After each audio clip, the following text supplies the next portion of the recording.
Good morning, everybody. A very warm welcome to what's going to be a very warm Croft as we get set for the first of 2 days of action for the Ginetta Festival here at Croft. We have got 3 practice sessions done and dusted. We've got 3 qualifying sessions to come. 3 different championships racing this weekend. We've got the Ginetta Juniors, the 14 to 17-year-olds, who always provide lots of lively race action in there. 120 mile an hour, 100 brake horsepower Ginetta G40s. And then we go up the spectrum with the first class that we'll see, which is the Ginetta GT Academy, G56 cars. They're V6 engines, 270 brake horsepower, and they can do about 140 miles an hour. And then up to the top of the level with the Ginetta G Championship, the GT cars at 6.2 litres, V8 engines, 390 brake horsepower, and these things can do 165 miles an hour in the right conditions on the right circuit. Qualifying sessions to come then for each of those categories. It's pretty easy to remember because every session this weekend is going to be 20 minutes long. Got 20 minutes for each qualifying session, and then all of the races this weekend are 20 minutes long as well. And this Ginetta Festival, we have got 4 races for each of the classes, 2 today and 2 tomorrow. So we're talking to you. If you're listening online, we've got the live stream coverage today, so you can follow the action on the live stream, and lots of you here at the circuit as well listening in to us. So great to see so many of you here. Remember to stay hydrated this weekend, especially today. Tomorrow's going to be a bit cooler. I suppose it's fairly Antarctic type conditions today because it's only about 23 degrees at the moment. It will get up to about 27, 28 from 2 o'clock though.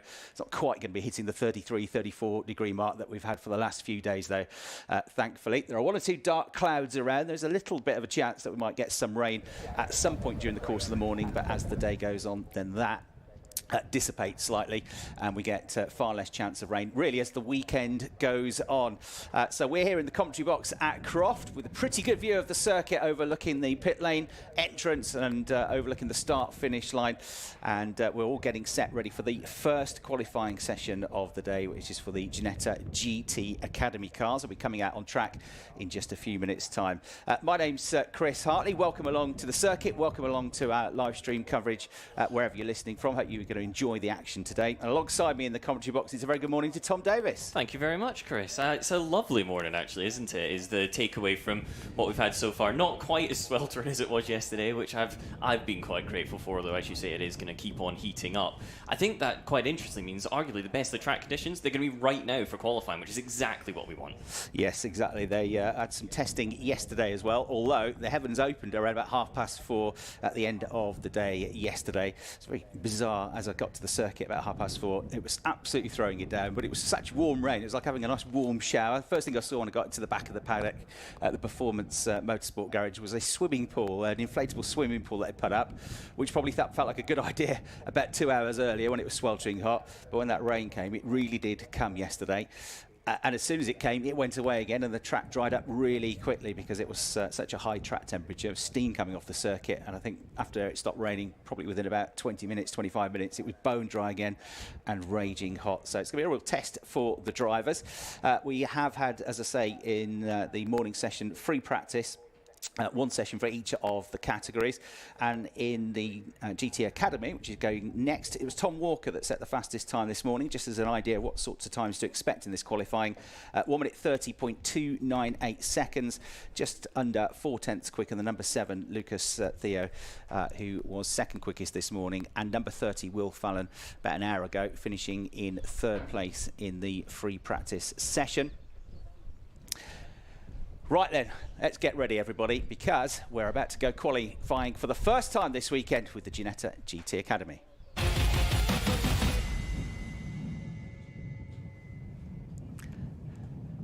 Okay, right, we are ready to go, Tom, for this qualifying session, and in this category, and all the categories, you've got 20 minutes, but you've got to get more than 1 flying lap, haven't you?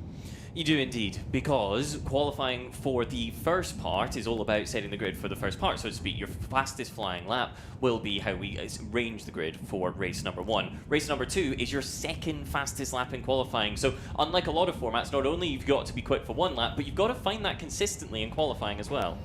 Absolutely right. In terms of how the championship has gone so far, we have had pretty well dominance in terms of race wins for the German driver. He's one of the rookies, actually. There are sub-championships within each of the classes. So there's the rookies, the first full season of racing, which makes up a fair percentage of the grid. Those who are just in the GT Academy category fighting for a separate championship. We've got the Chairman's Cup for any driver that's 45 years old or above, or was 45 during the course of the season. And we've got the silver class for the younger drivers aged 22 and under. But even though he's a rookie, the German driver, number 17, Louis Beilicke, has been pretty dominant so far this year. He has won overall 5 of the 6 races. We had 2 at Silverstone, 3 at Alton Park, but he had his first bad race, his first non-finish last time out at Alton, and so it was Tom Walker who got his maiden victory last time out. He has had class wins overall in the GTA Academy in all but one of the races, but his first overall win, Tom Walker, coming last time out. So in the GTA Academy Championship, Tom Walker's got 173 points. Joe Ostelhoff is in second place. He's in the number 19 car, the white car. He's got 137 points, 36 behind. And Alan Wright, number 77, who drives for the 1-2 race team. He is third in the championship on 100. Well, he's joint third because he's got 100 points. Robin Grimwood's got 100 points. And Connor Blackburn has also got 100 points. That's in the overall standings. Louis Beilicke, though, is comfortably, well, not comfortably because of the way the points work, but he is leading the championship in the rookies with 147 points, 139 for Ian Beaumont, who is in second place in the standings. He's in car number 13. And Ben Wiseman is third in the championship in the rookies. He's in car number 8. So all these different categories to look out for, but at the end of the day, they're all just going to be going for the overall race win because they're all in identical cars, no matter what class they're in. And they're racing drivers. They want to pass the car that's ahead of them. It's that simple. So they will be competitive. In terms of qualifying, the fastest lap has come from Louis Beilicke almost every single time, if not every time. So keep an eye out for him in this one. Other drivers, of course. In particular, I want to see where Ian Beaumont ends up because he's been Mr. Consistent in the rookie class, consistently on that podium, took advantage of misfortune for your rookie championship leader in the 3rd race at Alton to bring himself to just 8 points back, as we touched on a moment ago. So keep an eye out for him as well as we move on to those first flying laps. Purple first sector comes in from number 17, Louis Beilicke. Louis Beilicke, who, as I say, is from Germany. He's done some ice driving, so he won't mind a bit of slippery conditions if the rain does come. Hopefully it's not going to come. He did that in Sweden a couple of months ago. He's done some GT4 testing over in Portimao in Portugal as well. And he currently studies in Sweden. He's a German driver racing in Britain, but studying in Sweden.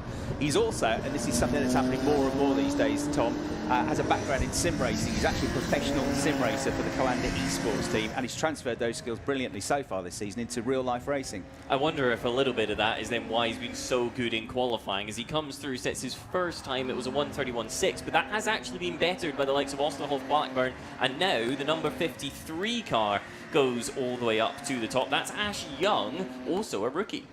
Yeah, every driver's fastest lap, as Tom said, sets the grid for race 1. Each driver's second best lap time sets the grid for race 2. And because of the format of the Ginetta Festival this weekend, with 4 races, we normally have 2 or 3 races over the course of a weekend, we actually go qualifying again tomorrow and do the same thing again. It'll be another qualifying session tomorrow morning, and that will be fresh grids then, based on those qualifying performances for the races tomorrow morning and tomorrow afternoon. So purple sector time starting to come through more and more now as the drivers get themselves up to speed. The cars get a little bit lighter of fuel as well. These cars, V6 engines, 270 brake horsepower, top speed of 140 miles an hour, and they have Pirelli slick or wet tyres. There's no limit on the wets they can have.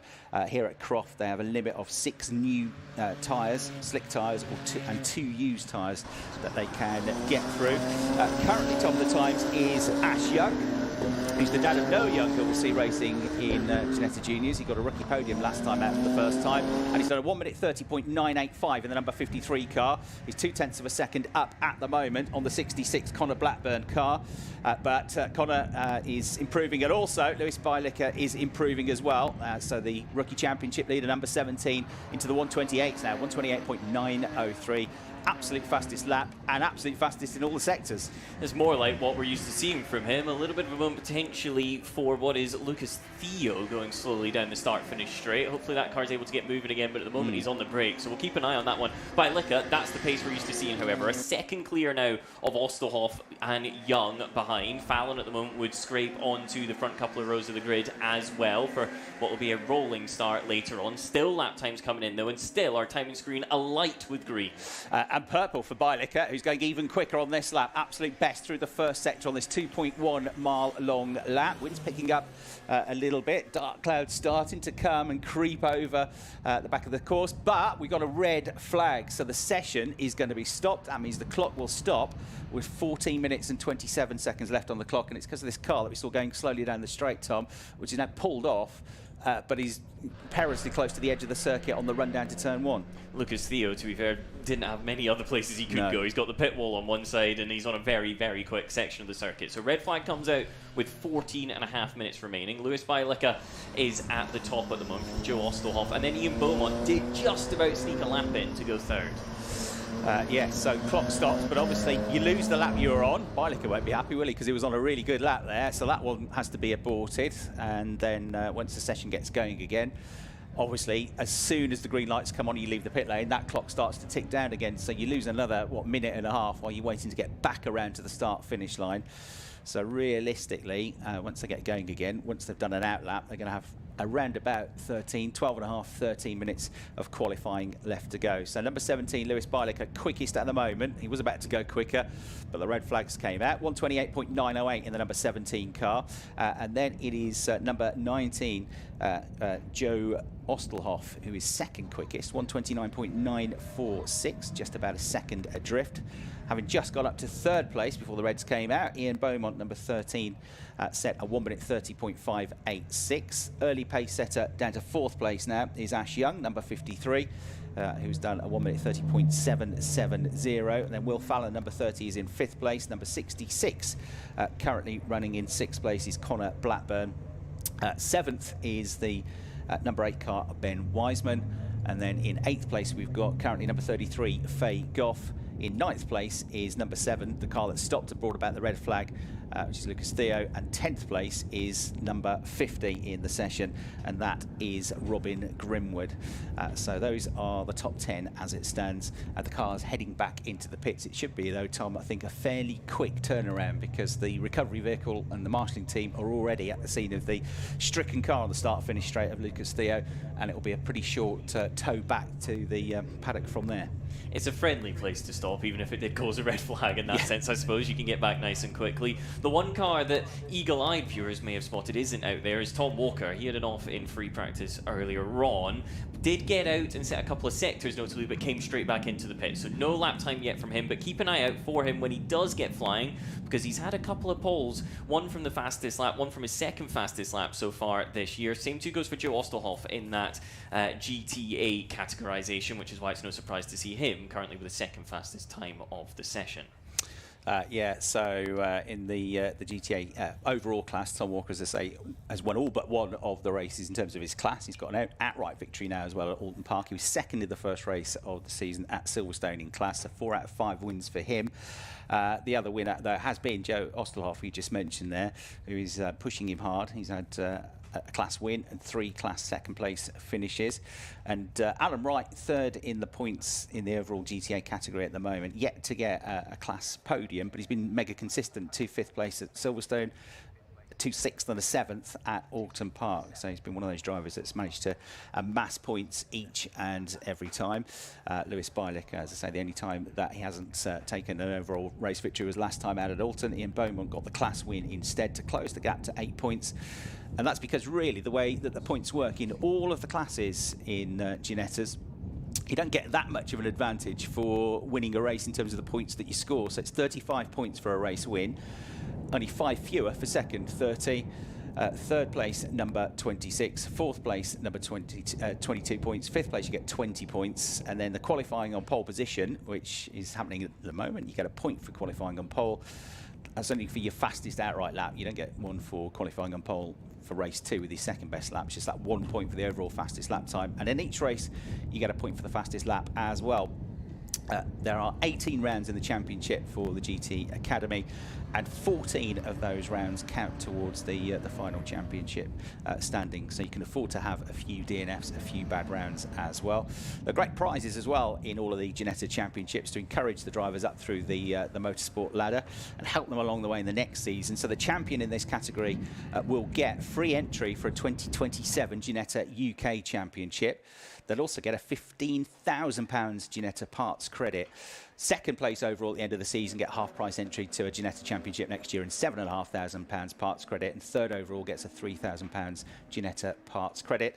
As the green flags go out, the session goes live again. The clock ticks down to 13.5 minutes and the cars are heading out ready to get themselves fired up for the second part of qualifying. That point for the fastest lap in qualifying is often something we kind of dismiss as a bonus, so to speak. But when you've got 3 drivers tied on 100 points, that's the sort of thing that suddenly absolutely begins to make quite a big difference if you can pick up 2 or 3 of those over the course of the season. As you say, drivers back out onto circuit now. For me, Tom Walker's going to be the one to watch in this. He's still got 13 minutes. That's enough time easily for 2 flying laps and a few mistakes and traffic in there as well. So keep an eye for him pushing hard. Yeah, we will. So Tom Walker trying to recover from that issue earlier. Turquoise and black car, number 21, one of the E3 Sport drivers. Stone last at the moment. Probably not going to be there. The first one to cross the line then to start what's going to be the first flying lap since the red flags were withdrawn is Connor Blackburn. Number 66 heading down towards the first corner now at Clervaux. It really has got a bit of everything, this circuit, Tom. You start off with, it's pretty tight and twisty. It's a big long run down the start-finish straight, slightly downhill. And then it's practically a 90-degree right-hander that first corner. If you're brave enough, you can go down the inside, but it's narrow on the exit, isn't it? And you see lots of drivers, especially at the start of the race, going for it down the inside, or maybe even around the outside, and then running out of room and going through the gravel on the way out of the turn. Then it tightens up even more through Hawthorns and then through the chicane. But at the back of the circuit, it really opens up, and it's mega quick, isn't it? That chicane on the first lap, keep an eye out for it. As you say, then you're flat out for almost 600 metres, actually, before you reach Tower. And normally, we'd be saying hit the brakes, but what we've been finding in the Ginettas is that it's kind of breathe or look in the direction of the brakes, turn it in, and then it's flat through the Jim Clark S's, flat through Barcroft, and you're balancing the car on that front left tyre all the way through Sunny in, and actually similar again on Sunny out. That leaves you with just the complex in the third sector, which, well, is quite complex, to put it that way, from the driving perspective. Yeah, slowest part of the course, but one which often invites and tempts overtakes and incidents and contact, especially the last corner. Slow in, quick out, I was always told about driving that that corner. It's a proper 90, proper hairpin, comes right back on yourself, super tight. You can throw one at the inside there, but then you'll run wide on the exit and you'll be under pressure as you lose acceleration out onto the start-finish line. So, 1 or 2 green sectors starting to come through. Well, Blackburn, who was the first one to get going again, popped himself momentarily up to third place with his best lap of the session, 1:30.354. That has just been bettered, though, by your man Tom Walker, 1:30.163. He's already gone to third place. And I suspect we'll see more greens on the next lap, because that's him getting his eye in there. He's gone quicker than Blackburn, who was previously on what was the front row of the grid at the beginning of the session. As you say, now dropping down to what would be the back of the second row, and with pressure coming from green sectors behind, including for the likes of Ian Beaumont, as Tom Walker's lap has jumped him up 10 positions, it's worth noting. What about anybody else? Are they improving? Yes, Fallon in the 30 car is improving. That's Will Fallon. He's the only privateer entrant and has been having a really solid season thus far, almost giant killing in some senses, and he's looking as if he might have similar form here. Yeah, so we'll keep an eye on Tom Walker, who has done a personal best through the first sector, 27.743. It's actually about 3/10 down on that best first sector time, though, so he's losing out quite a bit of time compared to Bylicker through the first third of the lap here. See if he can make it up for the rest of the lap. Coming back into the complex behind the commentary box is number 66, trying to improve as well at the order here. Blackburn having been third and now back down to fourth place, but the lap again is going to be aborted because we've got another red flag, I'm afraid. So red flag comes out. It looks to me that we've got a car off all the way down at what would have been the exit of Clervaux and getting towards the entry of Hawthorne Bend.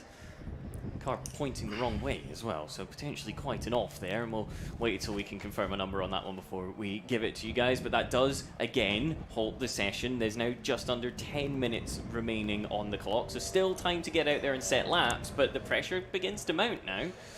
Yeah, absolutely. So we've lost, it's a red and white car down there. Can't quite make out the number at the moment. The red and white cars that we got with Bilicker's in a red and white car, and it Foster's in a red and white car, number 3 machine as well. We'll wait and see. Marshall's surrounding the car at the moment. It's pointing in exactly the wrong direction, pointing back towards the first corner rather than away from it. The rest of the runners then, with the clock stopped at just under 10 minutes, 9 minutes 58 seconds, come back in.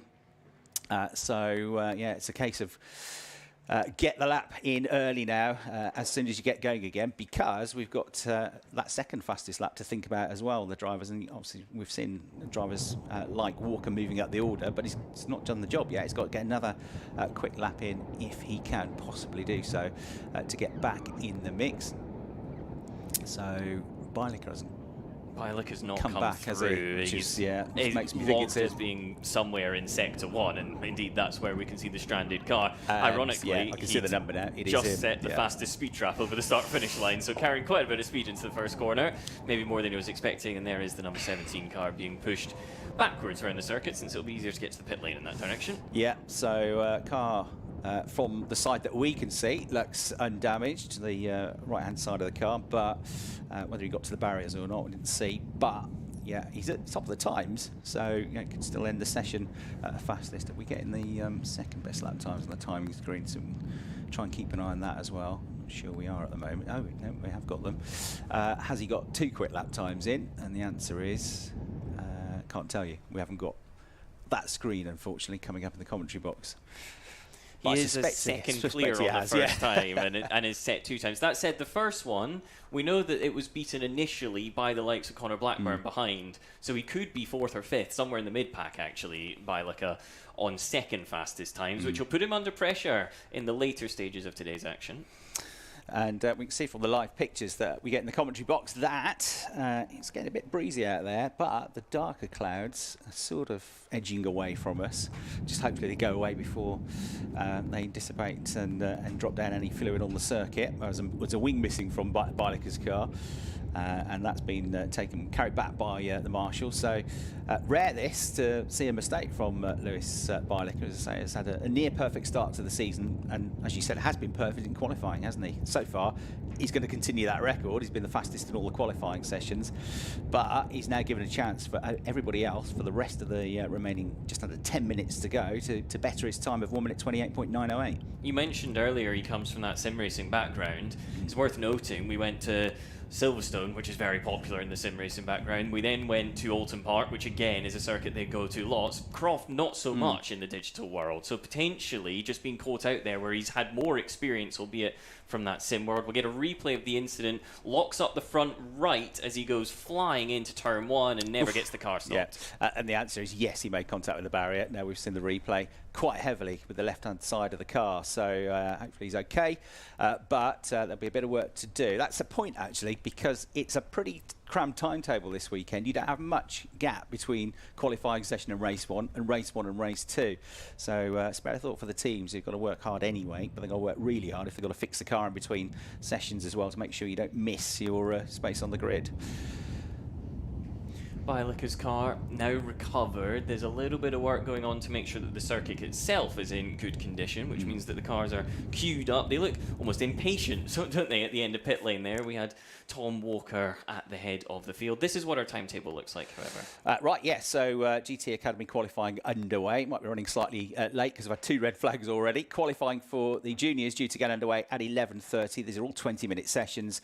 And then the GT Championship qualifying session is from 12 till 12:20. That takes us into the lunch break, and then it's racing all the way this afternoon from 1:20 onwards, and we run in the same order across the course of the day. So GT Academy followed by juniors, followed by GT, and then rinse and repeat for everybody's second races of the day, and we do it all again tomorrow. So the cars lined up ready to head out. Tom Walker there is, we can see at the very end of the pit lane. He wants to get out early.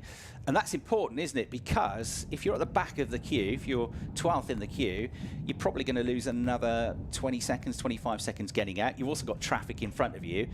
And with the time dissipating, it might be that if you're at the front of the queue, you might actually sneak an extra lap in at the end of the session compared to somebody who might end up 30 or 40 seconds behind you on the track because you were a bit late leaving the pit lane. It'll be close at least, let's put it that way. And we have seen throughout the course of the year in the GT Academy, the tyres hold up till the end of the session. There have been quick laps all the way through. There definitely will be with the pauses here to let the tyres cool down a little bit in various points of this as well. Session duration has been updated so that we will only have 7 minutes of running rather than the 10 we thought we were going to have, and that makes it now even closer. Yes, which is really kind of 5.5, isn't it? Because the clock starts ticking down when they leave the pit lane. So by the time they get back to the start-finish line, even if you're at the front of the queue, probably going to only have about 5.5 minutes of running left to go. So Ginetta, the rookie championship leader, the driver that's been on pole position for every round of the championship so far. He's on pole position again at the moment, but he's out of the session. He's brought about the second red flag with an off at turn 1. And with his missing rear wing and damage to the car, he won't be taking any further part. His nearest rival is just over a second behind him, which is the number 19 car of Joe Ostelhoff, who is from Atlanta in America, and he's done a couple of half seasons of Formula 4 racing. He's come into the GT Academy full time this season, and he's hoping to go for the championship. He's a big Chicago Bears fan, and played soccer at a pretty high level as well. In fact, lots of these drivers across the championships, when we talk about them, are also pretty good at other sports as well. Got a couple of ex-rugby players, a couple of ex-footballers who've shown their hand at motorsport as well. And Joe, with a major in communications at the University of Daytona, he's pretty smart and switched on as well. So he's the nearest threat to Ginetta at the moment, number 19, 129.946, just over a second though he's got to try and find. But all eyes will probably be on Tom Walker, the first one to leave the pit lane, third overall, but he's only really had one flying lap, 1 minute 30.163 seconds. I think there is more to come. There is the American on our screens at the moment, Joe Ostelhoff, in the 1-2 racing car. Interestingly, keeping the door open, because even though it's a bit cloudy and a bit overcast, you can add about 30 degrees to the actual temperature for the temperature inside the car. So if it's 25 degrees here, it's about 55 degrees in that cockpit. Chicago Bears fan too. He'll have the mental resilience, I think, from years of misfortune there to go out there and set a quick lap in just a moment. As you say, temperature's getting that little bit hotter. I've often wondered if there's a competitive advantage to painting your car white rather than in a dark colour, for example, Fair just try and point, reflect some of the heat away. And so he's certainly got that playing on his side at the moment as they continue just to wait for a moment for this session to get back underway. Still plenty of attention down at the barriers, where it was quite a quick off for Ginetta mere moments ago. Fourth at the moment. He was briefly third in between the two red flags that we had. He's number 66, Connor Blackburn. He's from London, former Fiesta racer. Spent 4 years racing in the Fiesta ST240 Championship. Mini touring car style racing, so he's used to going wheel to wheel. Bit of door banging possibly. And his targets for this season are to achieve race wins, or at least our race win in the championship. So he's fourth quickest in a 1:30.354, which is about 2/10, just under 2/10 behind Walker's best time. But he's only a 10th up on Young, number 53, and Beaumont, number 13. It's really tight, actually, from third down to sixth place. It's an opportunity for Blackburn to look for that win today, you've got to say, because his race pace has been good. He's finished on the podium 3 times in class. If you've got cars ahead of you that are no longer going to be there, for example, Ginetta in race number 2 potentially, that's then just the opening you need to be on the back of the other GTA cars, and suddenly you are competing with the likes of Walker and Ostelhoff. At the moment, the gap between them on the times is around about 4/10 of a second that separates the lot of them. So we'll keep an eye out for that. Does it go up? Does it come down? But certainly on race pace, you won't want to count out Connor Blackburn. Similar sort of story, actually, when you look towards the rookie class for the likes of Ben Wiseman and, of course, Lucas Theo. I mean, this would be an opportunity for him had he not had that issue earlier on in the session, because Lucas has come in with 3 podiums and looked pretty good in the other race that he made it to the finish of. Absolutely. We're looking at some pictures of number 33, Faye Goff, in the championship, all set, ready to go out on track. And she comes from a racing family, strong motorsport background in her family, because her uncle and her granddad have both raced in Ginettas. Her dad owns a motorsport team that actually started out as a Ginetta racing team, in fact. So she grew up around the paddock. She understands the sport, she says, from both a driving point of view and from a team perspective as well. Watching her brother race has been a big influence on Faye. So see how she gets on. She's from Osset, and her racing hero is Jamie Chadwick, who of course great Ginetta background for her, but also a great single-seater racer. A champion in GT racing, a winner of the Britcar 24-hour race a few years back as well, quite a few years back now at Silverstone as well, Jamie Chadwick, and hugely successful in the W Series, now the forerunner to the F1 Academy, which is going to be racing at Silverstone next weekend. Right, we're back live. We're back with 6.5 minutes, or just under 6.5 minutes left on the clock. Be about 5.5 when they get back to the start-finish line. They're hoping and praying that rain stays away, because the wind has really picked up, which usually precedes a bit of a downpour, doesn't it? The clouds are just hovering above us at the moment, those dark clouds, but so far so good. And yeah, you really got to get in straight away now and get your lap done, just in case, Tom, there's another red flag or rain.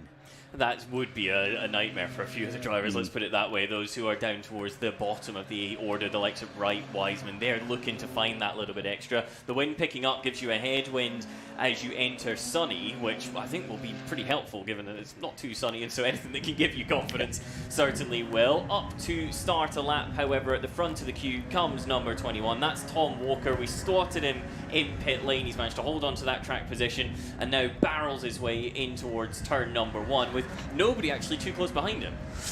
No, nice clear track ahead of him, so let's see what he can do. We'll talk about the lap divided into 3 sectors, so we can track the lap as it goes, whether it's personal best sector or an absolute best sector.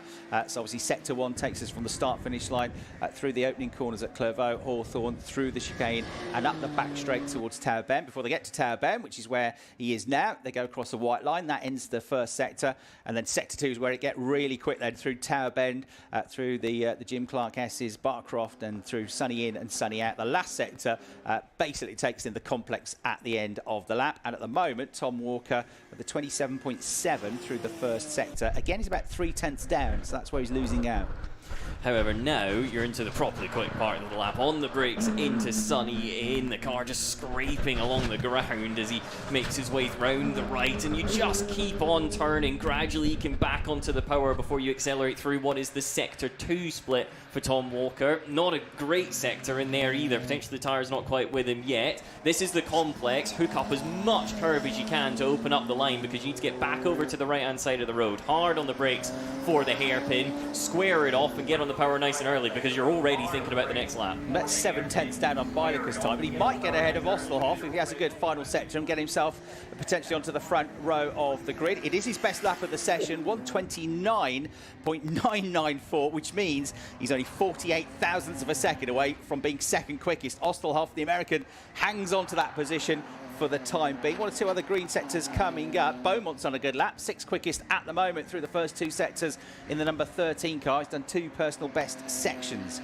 And goes second. Yeah. Really good lap from Ian Beaumont. Talk about capitalising on those around you potentially having a little bit of misfortune. Beaumont doing exactly what he managed to do in race number 3 at Alton Park, as they once again get into tower at the front of this train, effectively, that's out there. It's Will Fallon in the 30 that makes his way through that right-hander, get back on the power, and we know that it's flat through the Jim Clark S in just a moment. I'm not sure it's easy flat, but it's quite scary. Turn in, pointed at the tyre stack, and hope that you get just that little bit of understeer that then feeds you out towards the left-hand side of the road for entry to Barcroft. Again, keep that pedal to the metal, and just at the last possible moment, wait a little bit longer and then hit the brakes into Sunny. Right, Walker went about a 10th quicker through the first sector than he's gone before, but he's still a couple of tenths down on the absolute best through there. He's just done a 37.0 again through the second sector, though, which is about 4 tenths down. But again, he's not going to go for Bilecker's time, I don't think, but he's certainly got a chance of improving from 4th place, which is where he is at the moment in the number 21 car. Comes through over the line. Does he improve? Yes, he goes 3rd quickest with that, with a 1:29.936. So back ahead of Ostelhoff, who's down to 4th place. 17 out of the session, still on provisional pole position by 9 tenths of a second. Is Lewis Bielecker, the German, number 17. Up to 2nd place with his most recent lap is Ian Beaumont, number 13. Up to 3rd a few seconds ago. Number 21, Tom Walker, down to 4th, number 19, Ostelhoff, down to 5th, number 66, Blackburn, and 6th place, having got his first rookie podium last time out in the final race at Alton Park, is number 53, Ash Young. Tom Walker's pushing on again on this next lap, trying to move from 3rd into 2nd. He needs to find just over a 1/10 of a second if he wants to be able to make that work. Ian Beaumont last time through wasn't very quick. He's the number 13 car, the silver and blue one with those bright yellow highlights at the front and along the side of the car for good measure. And it is Beaumont now on the brakes in towards Tower, over that slight crest, the bumps, just trying to unsettle you that little bit, but he's done well to cope with it, gets on the power. It looks neat and tidy, which is often what you need at that part of the lap. Walker has done a personal best through the first sector. He's found another half a 10th through there. So he's got a chance if he finds a 1/10 of a second or so over the lap to get himself onto the front row of the grid ahead of Beaumont.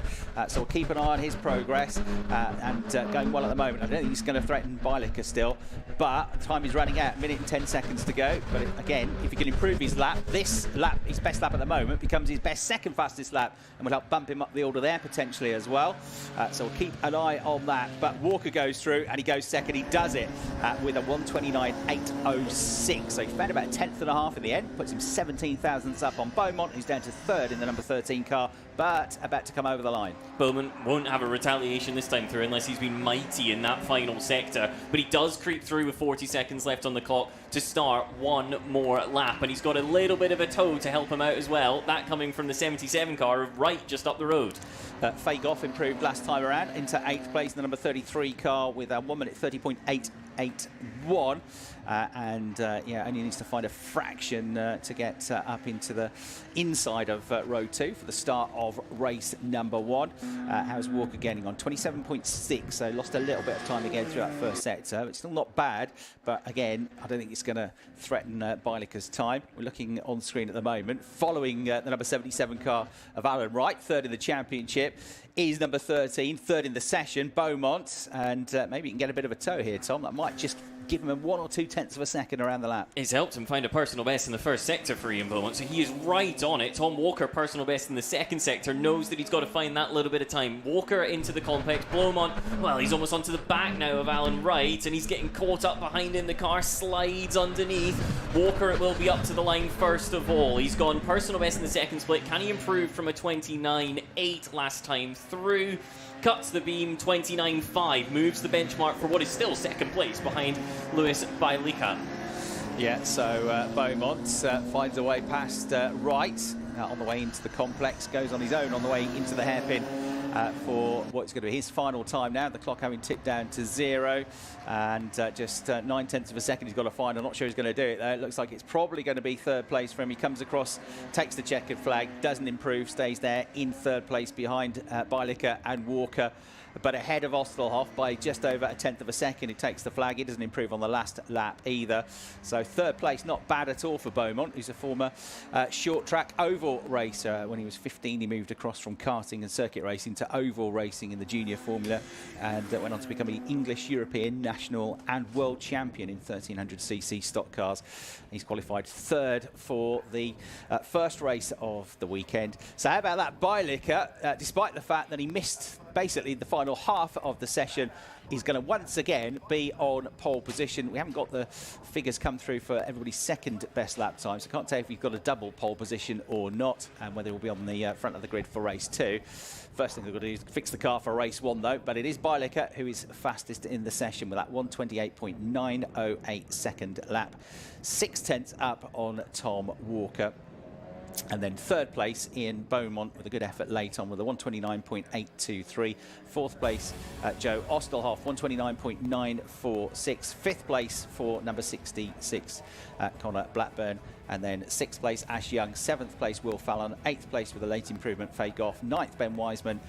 10th in the session was Alan Wright, then 11th Robin Grimwood, 12th but dropping out of the session early on with a car problem on the start finish line was Lucas Theo, and Damien Duffy will line up 13th on the grid for the first Ginetta GT Academy race of the day. We'll give you the full grid again, of course, before the race gets underway. Thomas headed down to see if he can grab a word potentially with some of the front runners from the session that we've just seen. And we'll see the Ginetta GT Academy cars back in action 2 more times today and 3 more times tomorrow, because they've got 4 races like everybody this weekend. So their first race is going to be directly after lunch at 1:20 p.m. and then they'll go again at 3:20. So yeah, as I say, you've got less than 2 hours between the end of one race and the start of a next. And really, by the time you get back to the garages or back to your awnings, you've probably only got about an hour and a quarter, hour and 20 minutes before you've got to be summoned up to the assembly area. So tight turnaround for the drivers and particularly for the teams this weekend. Coming up next after this, we've got the Ginetta Junior Championship powered by Sunoco Race Fuels with 20 minutes of qualifying. It is running slightly behind schedule because of the 2 red flags that we had. So the next session was due to get underway at 11:30, but it's already 11:35, so we're possibly going to be around about 10 minutes to 15 minutes behind schedule, but with some gaps to close up between the sessions.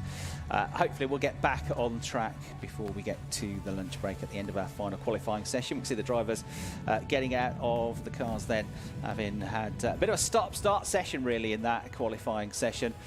Bylicker, number 17, will lead them around from pole position for race 1, that first 20-minute race coming up, to see if he can extend his championship advantage in the rookies coming up. But Tom Walker will be giving him his a real run for his money, I reckon. In fact, they're already sending the Ginetta Juniors out onto the circuit, so they're already closing up the gap. And we're therefore set to get qualifying for the Ginetta Juniors underway. 20 minutes of qualifying coming up.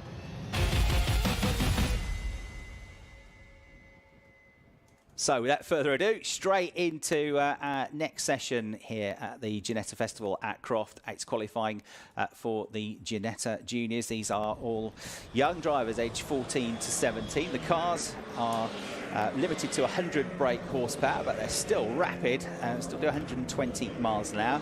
I say they're 100 brake horsepower, but the cars only weigh 810 kilograms, so the power to weight ratio is more like 120 brake horsepower per tonne. They're nimble cars. It's a 1-make series. They're all powered by Ford Zetec engines, 4-cylinder engines, and the drivers in the championship will once again have to get 2 quick lap times, 1 to set the grid for race 1 and 1 to set the grid for race 2, second best lap time. Now, it's a slightly unusual format compared to the others and compared to other forms of motorsport in Ginetta Juniors in the way that they go qualifying. So they leave the assembly area in a pre-defined order based on championship positions.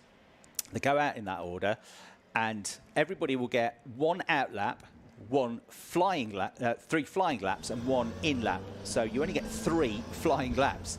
The reason they go out in a defined order and are spaced out is to stop drivers, and in particular teammates, from giving one another a tow, because it makes a massive difference in Ginetta Junior racing if you get a tow around a circuit. You can pick up 3 or 4 tenths of a second, and in the past we've seen it happen lots of times where teammates just sit together on track, tow each other along, give each other a help, and end up at the front of the grid. So quite a few years ago now, the qualifying format was changed. So they're released from the assembly area, the pit lane in this case, onto the circuit in that specified order, taken based on the previous round's qualifying results, actually not championship results, the previous round's qualifying results. They were released with a maximum of 10 seconds between each car, and they've got to remain in that order until they start their first flying laps. There's no overtaking on your out lap. Then they get 3 flying laps. If you're adjudged to have slowed down, you get penalised unless it's proven that that was a legitimate reason for it, like you had a problem with the car. So you just got 5 laps, but only 3 of them count, 3 flying laps. The grid for race 1 based on your fastest lap in qualifying, the grid for race 2 once again based on the second fastest lap time for each driver. If there's a red flag and you haven't done your 3 laps, then you get those laps back once it is restarted. And the first driver to leave the pit lane is going to be Harrison Mackie, the number 24 Elite Motorsport car. The Elite Motorsport team, hugely successful distinguished by their yellow and black liveries. Run quite a few cars in this championship, and he's the driver that heads out first onto the track. In terms of the championship, Lewis Goff has a bit of a stranglehold on the points at the moment. He leads the championship with 6 wins, 1 second, and he's never been out of the top 5 so far in the championship this year. So he's the driver to watch, number 4. He's with the R Racing squad. He's got 285 points. Second in the championship, number 73, white and green car, is Harry Bartle for pace performance. Harry's had 1 win, that was at Silverstone, and he's also had 4 second place finishes, but he's 64 points behind Lewis Goff on 221. Third in the championship at the moment is Jesse Phillips, who's in the number 26 car and runs for the R Racing squad as well. Hasn't yet got a win this season, but has had 4 podiums, a couple of seconds and a couple of thirds. Jacob Ashcroft is currently sitting in 4th place in the championship. The great karting record he had, Jacob Ashcroft. Started karting when he was very young, came up through the ranks racing nationally and internationally, and the driver from Western Supermare, number 46, another of the elite motorsport drivers, sits in 4th place in the standings with 177. Harrison Mackie in 5th with 154 points. And you've also got the rookie class as well. Now, lots of the drivers are defined as rookies. They may have done some races last year. They could have competed in the Winter Championship last year. Lewis Goff certainly did that, and you could have done up to 3 races in the championship last year to still be defined as a rookie. But you've also got freshman drivers who are new to car racing, completely new to car racing, having come predominantly from kart racing. So they are number 9, Bailey Doughty, number 20, Luca Lewin, number 21, Ethan Brass, and also number 33, Anesu Mafamulo, and finally number 47, Dominic Darling, who had an off this morning in the free practice session. So those are the drivers in the freshmen's category who also fight for their own sub-championship and trophies in the race. Right, so 20 minutes of qualifying. These identical cars all charging around the track now, and 3 flying laps. That's all you get. The out lap, 3 flying laps, and then the in lap. So 2 of the 3 you've got to get in. Changes the way you go about qualifying maybe, because you've got to make sure you get 2 laps in to start with. So maybe don't throw all caution to the wind on that first flying lap. Tyres screeching behind me coming into the complex for the number 24 car on screen. Harrison Mackie in the elite car, who's about to come through the hairpin and will be the first then to start the first of these 3 flying laps. So it comes through.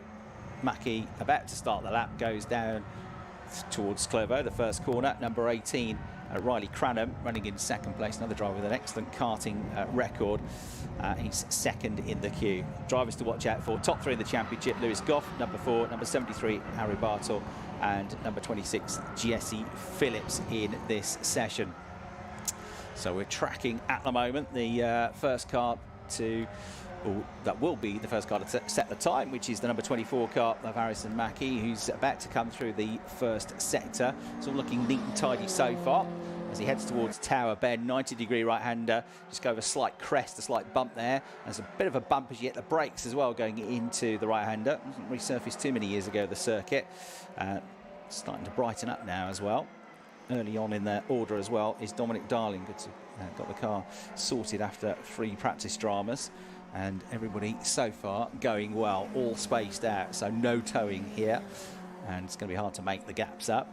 We have got track limits warnings coming out for a couple of drivers as well, including number 21, Ethan Brass. He's had a time disallowed for track limits, but it was only the out lap, so it's a warning to the driver not to do that again. If you go past those white lines and try and cut corners or get on the gas too early, and you are adjudged to have exceeded track limits, they won't let you count that lap. So racing drivers, of course, always try to cut corners as much as they can.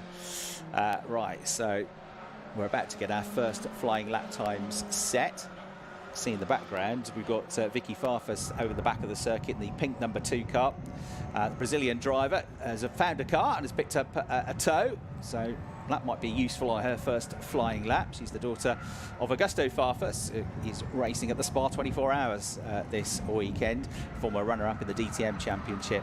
Augusto Farfus, a great GT driver, and she's one of quite a few overseas drivers that have opted to come and race in the championship this year.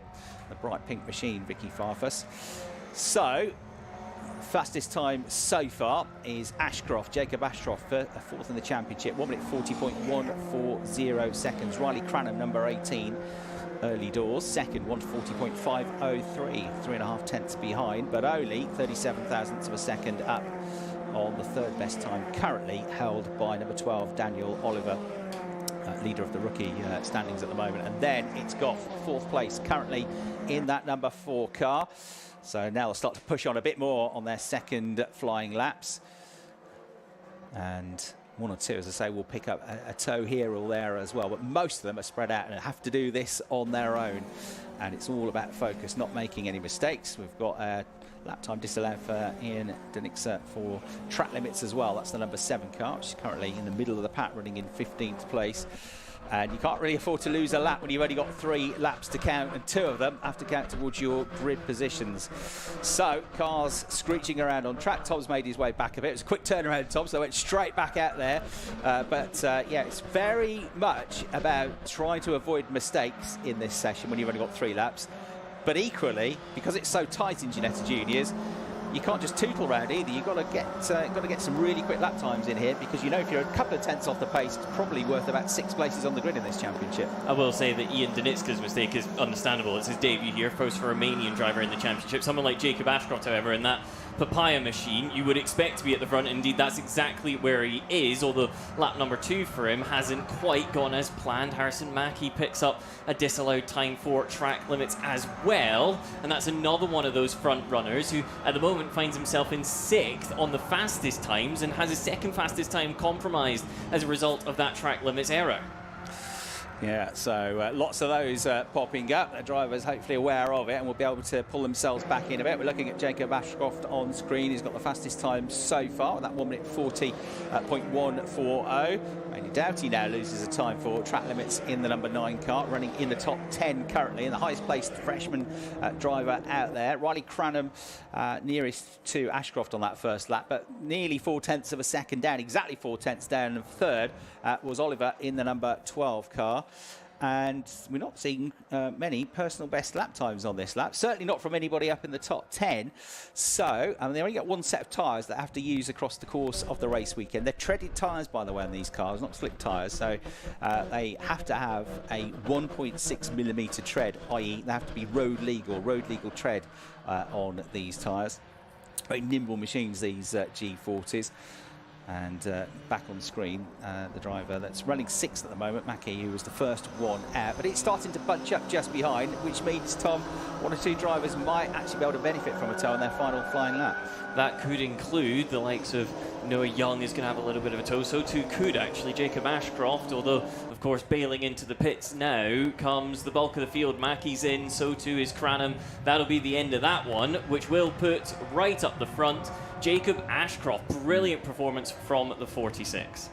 Yeah, 4th in the championship, doing a good effort so far with an advantage of 0.363 seconds over Cranham, number 18, 3rd, number 12, Oliver, 4th, number 4, Goff, and then 5th place, number 36, Lush, 6th place, number 24, Mackie, 7th, number 5, Calistian, 8th place, number 9, Doughty, 9th, number 26, Phillips, and 10th, number 17, Murray. What that means just below that, when we look below the top 10, Harry Bartle's not in the top 10. That's something that he'll be disappointed with. Same actually goes for Temenchuk. The 67 down in 19th position has shown a gradual uptick in form, but will have work to do in the first race of today at least, potentially in the second one as well. Josh Watts, the 22, picked up a first race victory back at Alton Park, sits in 14th, but of course the opposite goes for those at the front. The likes of Ashcroft and Cranham will start from the front row of the grid later on today for race number 1, and in turn, just behind them, you'll have Dan Oliver and Lewis Goff. I'm really curious to see how Daniel Oliver goes in this one. He looked mega quick at the Donington Park opener. Since then, the form's not quite been as good, to put it very simply. However, is he then able to take this momentum from qualifying into the race and get himself back up towards the front of the order once again? What a fantastic qualifying session that was, though. I love the Ginetta Junior format where you just get those few quick laps and then you're in. And we try and get rid of too many of the tow games, I think, is one of the primary drivers in amongst it all, because the slipstream come the racing will be incredibly important, which is why when you're looking at Lewis Goff, for example, 4th, Harrison Mackie 5th, Melvin Kaluzgian in the Red Bull liveried car will start in 7th position. Keep an eye out for them, even potentially Jesse Phillips down in 9th. If you can get into that front pack, then you will be well and truly in the mix. You'd just rather be in the mix with it as calm as possible, starting where Jacob Ashcroft is, with a clean view down to Clairvaux when we get this one underway. The Ginetta Juniors scheduled out for their first race at around about 5 to 2, and they will be back with us for race number 2 at 5 to 4 a couple of hours later. So you want to stay out of trouble in race number 1.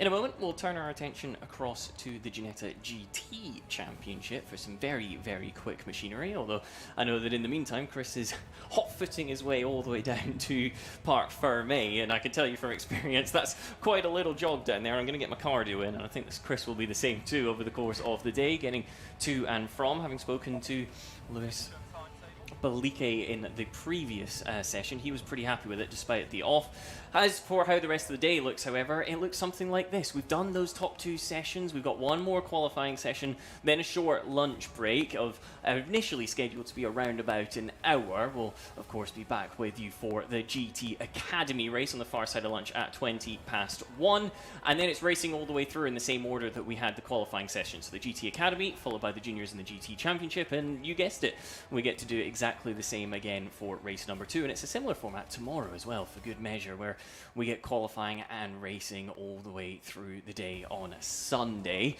It's all shaping up quite nicely, though. I think Harry Bartle down the order, Max Murray in the same order in that Ginetta Junior Championship grid. Going to be very, very exciting indeed, particularly as the conditions begin to hot up just that little bit, and so maybe tyres will become slightly more of a factor if you want to keep those temperatures in check. It's all set up well, isn't it? I'm looking forward to this one very much indeed. For the juniors, the fastest lap time round in that one was a 1:40. The fastest race lap is a 1:39.3, so potentially a little bit of time out there. We'll see whether or not that comes down to conditions tomorrow looking particularly conducive to hot laps. So keep an eye on both the qualifying and indeed, of course, the race laps for that race lap record when we get there. For now, however, let's hand down to Chris, who's managed to grab a driver.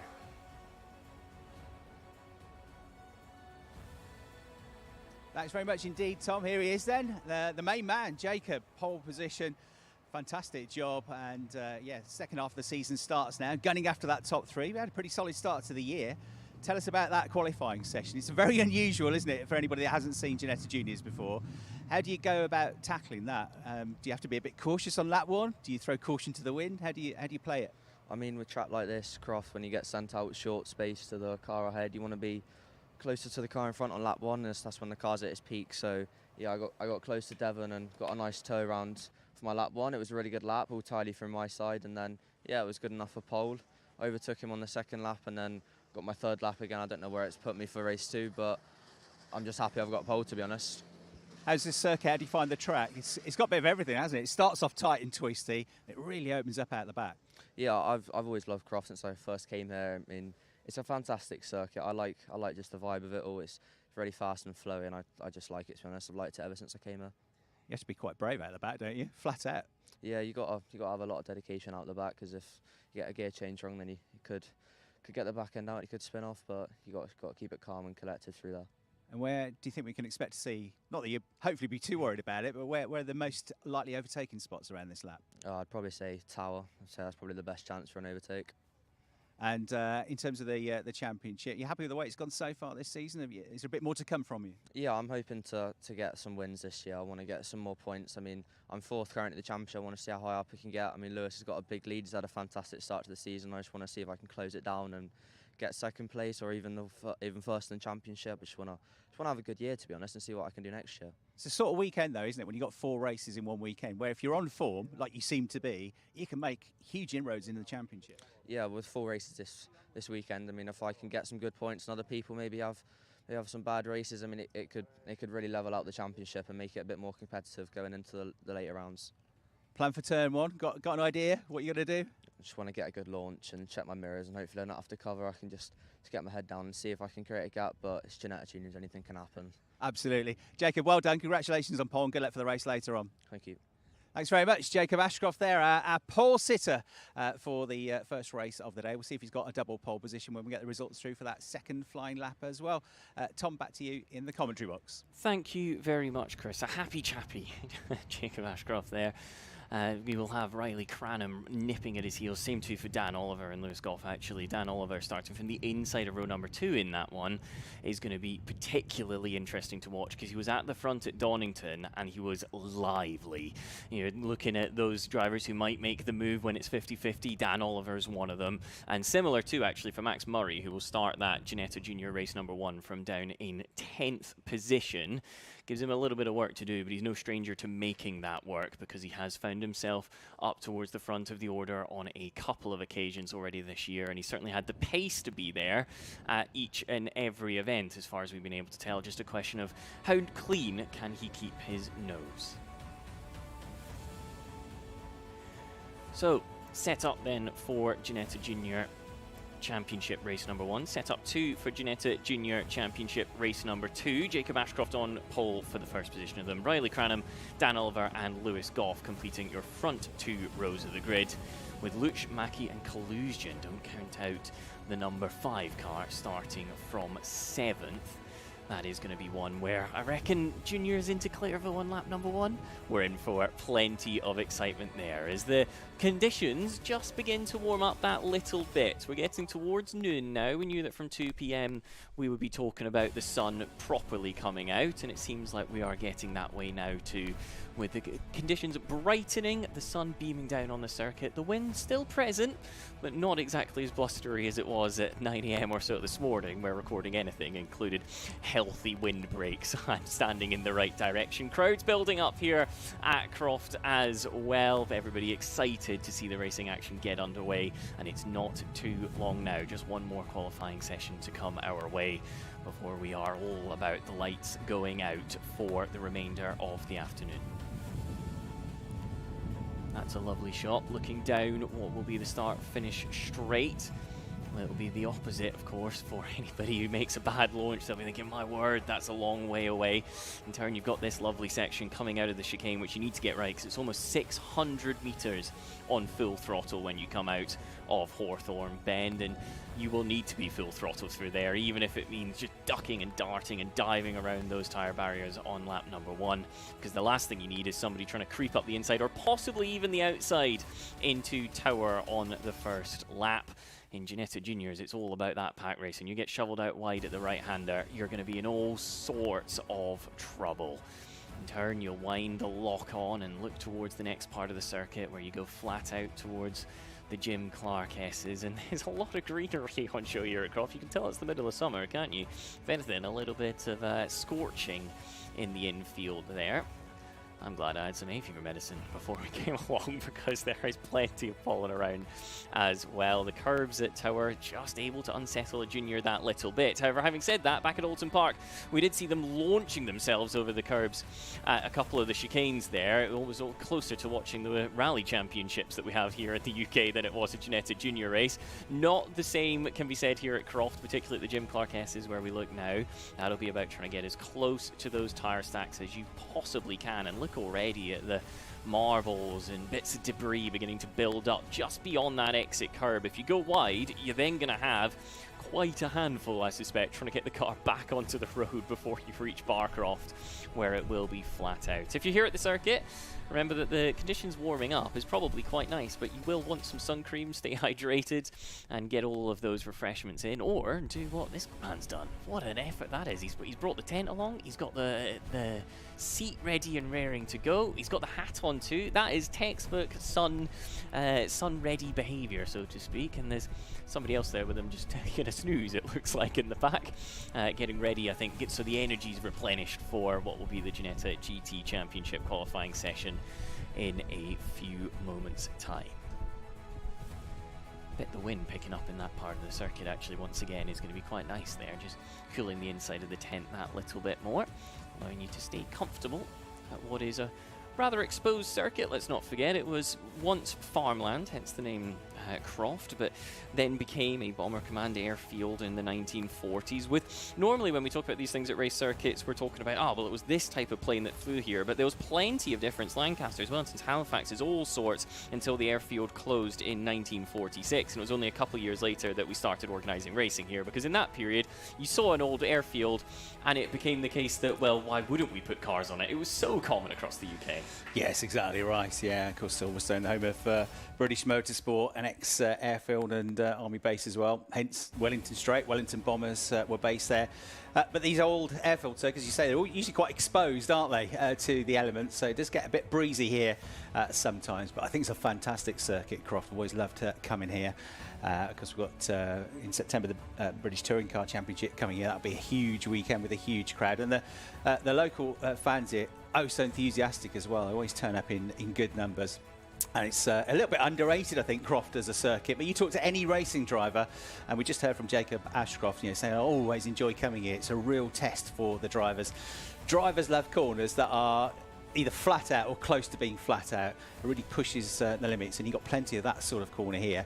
But that's not to rule out those slower corners like the hairpin at the very end of the lap. It's quite a technical corner, that, and easy to get it wrong. And if you get that exit wrong to the hairpin, it's such a long start-finish straight, it just destroys your speed down the start-finish line, at which point you get overtaken by 4 or 5 other cars, no doubt about it. Right, we've got one more qualifying session to come then, and it is for the big boys and girls in the Ginetta GT Championship, qualifying for 20 minutes, about to get underway.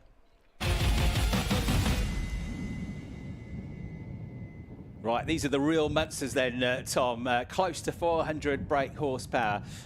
In the right conditions, on the right circuit, they can get to 165 miles an hour, GT3 levels of speed. The cars weigh 1,256 kilograms, big beefy Ginettas, these. And the rumbling, the roaring of the fantastic V8 engine that you can hear in the background. What a sound that is for this car. And they're heading out again for qualifying. Like the GT Academy, you've got to get 2 quick laps. It's just a straight 20-minute shootout. It's not the slightly complicated rules that we have with spreading out the Ginetta Juniors. It's just everybody going for it now. And the car, this car is the latest iteration of the car, brought into play 2 years ago in 2025, start of last season. Fastest ever one-make Ginetta racing. It's the GTP8 version of the car. It's got more power than the previous version. It's got better handling. It's got better grip. I put it around on Pirelli controlled tyres, slick or wet tyres. Again, you get an allocation per circuit. So 6 new used tyres you can have in terms of slicks, 6 new tyres, 2 used tyres for your 2 sets of tyres. Wets, which hopefully we won't need now because those clouds have gone away and it looks set to be bright and sunny for the rest of the day and for tomorrow. But if you do need them, there are an unlimited amount of wet tyres that you can use. The championship sponsored by Protyre Motorsport. They've been the official tyre service partner for Ginetta UK Championships for more than a decade now. They bring high-tech mobile tyre fitting workshop to the paddock. They've been the title sponsor for the Ginetta GT Championship since it was launched in 2023. We're into the 4th season now of the championship, and the car's in beautiful conditions, Tom, heading out onto the circuit to get their eye in, ready for this qualifying session. And they'll need to get their eye in because the top 3 drivers in this championship are split by just 16 points coming into this. Harry Gamble, despite being second in that, has arguably established himself as the driver to beat. He's picked up 3 wins so far this year, with an additional 3rd place podium in the mix of that as well. However, he's not been the driver that's been on the hunt for pole of late. In the AN category, that's gone the way of James Nicholas. 4 out of 4 pole positions going to James, both the first fastest lap and the second fastest lap in those sessions having been set by him. Cameron Pratt-Thompson has a pair of poles, one from the fastest lap of the session, one from the second fastest lap, and it's the same for William Antrobus. So keep an eye out for Harry Gamble here. He'll be keen to get himself into the mix in the overall hunt. As for the other drivers in that championship battle at the moment, it's Cameron Pratt-Thompson who leads the way on 127 points from Harry Gamble. Will Antrobus, a couple of wins to his name thus far, sits in third. When we look at the AMs, Alex Duncan has a healthy advantage there. By virtue of being consistent, he's finished on the AM class podium every single time, having picked up a couple of victories in amongst that as well. The lack of consistency is what's dropped the likes of James Nicholas, Elliot Foster and Jamie Caudle away from contention thus far, but a good weekend. They're well and truly back in the hunt. Absolutely right. So your championship leader is absolutely going to be one to watch. Car number 37, Cameron Pratt-Thompson. He is a driver like lots of them with previous karting experience, but then he's done a few years car racing as well. 2023 came into the Junior Sunoco Championship, which has developed lots of young drivers in its time, and he was the overall runner-up in that championship, won the rookie title in 2023. But he's also raced in the British Endurance Championship a couple of years ago. He's been in the Ginetta family for 2 years now, racing in this championship last year, and again racing this year. Got his first ever win in wet conditions at Thruxton. And another name that Tom has already mentioned to keep an eye out for in this Protyre Motorsport Ginetta GT Championship is Harry Gamble, one of the famous Gamble family who have also got ties with Ginetta Racing, younger brother to Tom Gamble, who's a former Ginetta Junior champion. And George Gamble, who came back through Ginetta as well, was a Winter Series champion, was third in the overall Ginetta Junior Championship, then went on to become a Ginetta GT5 champion before going on to become a race winner in the British Touring Car Championship, and also a couple of years ago the Porsche Carrera Cup GB champion, George Gamble. Come from Nottingham, very talented family, and as you say, Harry's been looking pretty good this year as well, hasn't he? He has indeed. Picked up a win in the opening round and then a third position finish in the second race at Silverstone. The reason he's not leading the championship was the first race at Alton Park. No points scored and actually a few deducted as well when he was taken out of the results of that one. He did then go on to win both race 2 and 3 in Cheshire, however, so keep an eye on him. He now makes his way out to the final corner, takes a V-line to square off the hairpin to give himself the best possible run onto this start-finish straight, and it's Gamble that makes his way towards turn number 1. He's not first in the queue, but he's got plenty of space just up the road ahead of him. How committed is he into Clairville for the first time? Answer is very committed as he bounces and bundles over the curbs, stays just as close to the tyre stack when he goes through the second true corner at Hawthorne Bend, and now you're flat out through the chicane to carry all the momentum on the run towards Tower. Yeah, for the live stream we're getting some great onboard shots from Harry Gamble's car. James Nicholas, number 99, has got it on board as well, heading into Tower Bend. Then you get that wrong, you're off into the fields, because there is no run. Well, there is a runoff, but the runoff is the field. There's no gravel trap, there's no real tyre barrier there, and you're off in the farmer's field and halfway to Darlington at that point, if that's even in that direction. I'm not very good at geography. But he's flying, isn't he? Through the quick sections, through Jim Clark Esses, through Barcroft, down into Sunny in, Sunny out. Now it's double apex right-hander, and it's looking good for Gamble. He's on edge, but it's all under control. What was notable, Tom, was on the way into turn 1, how bumpy and bouncy the car was. It was hopping and skipping over the tarmac, wasn't it, under braking into turn 1? It was indeed. Looked lively, and to be honest, it's actually the other drivers that are setting the fastest times. William Antrobus, purple in Sector 1, purple Sector 2, went to Cameron Pratt-Thompson, who has already set the benchmark. It's a 122.2 that Gamble is trying to beat as he steps back on the live pedal out of the hairpin, and he's already setting up the next lap actually, so he knows that's not quite come together for him, but it's still good enough for second position, 4 almost 5 tenths back of Cameron Pratt-Thompson. As a little visual point, the drivers in the pro category, the professional drivers if you like, they've got an orange strip on the windscreen and orange race numbers on the front of the car, yellow strip and yellow numbers for the AM drivers. Pratt-Thompson top of the times by 0.174 seconds at the moment, number 37 with a 122.200, but an absolute best first sector in this lap for Antrobus, who's second to him at the moment in the 57 car. So William Antrobus with a 25.329, a personal best in sectors 2 and 3. Overall, it wasn't quite good enough for the lap, but that's where he had the edge in that first sector. Seeing on screen going through shot at the moment, William Antrobus, who's trying hard again on this lap, and a 25.455 this time through the first sector, which isn't a personal best, but it's not far away either, just a few hundreds. Trying hard feels like the best way of describing William Antrobus this season, actually. He's been very quick, but he's been lively as well. His races have been eventful. If he can get himself to the front and just keep his nose clean in the first few laps, and indeed the last few laps as well, the middle's not been quite so bad from him thus far in 2026. Now he's in the middle of Sunny in, makes his way through Sunny out, gets back on the power, and there's just the complex left to go now for William Antrobus, where it'll begin to tighten up on him. Hook up a touch of curve on the left, but it's more so at this right-handed section where you're all about almost sliding the car to get the machine rotated underneath you. On the brakes into the left-handed hairpin that concludes the lap. Pratt Thompson has put in the fastest time of a 22.1, but it's still less than a tenth clear of Harry Gamble. Antrobus, as a result, is demoted down into third. Can he reply on this lap? Yes, he can. Goes Tom. Very good lap, that middle sector, absolute best. And he was quick at the end of the lap as well. And he's right on the absolute limits as he goes into turn 2 at Hawthorne as well. The back end of the car skipping around over the tarmac. So Antrobus, number 57, 121.985 seconds. He's quickest by 0.174 seconds from Pratt Thompson, number 37, who's just done his. He's just gone through with another 122.2. The lap before that was his personal best. Gamble was briefly onto the front row. He's done a 122.258. So only 99 thousandths of a second between Pratt Thompson and Gamble. And also in that sort of benchmark, he's a 122.313, just 55 thousandths of a second behind Gamble. In fourth place is the number 27 car of Alex Duncan. So he's in the mix as well for a front row starting position. Remember, they've got to get 2 quick lap times in as well to set the grid for race 2. Really good lap from Duncan. Chasing him in the AM class at the moment is James Nicholas. Keep an eye out for James.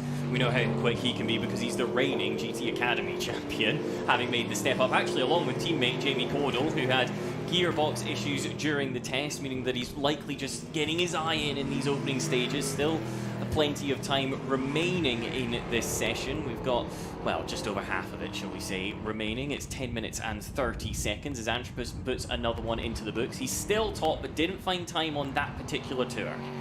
Yeah, Alex Duncan in the 27 car, not quite as quick on this lap either, so I don't think he's going to better his 122.313 in that 27 car. At Alton Park, he became the only driver that's finished every race of the season on a class podium so far. 2 class victories and a third place, a really good third place overall he took there as well, did Duncan. So he's the best of the AMs currently in fourth place, number 27. Nicholas, his nearest rivals, just over a tenth behind him, 5th overall, and second best AM in the 99 car. James Nicholas and Jamie Cordell both had really mixed weekends at Alton Park last time out. They both had 1 AM class win, but also 2 DNFs. Can drop a couple of rounds at the end of the season from your total score, but you don't want to get those DNFs in and those non-point scoring finishes early on, because you use up all your lives. So that'll be in the back of their mind as well. He's bailed out of this lap, actually, has Nicholas. He was seen getting out the way of the traffic. There was a quick lap coming in from Harry Gamble. He set the fastest first sector of anybody, but it got away from him in the second part, meaning no improvement from third. Keep an eye, however, on Will Antrobus, who is finding time. Fastest middle sector we've seen so far in this session. He's up to cut the beam now. Is he able to find a touch more time to extend his margin? No, not quite. That was a great lap though, wasn't it? It was. Because, how about this for consistency? His best laps are 121.985 and Antrobus has just done a 121.990. 5 thousandths of a second between them. So that absolutely is going to be his best second fastest lap, isn't it? So at the moment, I reckon he's on for a double pole position in the 57 car. Bodes well for the race too, if you can do the same lap time consistently throughout the course of the session. Just over 8.5 minutes remaining now. Antrobus on the brakes into Tower. Is anybody else finding improvement on the current lap? Jamie Cordell is in the number 51, running in that AM category. He's just done a personal best in that first sector. Yeah, so 57 Antrobus quickest with just under 8.5 minutes remaining. 37 Pratt Thompson second, 0.174 seconds between them. Third, number 23 Gamble. Fourth, best of the AMs, number 27 Duncan. Fifth, also an AM, number 99 Nicholas. Sixth, number 25 Darling. Seventh, number 51 Cordell. Eighth, number 3 Foster. And ninth at the moment is number 44 Hodgson. But it is close, isn't it? You've only got 0.6 of a second, less than that, between the top 6 in the session at the moment. And it is Antros with the margin, not improving on this lap. Same too can be said for Cameron Pratt-Thompson second, Harry Gamble third. Gamble actually just onto a next lap now as he makes his way through the chicane. We get to see on the broadcast that is the number 51 car of Jamie Caudle onto a lap. This one is Harry Gamble on the run towards Tower. We're right on board now with the 23. The whole car lurches forwards on the brakes, and the turning point, Chris, is so late there, but a snap of oversteer won't help it. Yeah, just a little bit wide, takes it onto the curbs. No dramas though now, get as close to that tyre stack on the left as you can. Likewise on the way through the right sequence and using all of the circuit and then some. It's all under control. Seesawing at the wheel a little bit now as he makes his way through Sunny in and Sunny out. Looking like a nice lap this, but is it going to be any improvements? Well, 25.5 through the first sector. There's a couple of tenths down on the absolute best. 36.671. 33.890 through the second sector. Again, isn't a personal best, so it's okay this, but I don't think it's going to be a low 1:22. He's a bit all over the place coming out through the hairpin. A bit too tight in, goes a bit wide out. And Gamble, I don't think going to improve on that lap. No, it was 1:22.904. That's 7/10 of a second down on his best. Antrobus and Gamble, who are first and third. We know they're with a very strong team because Elite Motorsport won all sorts of titles in Ginettas in all the classes, but they were the teams champions in the GT Championship last year as well. Pro-Am Drivers champions last season. They have won the Ginetta Junior Championship in terms of drivers 4 times, the Rookies Championship in Ginetta Juniors several times as well, and for a long time now been one of the teams to beat.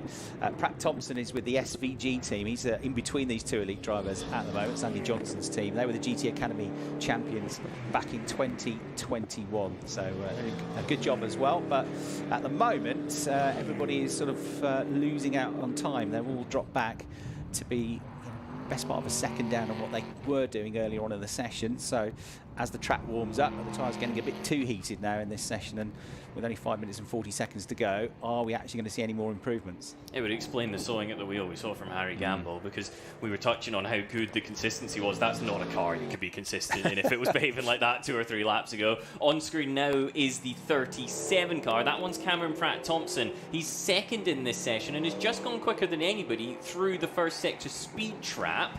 So keep an eye on this, because that'll mean he'll have found plenty of time on the approach to Tower. His first sector was there or thereabouts, which keeps him in the mix, and the 37 now approaches Sunny in. How late does he dare to brake? The answer is it looked pretty flowing, actually, which was, I reckon, a good line. Uses all the road in the middle of the corner and all of it again on exit. This car for Pratt-Thompson not looking quite as lively or as bump friendly or as bump harsh, shall we say, actually, as Harry's Gamble's was just a moment ago. Now he's hooked up the curve nicely. The question is, how were the sectors looking? And again, it's in the hunt but not improving thus far for Pratt-Thompson. Yeah, it's the middle sector he lost out. Although it looked good, he was 4 tenths down in that middle sector alone, and bearing in mind overall he's only 0.174 seconds behind the best time. He knew he wasn't going to be able to drag that back, so he bails for the pits. Harry Gamble is also in the pits. In fact, the top 3 are all in the pits. Antrobus, Pratt-Thompson and Gamble in cars 57, 37 and 23. Back out onto the circuit though has gone Alex Duncan, the best of the AM drivers. So he's on an out lap. We've got 99 Nicholas, who's 5th, he's still on track. 25 Darling, who's 6th, is in the pits. And then the other 3, Caudle, Foster and Hodgson, are all out on track at the moment. But whether they are going to go out for the sake of it, they'll only go back out again if they think they can possibly improve. We can see there the 25 car of Darling is going back out, one of the pro drivers, to see if he can find a little bit more time. At the moment, he's 6th quickest with a 1:22.547. All he's got to find is 26 thousandths of a second. That then would get him up into the top 5 ahead of Nicholas. We have seen drivers able to find time, actually, as well, after coming into the pits thus far in 2026. The Pirellis, obviously any tyre is going to heat up in conditions such as this, but if you give it a moment to cool, it's still got the grip once it reaches that operating window once again. So keep an eye on these lap times. 3.5 minutes remaining in the session, just under that, in fact. And the drivers who have come in to take a break, they may go out for one final push lap, because we know from Alton Park in particular that despite hot conditions there, you can get them back in that window. Pratt Thompson has gone back out. We're seeing him on screen then, the driver that currently sits second in the session. So he's building up speed on an outlap like Darling. We've potentially about to see an improvement in terms of time, at least, for number 44, Hodgson, who's currently in 9th place. He's done a personal best lap last time around. He's done a personal best sector on that lap as well. But he's still a little bit off the overall pace, but he has found a couple of seconds on that lap.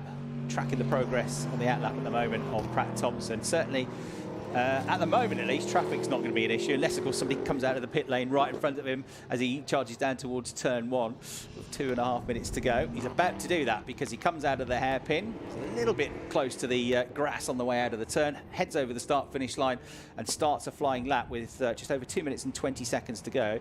So he's got, if he wants, and the car and the tyres are up to it, 2 laps he's going to get out of this before the flag is flown. Round the second corner on the racetrack, then he goes. It looked a little bit lively through Hawthorne Bend, but nothing that we've not seen the drivers cope with already. The chicane was light work for him as he now accelerates towards Tower once again. That'll allow us to get the first sector split time, 25.4 through Sector 1 is not going to be better than what Gamble managed, and it's not better by about a quarter of a second, which gives him work to do then in this second part of the lap, because he's now got effectively 4 tenths needed to find if he wants to get himself to pole position. Yeah, it's probably too much to give away at the start of the lap, isn't it? And so he's 4 tenths down, basically already 1.7 down on his best lap time. He's got to find about 6 tenths of a second around the rest of the lap. It looks a bit ragged as well, doesn't it? That car just stepping out at the back end, using a bit too much of the circuit on the exit as he tries to lay down the power, tries to transfer that 390 brake horsepower as smoothly as he can to the tarmac without wheel spinning, without losing traction. It's a rear-wheel drive car heading into the hairpin now. I don't think this is going to be the lap for him. He's going to have one more crack at it. It's just over a minute left on the clock. Pratt Thompson goes over the line, goes through, and the lap time is a 1:22.549. So it wasn't terrible, actually. The rest of the lap was all right. He was 4 tenths down on his personal best lap time, but he was already 4 tenths down through the first sector. So the rest of the lap, sectors 2 and 3, kind of matched what he'd done before, more or less. But he's still got this issue of trying to find another nearly 2 tenths of a second to get ahead of Antrobus, who's going to end the session in the pit lane now, number 57, with that 1:21.985 on course for the championship point potentially. It seems it would be very handy indeed. That would move him on to 112 points, and that would mean there'd only be 15 points between the top 3 in the championship, because these 4 races and another qualifying session to come. With Pratt Thompson on 127, Gamble on 119, and Antrobus with the point that he'll get for pole position moving on to 112 points. Alex Duncan still the highest placed am in the championship on 102. He's on course for a class pole position point as well in the 27 car, and just a couple of cars left on circuit now. So Antrobus, I don't think he's going to come under threat here from Pratt Thompson, who did a 25.5 through the first sector. It was a couple of tenths down to 33.8, 3 tenths down through the second sector. It's going to be another 1:22, I think, but not particularly low 1:22 as the flag is flown, and effectively the session ends, and it ends with William Antrobus at the top of the timing screens. Pratt Thompson tried and tried and tried on that last couple of laps, but just couldn't find that extra fraction of time that he needed. But it is still going to be a fine effort for him to be second on the grid, with Gamble lining up third, Duncan in an excellent fourth, and then Nicholas and Darling rounding out the top 6. So that is the qualifying done and dusted for the morning session. That's qualifying, at least the first qualifying session of the weekend, done for the Protyre Motorsport Ginetta GT Championship drivers. And it's William Antrobus that takes the pole position for Elite Motorsport with a 1:21.985 second lap. Just a fraction under 2 tenths clear of Cameron Pratt Thompson for SVG Motorsport. Harry Gamble was in 3rd place, only a 10th behind Cameron Pratt Thompson. And then Alex Duncan, the best of the AMs for Zentit Motorsport, 4th. So number 57 and 37 on the front row, 23 and 27 on row 2. And then we'll have 99 Nicholas and 25 Darling on the 3rd row of the grid. Jamie Cordell 7th place in the number 51 car. Number 3, Foster in 8th, and number 44, Hodgson, rounding out the top 9. So Lucy Hodgson improving at the end with a 1:27.708. Second best lap times. We'll let you know when we get them to see the grid for the second race of the day for the Protyre Motorsport Ginetta GT Championship. Thomas heading down to see if we can grab a word with our pole sitter, or one of the front-running drivers from that. From here, we head into a lunch break, and after that, we're going to be racing for the entirety of the afternoon with 2 races to come for each of the championships. So the lunch break will take us till 1:20, but the Ginetta GT Academy will get underway as our first race of the weekend in this Ginetta Festival here at Croft. They have a 20-minute race which kicks off at 1:20. At 5:02, we'll have the Ginetta Junior Championship powered by Sunoco Race Fuels with their first race of the weekend. And then at 2:30, it will be the Protyre Motorsport Ginetta GT Championship, the cars that you've just seen. Ginetta GT Academy go again at 3:20. At 3:55, it's Ginetta Juniors once more. At 4:30, our last race of the day set to get underway with the Protyre Motorsport Ginetta GT Championship. Once again, the weather looks set fair for the rest of the day. It's suddenly going to really heat up at about 2 o'clock. So make sure you get your sunscreen on and drink lots of fluid if you're here at the circuit. Right, Tom briskly has made his way down to Parc Fermé.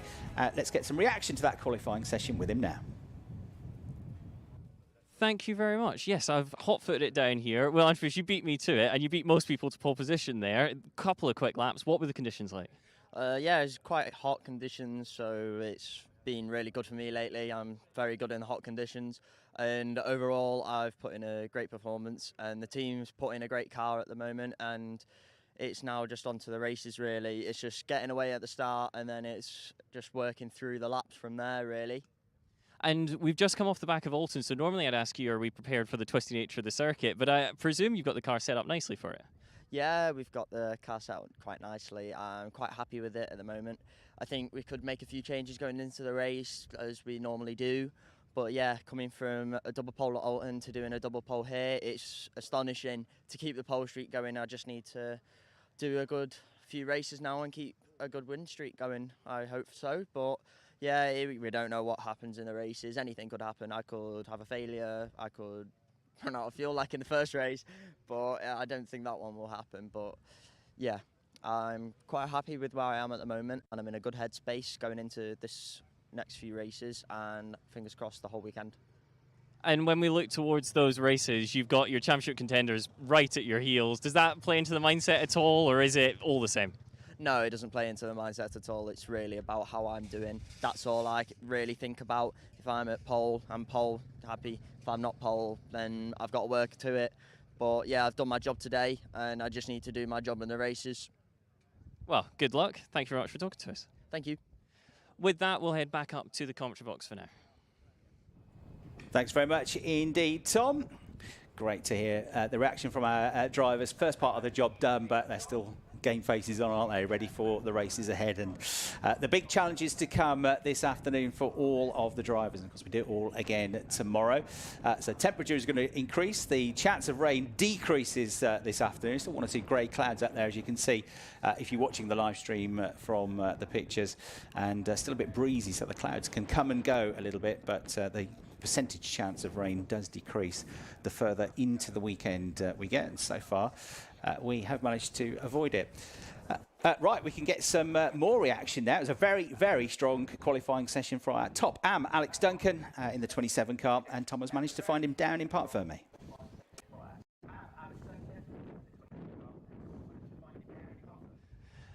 Well, Alex, you're leading in your class championship. You've put it on pole position. It's going quite well, I think, no? So far, yeah.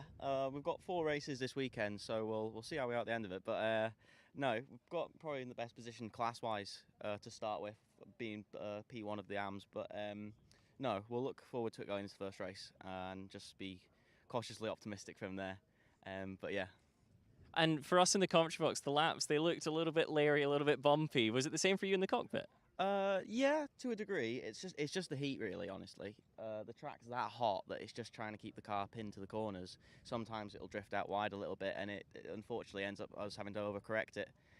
But no, we're all handling the heat to some degree. It's not as bad as it were earlier in the few days, but no, it's all right. It'll be good for the racing, but it's just more trying to keep cool in the car. And just briefly then, we're talking about temperature. Tyres obviously come into that. It's due to get a little bit hotter. Is there a concern on that front, or have you got it all in hand? Not so much concern as much. Obviously, it's a main thing with us. We always have to manage our tyres, but I think more it's just keeping them consistent across the whole weekend. It is a sprint, but it's also about managing the tyres, really, because that's where if we cook them on the race one, then we're no use to them in race two. So I think it's more just managing them, but not trying to drop our. Even if it means changing our strategy or what we're doing, it's more just trying to keep the tyres for the weekend, really. Well, good luck. Thank you very much for talking to us, and we'll see you later on. No worries, thank you. With that, we'll go back up to the commentary box. As we said, we're heading into the lunch break now, so I'm sure Chris can let you know when we're back. Thanks very much indeed, Tommy. Good to hear from Alex Duncan. Good to get that insight into the drivers looking after the tyres as well, isn't it? As I say, with the GT drivers, you've got 2 sets of tyres that you've got to make last for the weekend, but only 6 of the tyres that you use can be brand new tyres for the weekend. That's got to last for the free practice session this morning, for both qualifying sessions on each morning, and 4 races, 4 hard races as well. And it's pretty tough on the tyres around here because of the high-speed nature of the back of the circuit as well. And with the heat that you've got, the track temperature is going up all the time. It's going to be probably pushing around about 30, 35, maybe even high 30s, the track temperature this afternoon. It's making the tyres hot, sticky, overheating. The drivers are overheating in the cockpits where it can be up to 60 or 65 degrees. And you're wearing all the things you don't want to be wearing. You want to be wearing shorts and sandals on a day like this. They've got to wear fireproof undergarments. They've got to wear gloves, balaclavas, race helmets. They're working away hard as well. But you've got to try and stay cool and focused, because if you overheat, that can physically have an effect on your mentality as well and your concentration. So the timetable for the rest of the day: after the lunch break, we get 6 races underway. The first of them is going to be for the GT Academy cars. That's at 1:20. The first race for the Ginetta Juniors follows that at 1:55. The cars we've just seen qualifying at 2:30 in the GT Championship go after that, and then it is rinse and repeat from 3:20. The second race for the GT Academy, race 2 for the juniors, should get underway at 5 to 4. And at 4:30, our last race of the day gets underway. The second of 4 races this weekend at this Ginetta Festival for the GT Championship. All the races 20 minutes long. The junior cars and drivers will have standing starts, but for the GT Academy and the GT drivers, they are all rolling starts. So we've got that to look forward to as they charge into the first corner. So that's the timetable for the rest of the day. Some very famous names have come up through the ranks of Ginetta Junior Racing and Ginetta GT Racing as well. I suppose the most famous of all of them is a certain Lando Norris, who was a rookie champion 12 years ago now in Ginetta Juniors, and of course won for McLaren the Formula One World Championship last year. So Lando Norris coming up through Ginetta Juniors, where he started his car racing career off the back of karts, then went on to race and compete in the MSA Formula 4 Championship, which he won in its inaugural season ahead of Ricky Collard. Went on to race in British F3, won a European F3 title, and raced on all the way up to Formula 1 greatness. Tom Ingram, a 2-time British touring car champion, started his car racing career in Ginetta Juniors, came all the way up through the ranks in Ginettas as well, was a multiple champion in different Ginetta classes, but in 2010 Tom Ingram, the reigning BTCC champion, won Ginetta Juniors. Another former BTCC champion from a couple of years ago, Jake Hill, he was a Ginetta Junior star as well. We mentioned already Jamie Chadwick, former British GT4 champion and former W Series champion. She started her car racing career in Ginetta Juniors. And you've got other names like Dan Harper, who's doing great things at the moment as a BMW factory driver racing in GT World Challenge. And he was a rookie champion 10 years ago now in Ginetta Juniors, finished 3rd overall in the championship the following season. He was always great to watch, and fantastic racecraft in Dan Harper. It's great to see him doing well racing out on the continent now. as a factory driver. He was also a former Porsche Carrera Cup champion a few years back as well. As was Cian Dewis, who raced in this championship. Adam Smalley, who was a Porsche Carrera Cup champion, started in Ginetta's. He was the Ginetta Super Cup Pro champion 5 years ago. He's a McLaren factory driver these days. He's had a pretty tough start to the season in the GT World Challenge, as a lot of drivers did. If you saw the most recent round at Monza a few weeks ago, where there was all sorts of carnage. But Adam Smalley, another name to come through. Zach O'Sullivan, who was a reserve driver for the Envision Formula E racing time, as a Williams Driver Academy driver. He came up through Ginetta's. And Robert de Haan, who's a pretty spectacular Porsche racer these days, racing in Porsche Super Cup, Benelux and Germany champion, the Dutch driver, very tall Dutch driver. He was a Ginetta Junior only 5 years ago, racing here in the UK, finishing in 4th place in the championship. So these young names that we see, Ginetta Juniors, and some of the names that we see that have come up into Ginetta GTs and GT Academy, potential stars of the future, whether it's in the single-seater route, or more likely lots of the ambitions for these drivers to go race at Le Mans in the 24 hours and World Endurance Championship, or GT World Challenge, or DTM in GT3 cars.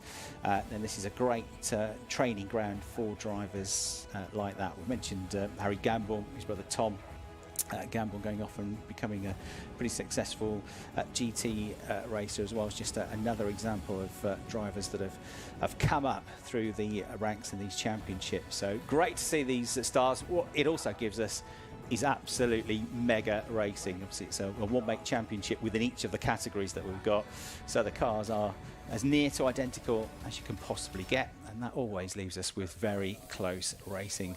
And at a circuit where the drivers are really tested in terms of the overtaking opportunities, the high-speed nature at the back of the circuit, and the technical bits as well, trying to outsmart each other on the way through and into the corners and out of the corners. We're going to see some great racing across the course of the weekend. As I mentioned, tomorrow we do it all again. Because of local noise regulations, we can't start engines until after midday. So it's a quiet morning tomorrow morning, but then there'll be 3 qualifying sessions starting at 12:30 with the Ginetta Junior Championship, powered by Sunoco Race Fuels, kicking things off. All 3 categories qualify again. Same format as today, really, with the qualifying and setting the lap times for the sessions for another 6 races to come. What's going to be a pretty crammed timetable tomorrow afternoon. We've got pretty much all the action that we've got today, but squashed into an afternoon of action. So make sure you watch all the action tomorrow. We can update you on some of the second fastest lap times as well, which we didn't get party to. So in the Ginetta Junior Championship, we know that Jacob Ashcroft is going to be on pole position for race 1. Riley Cranham will be on the front row of the grid with him, and then Daniel Oliver rounded out the top 3. But on second best lap times, Riley Cranham is actually going to be the driver that starts on pole position for the race this afternoon. So he set the best second fastest lap time. So it'll be 18 Riley Cranham on pole for Ginetta Juniors in the afternoon race. Lewis Goff, the points leader, will be slightly better off on the grid as well for that race. He'll be on the front row of the grid rather than the second row. On second best lap times, he qualified second in the number 4 car, and Harrison Mackie will also be better off on the grid for race 2 than he will for race 1. He's qualified third based on his second best lap time. With the pole sitter for race 1, Jacob Ashcroft, he'll have to do a bit more work in race 2 because his second best lap time put him 4th on the grid for that race. In terms of the Ginetta GT Championship, William Antrobus, we've just seen qualifying on overall pole position and pole for race 1 in car number 57, ahead of the points leader Cameron Pratt-Thompson, number 37, and number 23, Harry Gamble. On second best lap times, the grid for race 2, Antrobus gets a double pole position, as we thought he probably would. Bearing in mind he put 2 mega laps in, both within 0.05 of a second of each other. So it's a double pole position in the Protyre Motorsport Ginetta GT Championship for William Antrobus. He'll be on pole for both races today. Cameron Pratt-Thompson, number 37, will be second on the grid for the afternoon race.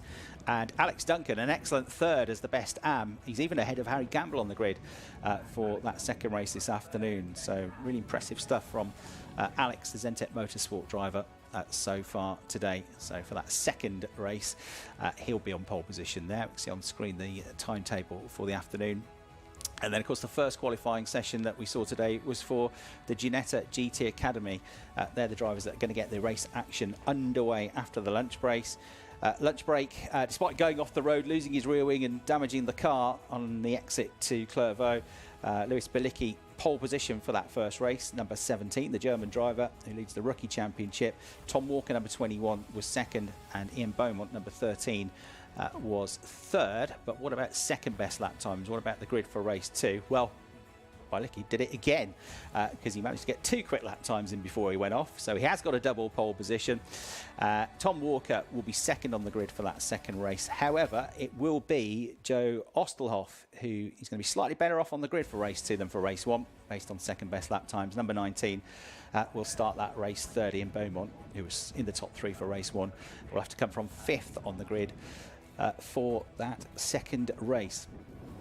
Tom has made his way down into the pit lane. He's going to hopefully have a wander around and maybe catch up with some of the sights and sounds in the garages that are happening here as we head into this lunch break. It's a chance for the marshals to take a breather as well. Our hard-working marshals are all volunteers, the Orange Army, or the Orange Family as we should call them, because it's a great camaraderie between all the marshals at all the circuits around the UK, and we thank them for their hard work. They're all volunteers. If there are no marshals, none of us can go racing. None of the racing drivers can race safely. They're the eyes and ears of race control. They do a fantastic job. They're always superb here at Croft as well, and come out in their numbers for all of the race meetings. And if you ever fancy becoming a race marshal, a good place to go is the marshals.co.uk website, and it's something that you can fit around your own lifestyle, fit around your own geographical position. You don't have to go out and do it every single weekend, and you're not just thrown onto a corner with a flag and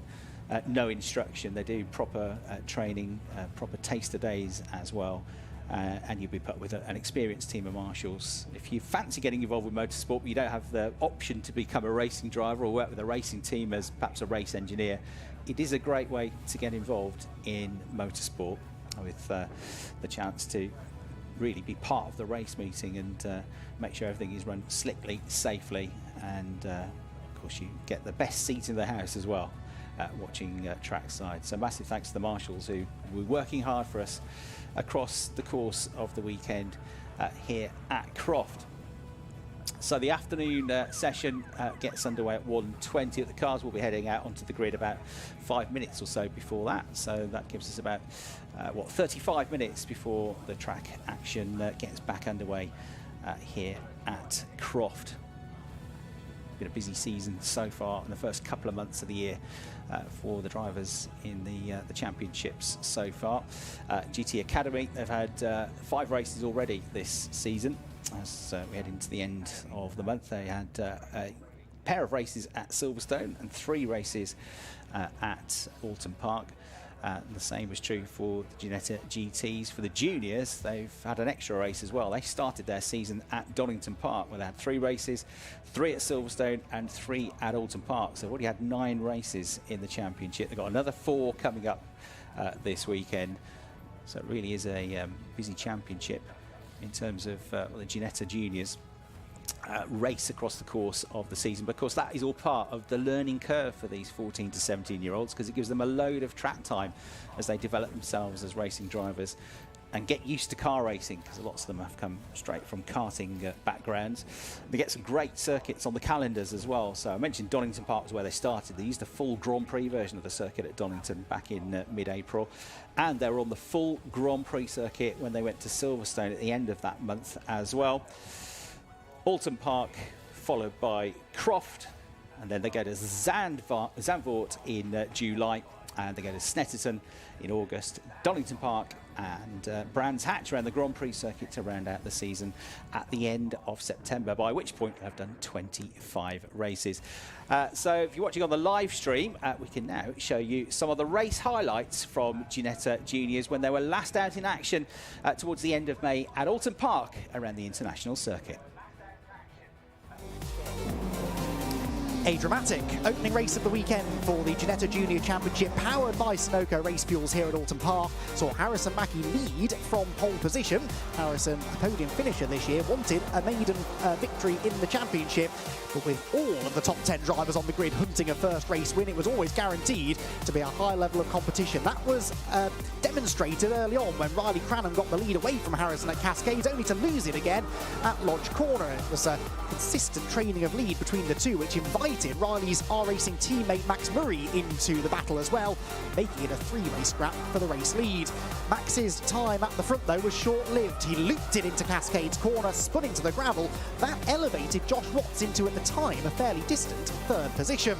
There was drama up at Shell as Dominic Darling had his second drama of the race, along with Noah Young, who'd also had a spin at his lops earlier on. But with drivers seemingly struggling for grip in the warm conditions, Riley Cranham couldn't get away from Harrison Mackie, who levered him aside at Shell partway through the race. As they battled and Cranham sustained damage, Josh Watts bridged what was at one point a 3-second gap to catch the race leaders. Harrison Mackie had a time penalty applied, so that was essentially the pass for the race lead for Josh Watts, a lead he held to the flag to claim a maiden victory in the Ginetta Junior Championship.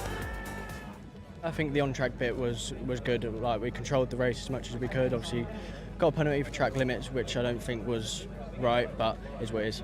Definitely come to here with a different approach, like Silverstone and Donington, that are quite more open. This one's quite tight and a bit more risky, which is what I like a little bit more risk, and that's why we've been so good, is because I just press the limit a lot more than some of the others sometimes. But I think it's one of my favourite tracks that we're going to be coming to. Struggled most of this weekend, to be honest. Pace, just we haven't been able to put it together. Qualified 10th in qualifying 1, so it's not the best pace that we've shown, but I knew that if I keep looking forward and keep sticking to what's ahead of me, we'll make it through. And yeah, we did. P2 on a couple of penalties, but yeah, we'll take it. We're starting 8th next time, so 2 places higher, so hopefully we can finish a place higher. Yeah, I'm happy with it. It's, again, good, valuable championship points. I think that will put me well and more in the mix in the championship, so I'm happy with it, and hopefully we can keep going on Monday. The whole race I thought I was second. I didn't know Mackie had the penalty in front of me, so I was expecting second, but when I came in and saw the team were pointing number 1 fingers up, I was so happy. The whole race I was like consistent, every lap the same, but it's quite hard to catch with the toe, but I was like pushing to my max that whole race, and yeah, it was a good race. So those were highlights from the first race of the weekend, last time out in Ginetta Juniors at Alton Park, with the podium finishers being Jacob Ashcroft, who has got his maiden pole position here today, Jesse Phillips, and the winner of the race, his maiden victory after a pretty tough start to the season, was Josh Watts. And Josh Watts, a name, well, that Watts name you'll be familiar with, because his dad, Danny Watts, was a pretty superb racing driver as well. Raced in Formula Renault back in the early 2000s, and was teammates to one Kimi Raikkonen, who went on to become, of course, Formula 1 World Champion in 2007, and was a class winner in LMP2 racing at Le Mans as well, amongst other things. Danny Watts. Right, so those were the highlights from the first race. We can get some more highlights coming up shortly, but I think Thomas found somebody to have a chat with down in the pit lane. Ian, we've just been seeing some highlights from Alton Park. Let's start there. A couple of podiums and a win for you. How was that event? Yeah, it's a great time. I love the track. I tested there a few last year, and it was really good. And so I sort of kind of knew my way about, which was really good, because most of the tracks I come to, I have no idea. I'll just turn up and wing it on the day. But yeah, Alton was really, really good. I think 2 seconds and a win. So I was real pleased with the win. Obviously, it was unlucky for Lewis, but it's my advantage. So yeah, it was good. And the win put you right in the championship hunt coming here for this weekend. Now, obviously, we'll get to qualifying and so on in a minute, but does that begin to come into a factor where it wasn't possibly coming out of the first rounds? I mean, I just take it as it comes. Obviously, I closed the gap, yeah. He's just so fast. He's so hard to keep with. Yeah, I'll keep one eye on it, but I just more concentrate on just meeting by meeting and just see if I can improve myself. And obviously, we never want bad fortune for other drivers. Why would we? But for you, Lewis was off in qualifying. Is that maybe just a twinkle in the eye? Is there an opportunity here this weekend? Yeah, who knows? I mean, he was still fast, so yeah, that little off was probably not going to affect him too much. Let's say I'll just try and concentrate on myself, try and get good lap times, try and get good positions, and see how we go. And so with that in mind, what does a good result here at Croft look like? Is it, again, staying on the podium, keeping the consistency, or is there the objective to carrying on that winning form? Oh yeah, of course, I just want to stay on the podium, but we're only here to win, so that's all I want to do. Just try and close the gap to him, and just try and, obviously he's the benchmark, so he's probably making me a better driver because I'm trying to get as close as I can to him. So yeah, we only come here to win, so yeah, that's the main goal. And just finally, let's talk temperature for a moment. We spotted you. You look quite warm. You've since had to do the overalls back up again for the interview and the sponsors. What's it like inside the car? It's so warm, but it's like I said, you don't really feel it when you're driving. It's only when you come off you go, oh my God, it's so hot. We got aircon, but you don't use it when you're racing around. But if a safety car comes out, you're straight on it to get the aircon, trying to get inside as cool as you can. Well, thank you very much for talking to us. Good luck, and hopefully it's not too hot, even if it is scheduled to get a little bit warmer later on. Yeah, hopefully a bit of rain, it might help me a little bit, but yeah, we'll see how we go. Thank you very much, Ian. Good luck later on. Cheers. Thank you. Back up to you, Chris. We'll see if we can find anybody else down here in just a moment. Fantastic. Thanks very much indeed. Tom Davis down in the pit lane. That was Ian Beaumont, who's currently second in the Ginetta GT Academy Rookies Championship behind Lewis Balicki. I like that from Ian. We only come here to win, he says, and he got his maiden rookie win last time out in race 3 at Alton. Talking about Alton Park then, we have seen some of the highlights from the first Ginetta Junior race of the weekend last time out in Cheshire. Let's now take a look at race 2 highlights. More Ginetta Junior racing from Alton Park provided more dramatic on-track action. In the baking heat on Bank Holiday Monday, it was Riley Cranham who led the field into Old Hall Corner from pole position. It was, as is often the case, a fairly orderly run through the first corner, but it wasn't long before the elbows started to become pointier. Josh Watts, yesterday's race winner, was starting deep in the field, 14th, but already making progress around the outside through the first few corners.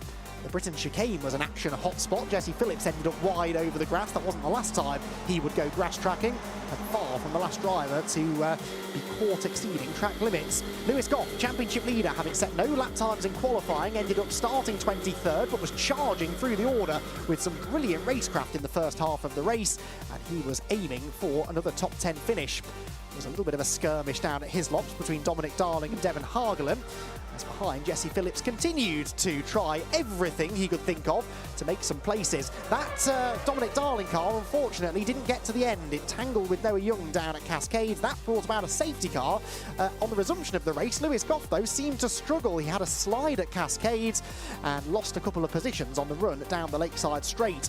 There was then a track limits penalty for Riley Cranham, the race leader on the road, picking up eventually 15 seconds worth of track limits penalties. That meant Josh Watts had a chance to win, but looped it at the last corner, and it was in the end Harrison Mackie who claimed his maiden victory in the Ginetta Junior Championship, whilst Riley Cranham won on the road and was classified right at the back of the field. It was quite hard. I messed up my restart badly because I looked in my mirror and they kind of pulled away a bit, and on the last lap Josh Watts did a really good move, but he lost it on the exit of the last corner, which gave me third, which I'm very thankful for.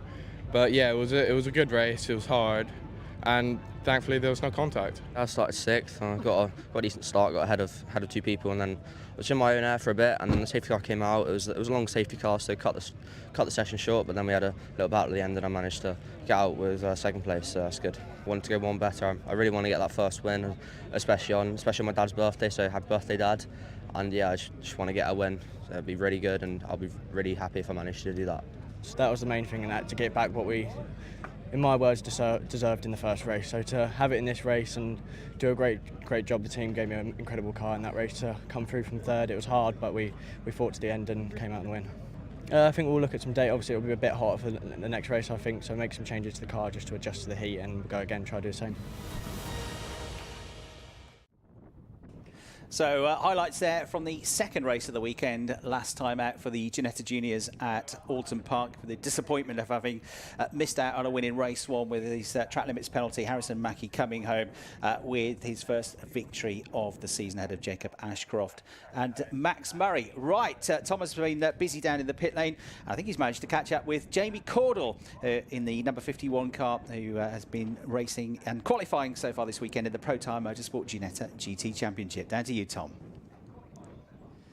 Thank you very much. Yes, you're right. I have managed to find Jamie Cordell. I've corralled him into coming to speak to us. We're in the shade again, though, because it's very hot. Let's start by talking about 2026. Silverstone went really quite well for you. You were on the podium a couple of times. How was that? Yeah, I mean, I'll be honest, I'm going to disappoint a few people here, but Silverstone is my least favourite track. I really don't like it. I mean, it's probably great if you're in a prototype or a GT3, but for these things, it's just too big. But I did all right there. Like you said, a couple of podiums, not complaining. It's a good point to start the season, and then we moved on to Alton. And I'll be honest, we weren't surprised by the performance at Silverstone because, of course, coming off the back of a brilliant year in the academy, made the step up with E3. It was all looking pretty good. But you're right, then we get to Alton. We do have to touch on it. It was quite hot, just as it is here at Croft, but a couple of non-scores. Should we start there and then get the good news later? Yeah, I think Alton started off all right. I mean, I sort of managed to take P1 in class at the detriment of my teammate, which is never what you want to do. You want to fight for it on track, but that was just an unfortunate circumstance. But I was happy with the result. It was good points in the bag, and then we moved on to race 2, which was going all right. I was staying steady, but then sort of cooked the tyres and went off at Island Bend, and that caused a bit of damage, quite a lot of damage. That meant that we couldn't actually get the car replaced for the final session, which is unfortunate. But it is rebuilt now. You came here. We had the test first of all, which I know didn't quite go to plan, but qualifying and free practice this morning, that was back on pace again, it looked like. Yeah, no, it was really nice to be back out, especially today because it's a little bit cooler than it has been for the test days. Tyres love it, so I'm really enjoying it. Managed to squeeze out my best time in quali as well, which was good. There was definitely a few more tenths in it. Did make one mistake during my best lap, but you know, I'm never going to be happy with the perfect lap, am I? The perfect lap doesn't exist, is what they say in theory, right? Well, maybe you can get the perfect opening lap, though. When we get to the racing, you're in the mixer, I think is the right way of phrasing it, when we get there later on today. Is your eye in now? Are you ready for making up positions on the first couple of laps? I think so. I mean, I'd never been here before testing, and I'm starting to feel really comfortable with the track. So it's a case of getting the tyres nice and toasty before the start and then seeing what we can make of it. Well, I hope you do something good. If it does go well, I'll see you down there in Park Fermé afterwards. But nonetheless, wish you the very best of luck, and I'll see you later on. Thanks, Tom. Fingers crossed. Fingers crossed. Thank you very much, Jamie. We'll head back up to the commentary box for now, but I've got another interview coming up in just a moment for you, Chris. Thanks very much indeed, Tom. Yeah, great job, given he's never been here before. Then in qualifying this morning from the man you just heard from, Jamie Cordell, in the Protyre Motorsport Ginetta GT Championship. On which note, let's have a look back now at race 1 from Alton Park last time out for that category, the Protyre Motorsport Ginetta GT Championship. First Ginetta GT and GT Academy race of the weekend at Alton Park was a fairly dramatic affair. It started well for William Antrobus, who defended the lead from pole position through the first corner despite the spirited efforts of James Nicholas. There was drama behind though for Alex Duncan, who was tipped into a spin and dropped to the back of the field. James Nicholas then debated second position with Harry Gamble. There was contact out at Cascades corner, and that should have been where it ended, but sadly it wasn't. They continued to trade paint down the Lakeside Straight, with James Nicholas eventually being fired off the road and spinning back into oncoming traffic. Miraculously, he was avoided by everyone, and his car was stuck in the gravel, and the safety car had to be scrambled. Connor Blackburn enjoyed a race-long battle with Joseph Astoltov, who exceeded track limits at Cascades, but it was Blackburn who would eventually pick up a 5-second track limits penalty, costing him the podium in class. Broken left rear suspension is what took Elliot Foster out of the race on the last lap. He deposited his car into the gravel at Druids, but it was William Antrobus, the winner of the second race at Silverstone last time out, who managed to get another victory here at Alton Park, winning in the Ginetta GT Championship. I thought I was going to get myself a TL, but managed to avoid them just about. I actually really like this circuit, to be fair, and I'm glad to get 2 more goes out instead of just the 1. Yeah, hopefully we can kind of take a challenge to Ian and maybe Lewis. Who knows? You seem to be closer to Lewis, all of you, this weekend. He sort of drove off into the distance at Silverstone, so you've obviously done something between Silverstone and here. Yeah, I think it's just getting to grips with the car a little bit more and, yeah, trying to see what he's doing and maybe try and replicate that in myself. Pretty pleased. Knocked the tracking out, so lacked a little bit of pace, but overall pretty happy with that. Compared to the Silverstone races, these have been much tougher on me, especially with the safety car bringing everyone back. It was quite heated, and then with the back marker in front, it was definitely a challenge, and it was not easy. Alton is a challenging circuit on its own. How are you finding it? I really enjoy it. Like on the simulator, I've driven it a couple of times already, but on here in real life, it's a different thing, and it's so much fun. Looking forward to 2 races where we'll be starting on pole for the race 2, and then for race 3 we will see where we will start. But it's good positions to start, and hopefully we can turn it into a win again. I would have liked to have earned it on track rather than be handed it, but I'm not complaining. I was able to hold on to some of the pros who've done it for a year already, so I'm happy with that. And hopefully that means I can carry that pace forward into Monday. Alton Park suits me a lot better. I find with Silverstone, because you've got such a long straight, so I tend to overthink all the corners. So Alton Park's just sort of bam, bam, bam, and that suits me just fine. You're having a good tussle with Harry out there?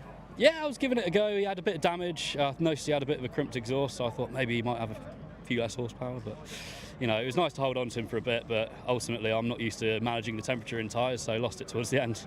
I think it's an amazing way to start off the weekend. It was such a controlled win, I could say. But yeah, in the end, I came out with the win. I think we just went wrong with something like the pressures. But yeah, I think overall it was an amazing victory. But yeah, to do 2 in a row, it's really good. I think I'm going to make some changes to the car going into the next race. Fingers crossed, everything works. But yeah, I think I could also change a little bit myself maybe and try see if I can help the car in any way and like driving style wise. But yeah, I think overall it was an amazing win and I'm very happy with the performance. We're back in pit lane. I'm joined by Joe Ostelhoff. Joe, it's been an interesting season for you. Plenty of podiums. First win last time out. Give me the overview. How are you feeling? Yeah, it's been good, man. God's put me in a cool spot. Really fortunate to be in this country.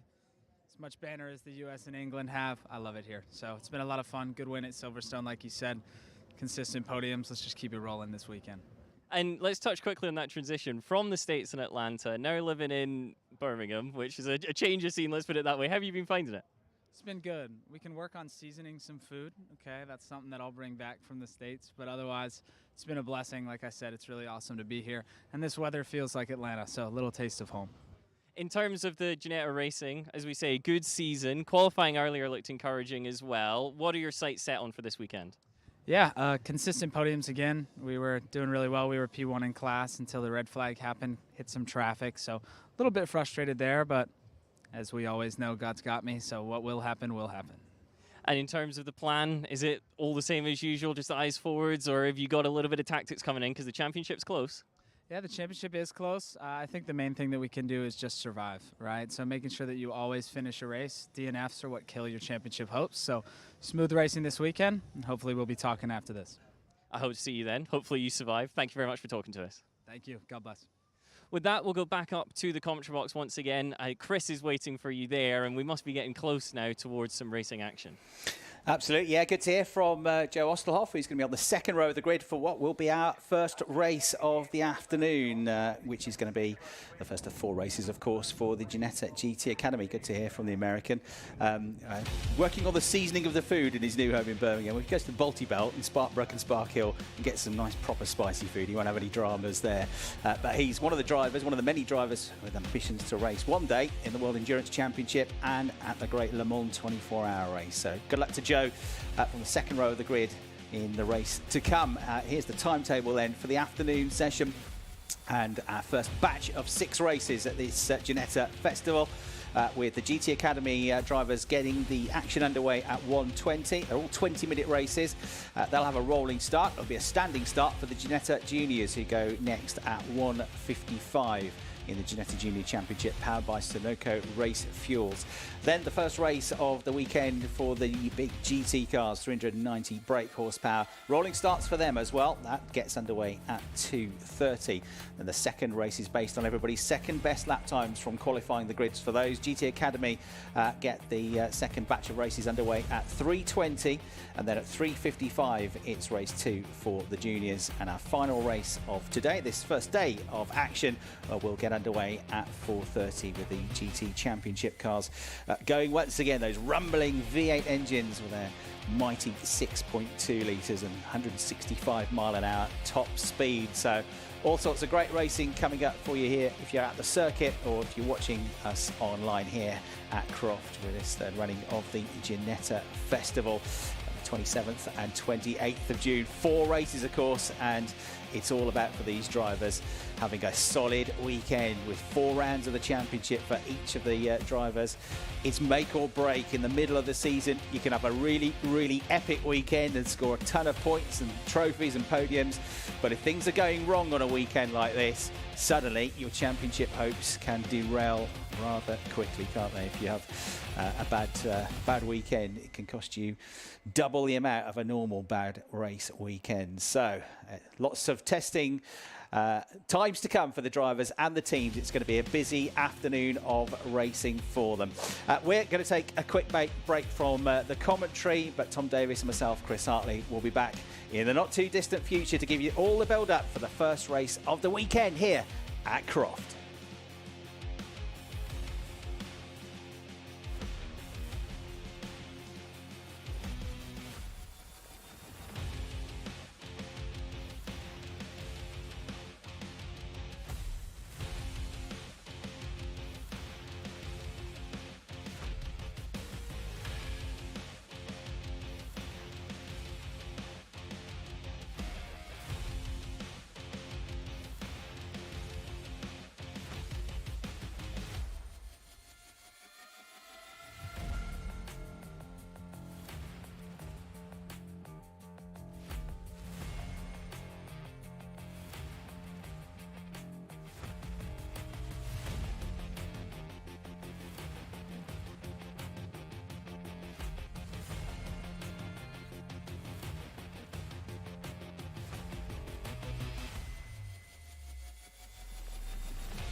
So it is time to go racing here at Croft. In a few minutes' time, our first race of the weekend will get underway. We've got 6 races today. Each of our 3 categories have 4 races each across the course of the next 2 days. Free practice done, check.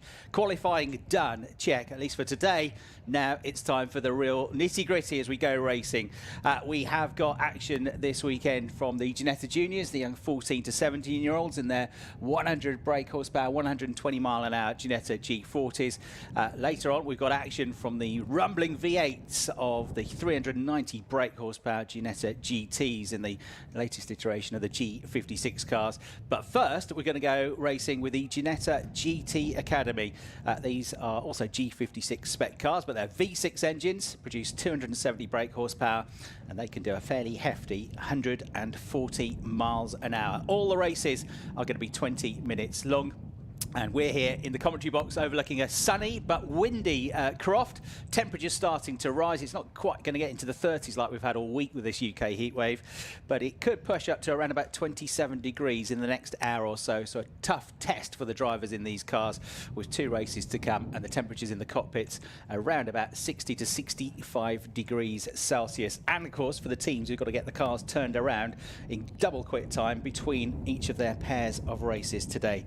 My name's Chris Hartley. Welcome along then to Croft for our first day of race action. Delighted to say in the commentary box, joining me all weekend long is Tom Davis. Thank you very much, Chris. It's been a good weekend so far. First quarter of it effectively is all sorted now, with Saturday morning having come and gone. We're now into Saturday afternoon. As you say, it's not too long before we get racing underway for the Ginetta GT Academy. This is our middleweight class, and coming into the weekend, it's a very tightly fought division within that. We've got 2 sort of subcategories, so to speak. The first of them is your GTA category. That's where Tom Walker came in holding the advantage on 173 points, and a rather nice numerical situation, 137 points for Joe Ostelhoff, who we spoke to during the lunch break. He's in good spirits and has been on good form. 2nd place in all of the last 3 races at Alton Park. The problem is Tom Walker took the class victory in all 3, which means he still lost points in the championship.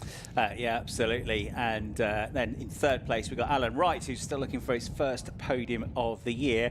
But if you think it's pretty close between the top 2 in the championship, with only 36 points between them, think again, because 3rd place, they've got 3 drivers all tied on 100 points. Alan Wright, Robin Grimwood and Connor Blackburn, all on exactly 100 points after the first 5 races. We've had 2 at Silverstone and 3 last time out in Cheshire at Alton Park. The driver that's been topping the overall timesheets, though, he's been top of the times in all the qualifying sessions so far, and he's won outright 5 of the first 6 races of the season, is the German driver Louis Bajlica, who went off this morning halfway through qualifying, but only after he'd set the fastest 2 times of the session. So he set the fastest lap time, which got him pole position for this race, and his 2nd best lap time was quicker than everybody else's 2nd best lap time. That's what determines the grid for the 2nd race of the day, both today and Saturday, and after qualifying tomorrow it'll be the same format for the Sunday races. So Louis Bajlica is the rookie championship leader. He starts on pole position in the number 17 1-2 racing car. He's now got 148 points with the point he picked up for pole position, 9 clear of Ian Beaumont, who's on 139, but got that win last time out in the rookies at Alton Park. Ben Wiseman is 3rd in the standings. 20 minutes of racing. They'll go out onto the circuit, and then we're going to be treated to the sights and more, particularly the sounds of these V6s roaring into life for what's going to be a rolling start to the race. It will indeed, which allows them to immediately open up all 270 brake horsepower. It also means they'll arrive at turn 1 down at Clairvaux pretty quickly indeed. And we were speaking earlier about the fact that that initial set of corners where you go right and then you don't really turn left, but the road comes towards you before you enter Hawthorne Bend. It was difficult enough for one car there. Indeed, that's where Louis Bajlica found himself off the road. It'll be an even more tricky scenario when we get 2 wide, maybe even 3 wide on pass form in the GT Academy thus far this year. A couple of the drivers over the lunch break phrasing it rather nicely. They just want to stay out of trouble. Stay clean, make it to the finish, and if you keep on accumulating points that way, then you may well be in the hunt when we get to the likes of Donington and Brands Hatch at the end of the season. Yeah, this championship started 5 years ago in 2021. and the cars, as I say, all of these Ford V6 engines, 270 brake horsepower. After this weekend, they go to Snetterton in mid-August. At the start of September, they go to Donington Park and round the Brands Hatch Grand Prix circuit at the end of the season on the 26th and 27th of September. So there's 18 races completing in the full championship, but your best 14 rounds from 18 count, so you can have a few bad ones. We've got the different classes within the format of the racing as well. So there's the overall GTA championship, there's the rookie championship, all racing together, all in the same cars. You've also got the Chairman's Cup. We'll have a winner of the Chairman's Cup after each race, which is for drivers aged 45 or above in the GT Academy. And the drivers that are going for that are number 4, Damien Duffy. Number 50 is the stalwart, really, of Ginetta Racing, which is Robin Grimwood. And the aforementioned Alan Wright, who's been having a very good season so far in the championship. So those are some of the drivers to keep an eye out for in this race. But Lewis Beilicker, definitely the driver to beat. Comes from Graben Neudorf in Germany. He studies in Sweden. He's done some ice driving in Sweden as well a couple of months ago. Not that that's really relevant to today with the hot weather that we've got here. He's done some GT4 testing as well. And his ambition one day is to become a factory driver in GT3 racing and race all across the world in something like the GT World Challenge. His racing hero is Sebastian Vettel, the 4-time Formula 1 world champion and these days environmentalist. And his dream one day is to contest the Spa 24-hour race, which is something that's happening this very weekend over in Belgium. You'd have to say all of those are very achievable coming through the GT Academy here at Ginetta as well. Because if we look back at past champions, there's a few names stand out as those who've gone on to particularly the British GT Championship, of course, under the same banner of SRO. We've seen the likes of Mark Warren, Ravi Ramid and Meg Taylor come through that route from the GT Academy. In turn, however, let's get ready to race in the GT Academy.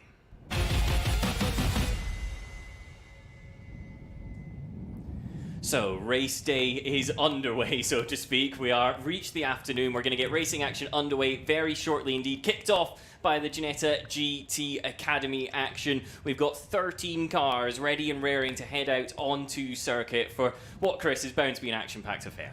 Absolutely right. Identical cars as well, even though you've got these different categories of drivers. It should be very evenly matched. Hopefully, Lewis Beilicker has got the car sorted. I'm sure the team will have done. I didn't quite get to see how much damage there was to the left-hand side of that car. We know it was missing its rear wing, which was intact but separate from the car after he went off at Clairvaux. But annoyingly for everybody else, despite only doing half the session, in a session which had a couple of red flags, he still manages to park it on pole position. So he's going to be started on pole. His lap time was a 128.908, 129.551, about 0.6 of a second behind him for Tom Walker, who's another driver, Tom, that's had a few dramas so far today, not in qualifying, but earlier on this morning in free practice. He did indeed. We were watching on from the commentary box, getting ourselves ready for the day, and the red flag came out. We were thinking, why on earth has that happened? We looked across the entrance of Tower, and there was Tom Walker's car in a few pieces rather than the one piece it's supposed to be in. Most of the pieces were still attached to the big one. There was just a little bit of debris around it. They got that car back, got him out in qualifying, and despite red flags, meaning he didn't get very much running this morning at all, he was immediately on the pace. He was, yeah. He had to be sharp about it, though, with the stop-start nature of that qualifying session. So he's going to be lining up on the front row of the grid. So even though they've had dramas, it's the usual suspects, really, that will be on that front row. Ian Beaumont, though, with good form. Joe Osterhoff, a Brummie these days, the American, originally from Atlanta, now based in the UK. Seemed pretty positive going into the race as well. He's going to be lining up on the second row of the grid. Connor Blackburn was threatening for a top 3 position in qualifying for quite a bit of that session, but ended up in 5th place in the 66 car. So if he can get a good start, he could be potentially in the mix. And Ash Young, who's the driver that's new to, well, Ginetta Racing and to racing altogether, really. He is in the 53 car. He's going to be 6th on the grid. And he got the bug, really, by running his son Noah, who races in the Ginetta Juniors, and thought, this is a great thing to do together. I'm going to race as well now. So a pair of them are racing, one in Juniors, one in the GT Academy. But the fact that we've had, even with these top-level drivers in the championship, going off in qualifying and free practice shows that this is a tough circuit, Tom. It is can be bumpy out there, even though it was resurfaced a couple of years ago. It is very quick out the back of the circuit. That run into Tower Bend that caught Tom Walker out earlier on, you approach that with high speed coming out of the chicane. I mean, coming out of the chicane, lots of drivers go off there as well.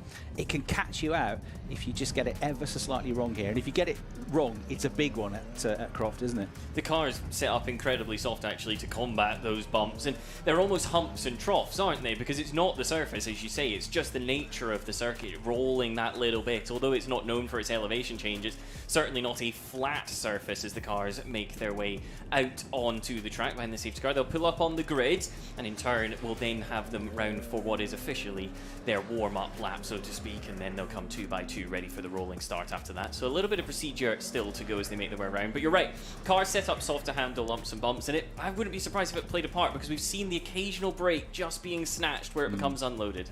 Yeah, 1 or 2 bumps under the braking zone as well that we witnessed this morning.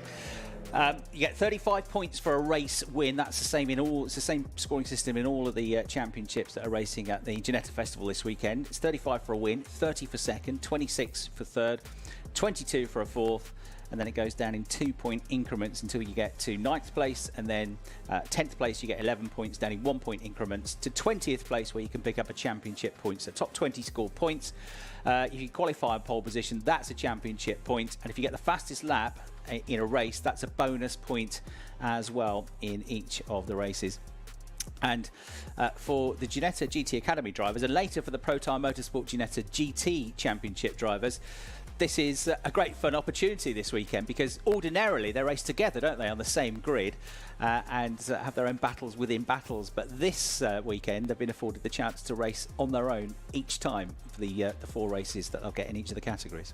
They have indeed, and that will change the dynamic of the race a little bit, because we've heard both actually championships, the drivers from them, discussing the nature of the multi-class effect they've had up to this point of the year. If you were running the GT Academy at the front, you know at some point you're going to get lapped, and that could present an opportunity to your rival. And in the GT Championship, it was the opposite. At some point you're going to catch the field if the race ran in green flag. That's not the case today. It's almost back to what we've seen in previous years of the GT Academy and GT Championship, whereby they are going to be going flat out. The action will be frenetic, but they can focus purely on each other and weighing up each other's strengths.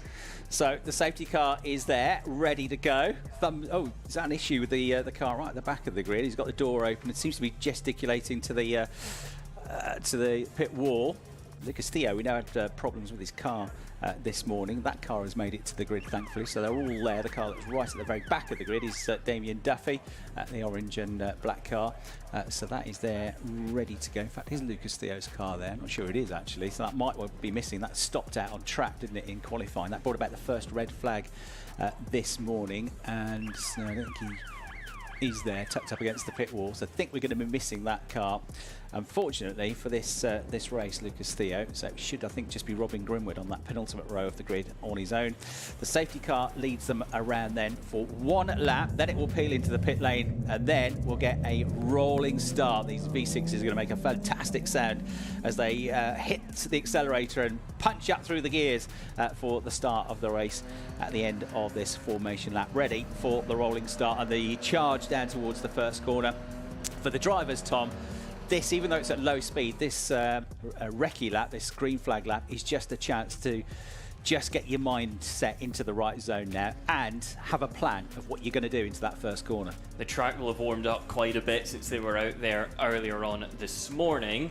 In turn, they'll also be trying to get temperature into the tyres, of course, even if there's temperature in the surface. As for how they line up for this one, well, we mentioned Luis Belike is starting from pole position in the number 17. He's used to that, and Tom Walker is used to starting alongside him in the 21. Row number 2, Ian Beaumont and Joseph Ostelhoff. That's 13 and 19. Second in their respective parts of the championship, actually, the pair of them. Connor Blackburn and Ash Young make up row number 3. That's 66 and 53, with Will Fallon and Faye Goff nipping at their heels. 7th for the 30 and 8th for Faye Goff's 33. Ben Wiseman starts the 8th car from position 9. Your top 10 is completed by Alan Wright in the 77. Robin Grimwood and Lucas Theo should make up the final full row on the grid. That's the 50 and 7. And then Damien Duffy, we saw the door open on the grid, the 4 car scheduled to start from 13th.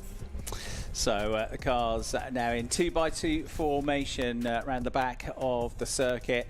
Just a last chance to have a little look at the reference points that each driver will have as well. It might be a marking on the track, it might be a marking on a barrier at the side, it might be a point of the barrier at which you know that's where I'm going to brake, that's where I'm going to hit the brake into this corner, that's the line that I'm aiming for, that's what my direction is going to be on the way out of the corner. Just to tune your brain up, because all hell is about to break loose in a few moments' time, and if you're not switched on and ready to go, you're going to get done by everybody else. Here we go then.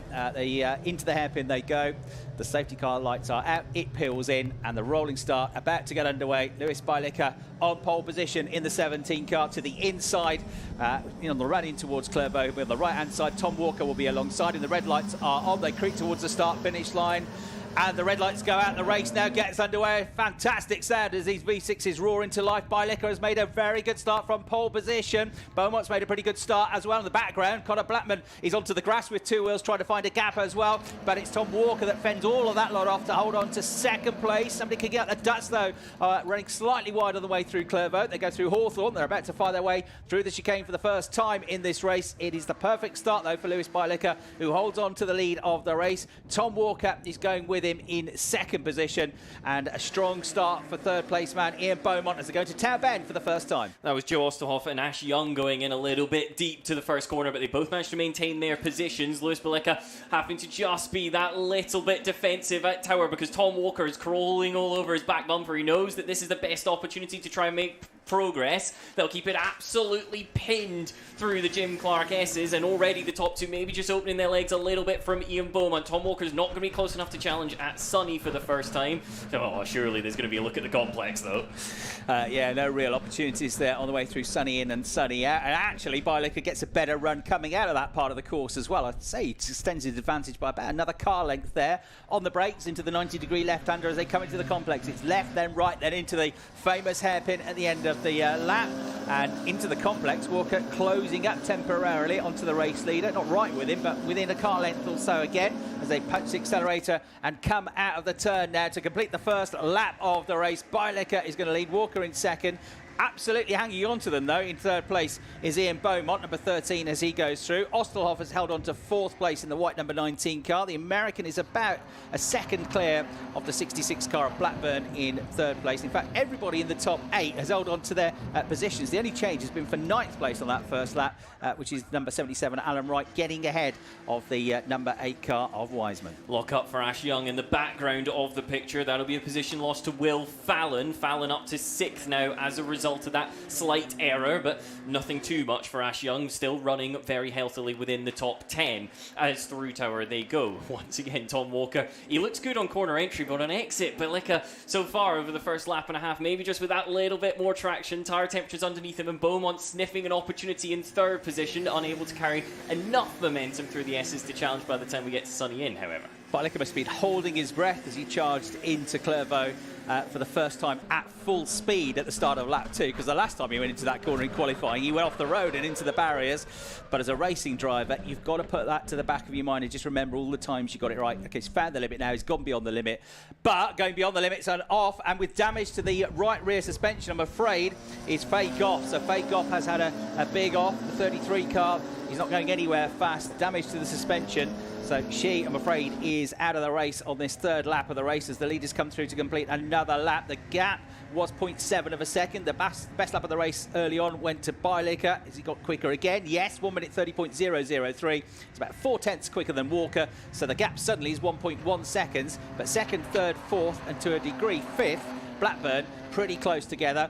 Fallon is up to 6th place now in that 30 car. Young, number 53, down to 7th. Then Wiseman, number 8, up to 8th. And then it's Grimwood and Duffy rounding out the top 10. Safety car comes out as a result of Faye Goff's stranded machine needing to be recovered, so the pace will be reduced and neutralised. For a moment it looked like Tom Walker was going to try and nip past, but of course unable to do that under these conditions. So safety car neutralises the race. The clock continues to tick down with Lewis Bajlica at the front from Tom Walker and Ian Beaumont. On that previous lap, it it's worth noting, Joe Osterhoff and Conor Blackburn, not only did they do the exact same lap time, they were also quicker than the couple of cars ahead of them in second and third. Yeah, so his advantage, Barlica, wiped out. It was 1.1, nearly 1.2 seconds. They're now going to be right underneath his rear wing when we do get the race restarted. But safety car conditions for now. We hope that Faye's okay. So the marshalling team talking to her now, sat in the car. She gets out of the car. And happy to report that Faye looks to be absolutely fine. So that car stranded on the way out of Sunny. So she's had an off there coming out of Sunny. It's the right rear suspension has taken a bit of a clattering. Just trying to figure out what she would have hit there, whether somebody has hit her. Everybody else seems to be running fine. But she's actually, the car has stopped nowhere near the barrier, really, has it? It's a long way from it. It's as if it's gone in there quite slowly or already sideways and losing momentum before we got there. Red flag has come out in this race, which means that the clock is stopped with 15 minutes and 23 seconds on it. The cars will pull up onto the grid in the order they are currently running. We got, what was that, 2 racing laps completed before the safety car came out, and it was 2 and a bit by the time, if not almost 3, we got to the red flag. So there's a bit of interpretation, shall we say, as to how exactly the order looks when we get back underway. Yeah, but the last full lap before the race was red flagged. Certainly not going to affect the top 5, is it? And certainly not the race leader, Lewis Bialica. But it's been a bit stop-start today, hasn't it, for the drivers in this category in particular, with the 2 red flags that they had in quali. We had a red flag in free practice, and now they've got a red flag in the race. As soon as the cars pull up onto the grid hatchings in single file format, the doors are flung open, the left side doors are flung open. That's an indication of just how warm it is getting inside the cockpits of these cars. Any chance of a bit of air you can get is useful. Of course, if you get some air coming into the cockpit, it's only going to be warm air, isn't it? Because it's a pretty hot day now as it's going up to the mid to late 20s temperature-wise. And if you are behind another racing car, you are also getting even hotter air from their car, the back of their car. So any chance to breathe is going to be useful, and the doors are flung right open. It's going to be a safety car restart, we're told, as well, when we get the race back underway. So the restart will be under the safety car to avoid anybody else tripping up over one another on the restart. It's a bizarre piece of damage on Faye Goff's car. We've got it on screen at the moment. The right rear suspension is gone, which, as you say, is the side that maybe if somebody was shown a nose up the inside would be contacted. But there's no bodywork damage around it. There's no sign of tyres rubbing against that right rear quarter. Really bizarre. It's the sort of thing sometimes we play sort of Inspector Gadget or Sherlock Holmes up here in the commentary box, but there's nothing we can give you on that one other than the fact that Faye Goff certainly going no further. There will be a bit of a question mark over whether or not they can get that car back out for race number 2, actually. That's scheduled for 3:20, which is not all that far away. It'll be an hour and a half at most by the time they get the car back, if not an hour or so, depending on how quickly the recovery operation goes. All of the doors very much open now for the drivers and the cars. I was waiting to see if anyone was going to start flapping it to channel some air in and out.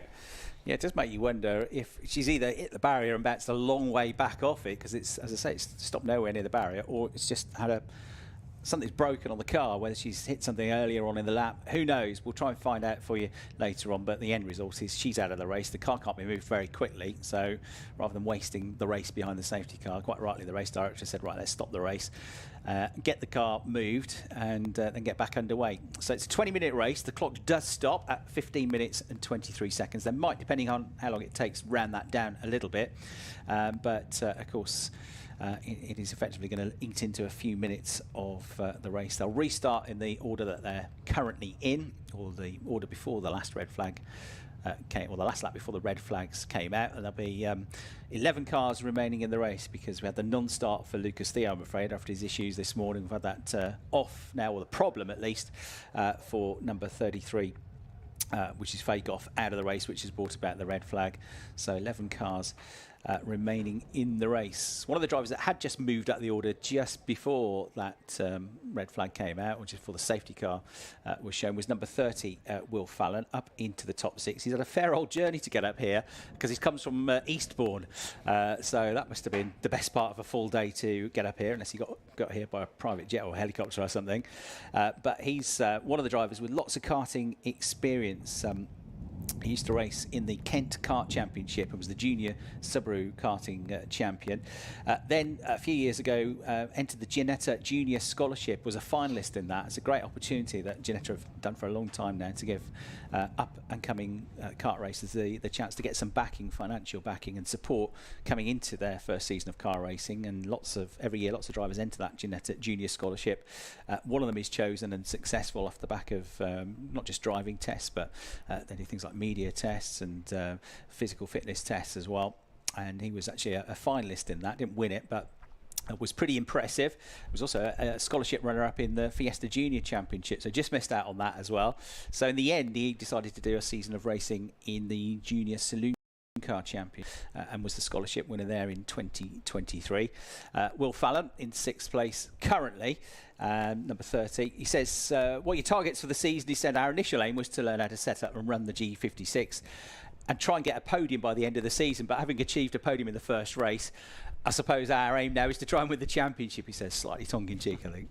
Well, you've got to adjust your expectations accordingly, right? That's how that works. I was just weighing up for Lewis Belica. This now means that there's quite a lot of competitive sessions where he's not been running consistently because he's gone through. We had a red flag in practice, which is technically not a competitive session, but it is part of the official race weekend rather than being a test. He's come off the back of Alton Park where he had that DNF due to mechanical issues, and now after he'd got into turn 1 where he'd previously had an off in qualifying, he made it through. The race has been halted again, so Lewis will be struggling for rhythm here, you've got to feel. He's, having interviewed him earlier, Cam guy didn't look particularly phased, but if you were going to be phased, it's situations like this that begin to get you. Yeah, we often talk about the physical demands of being a racing driver, and what you want as a racing driver is all-round fitness. They do a lot of cardio training to try and be fit, but they don't do gym work because you need muscles in the right places. You need good forearm muscles, for example. You need good neck muscles to drive a racing car. But you don't want to build too much muscle up because muscle is weight and you want to be as close to the minimum weight limit as you can. So that side of things we talk about quite a lot, the physical side of things. We've talked about how hot it is in the cars. But the mental side of things is really key to being a really good racing driver. And it's dealing with situations like this. So you can imagine you've had all that adrenaline pumping through your veins. You're driving a race car that can do 140 miles an hour. You're thick in the middle of the race and suddenly it all just stops. And you sat on the grid in the sun, getting warm, doing nothing for 10, 15 minutes. But you've got to stay alert and stay awake and keep that brain ticking over.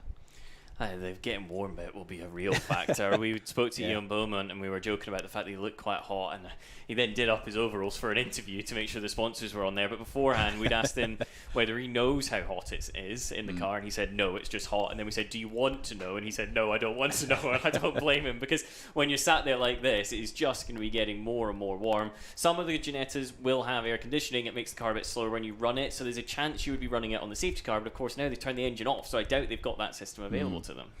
Yeah, and obviously, takes a few brake horsepower off as well. So some drivers opt not to use it potentially. Well, the telehandler has arrived. They're taking some errant bits of bodywork off the Ginetta of our stricken car, number 33, Faye Goff, and they're as carefully as they can now trying to raise the car up. But it's not the work of a moment. They are getting there though with the operation now. Marshall's there watching it go on. A spare thought for the marshals as well. They're in these overalls, stood right in the baking sun. I mean, at least the racing drivers can go and stand in the garage or get the motorhome in between race sessions. Our marshals are going to be out there for the entire afternoon in this heat. That said, it's chilly compared to what it has been, isn't it? It's only 26, 27 degrees is the top temperature this afternoon. Whereas when I was driving to the track yesterday, it was 34 degrees until the heavens opened, and it suddenly had a massive downpour about 4:30 yesterday afternoon. But it's going to be a lot cooler tomorrow, actually, isn't it? It's going to be down to a kind of more normal British summer temperature, about 22, 23 degrees. Freezing. Absolutely Baltic, 21 degrees. I was just thinking the marshals can't win because not only are they sweltering and all covered up on the arms, they've still got to think about sun cream for the face and so on. There's been a few marshals I've seen at various weekends where by the end of the day the face is the same colour as the suit. So they'll be keeping an eye on that one. We have now got Faye Goff's car being pulled backwards. The marshal's been very careful here, not only because we didn't know what the structural integrity of that rear right corner was that they wanted to lift it by, but also, of course, if you can avoid doing more damage, it increases Faye's chances of getting out for the second race this afternoon. But we've got these small gaps between the races today. If we're running behind on the timetable, as we've already seen in qualifying this morning, the race officials will shorten that gap, try and rescue back a few minutes from the timetable. So the second race for the Ginetta GT Academy is due to get underway at 3:20. This race, if we get back underway in the next few minutes, it's likely going to be probably about 2:05 when we finish. By the time you get the cars back from the Parc Fermé area, and some of the drivers, of course, will be on the podium as well. By the time they get the cars back into the garages or into the working areas for the teams, you're probably looking at about 2:20. And the race starts at 3:20, and you've also got to be on parade early. You don't just turn up and go on the grid. You've got to get to the assembly area a good 10 minutes before the race starts. So, the last thing you want is a problem in race 1, because it really does jeopardise you actually getting out and being on the grid for race 2 as well. Having said that, these teams are very well drilled. Want to race the team representing Fig Off, or that Fig Off is representing. They will know these Ginettas inside out. The same is true actually of various of the teams that we'll see out in this race and throughout the course of the day. The likes of SVG Motorsport run Ginettas all over the place, so they'll know them like the back of their hands. Similar story for E3 Sport, who had their work cut out back at Alton Park and across a few cars. And then, of course, Tom Walker driving for them in this gave them work to do this morning as well. So the mechanics by this point in the year, even if there's a slight tweak to what they were working on last season, they'll know their stuff. Absolutely right. And it's a team sport, this. Drivers get all the plaudits and do the fun bit. But without the teams getting these cars prepped, and they'll be going through every detail of that car overnight, ready for tomorrow as well. They'll be here working late, lots of the teams checking every nut and bolt and making sure everything's cleaned and ready to go, nothing's loose. Everything's fixed and ready to go. They are absolute heroes in the garages that make this a real team sport. It's not just an individual sport, this. I mentioned one of the drivers that is battling a bit further back in the GTA classes, number 77, Alan Wright. He'll be taking the restart at the back of the field at the moment. That's the last of the runners in 11th place. The commentator information form, I would say the most popular answer across all the classes is, what do you want to do? What are your ambitions? Usually the answer is to be a GT racer, to race at Le Mans, to race in the World Endurance Championship. That's the most common answer. But Alan Wright was asked, what are your long-term career ambitions? And the answer was simply, I've got none. I'm nearly 49 years old, which was great. He's 49 next month, or in August. So, just here for enjoying himself and racing in the moment. He was in the Rookie Championship last year, got 10 class podiums last year in the Rookies, back for a second crack at the Championship this year. Now in the main GTA Academy class, and he's going to be there seeing what he can do. Alan Wright in the 77 car. When asked about his targets, Alan, he had 3 parts to his answer. 1, get quicker, which I feel is quite broad, but it is the general gist of things. 2, be competitive. Not sure if that's included in number 1, but there we are. Number 3, crash less. I think that goes without saying to be most drivers' target. His form is absolutely brilliant. The other thing from Alan Wright is he must have absolutely no time at all, because he's a proud father, he's also a golfer and a mountain biker, and he goes to the gym, and he rides his motorbike. There's no time left in the day. Has he got a job? He works from home a lot, I'm suspecting here, if he has got a job. Yes, busy chap. But got to keep on it, haven't you? Keep on keeping on. We've also mentioned the relationship between 2 of the drivers here this weekend, father and son racing in different championships. Ash Young is in the 53 car, currently in 7th position before the red flags came out from Chesterfield, and his son Noah racing in Ginetta Juniors. Who's your racing hero on the form? He says Noah Young, which is his son, is his racing hero. And guess who Noah Young says is his racing hero on his Ginetta Junior commentary form? That's right, his dad. But he supported his son Noah last year in Ginetta Juniors. They loved it. I think it's a great activity to do together. And so his ambition this year is to drive himself and try and win the Rookie Championship. But prior to coming into this, he hadn't got years of racing in karts or other racing championships. He'd done the odd track day prior to coming into the GT Academy. His first time on track in years was when he got his ARDS license. So he's come into this really as a complete newbie coming into motorsport. He's doing a pretty good job, isn't he, in the middle of the pack? It's been a solid day, I think is the only way that you can describe it. And to be honest, if we're doing 4 races across the course of a weekend, I think a solid day is all you really need on Saturday. You want a platform you can build upon if you've got the confidence going into tomorrow. SRO, whereby you're just making a couple of tweaks, for example, rather than completely revolutionising the setup of the car. That's probably where the drivers will want to be. Drivers such as Connor Blackburn, another one having a solid day, the 66, in the middle of the train for what will be the safety car restart, of course. We've just seen the lights come on the safety car, which must mean that we're not too far away from that now. But Connor Blackburn, a driver who has been there or thereabouts, is the only way I can describe it. He scored 26 points, 22 points, 26 points, 26 points, all of that following a non-score in the first race at Silverstone, but since then just gradually building, and I'm waiting to see when that second place or even a victory comes for him. You mentioned about the need to be consistent. Connor Blackburn's been really consistent. He had a retirement in the very first race of the season, as I think you mentioned earlier on in qualifying, but since then fourth and third, and he's currently running in the top 5 as well, and looks potentially like he could be pushing forward from there when we get the restart underway. So he's in the 66 car, having a very solid day, looking for his second class podium in the overall GTA class, which has been dominated, that class, by Tom Walker, who's driving second at the moment as we get ready for the restart. So he's had 4 wins, 1 class win for Joe Ostelhoff in the very first race of the season at Silverstone. They've been the dominant pair. He's not here this weekend, but another American, Max Waithman, has been on the podium. Will Fallon's had 3 class podiums, and Connor Blackburn has had 1 class podium. So the Eric vehicle has been moved by the recovery team and by the marshals.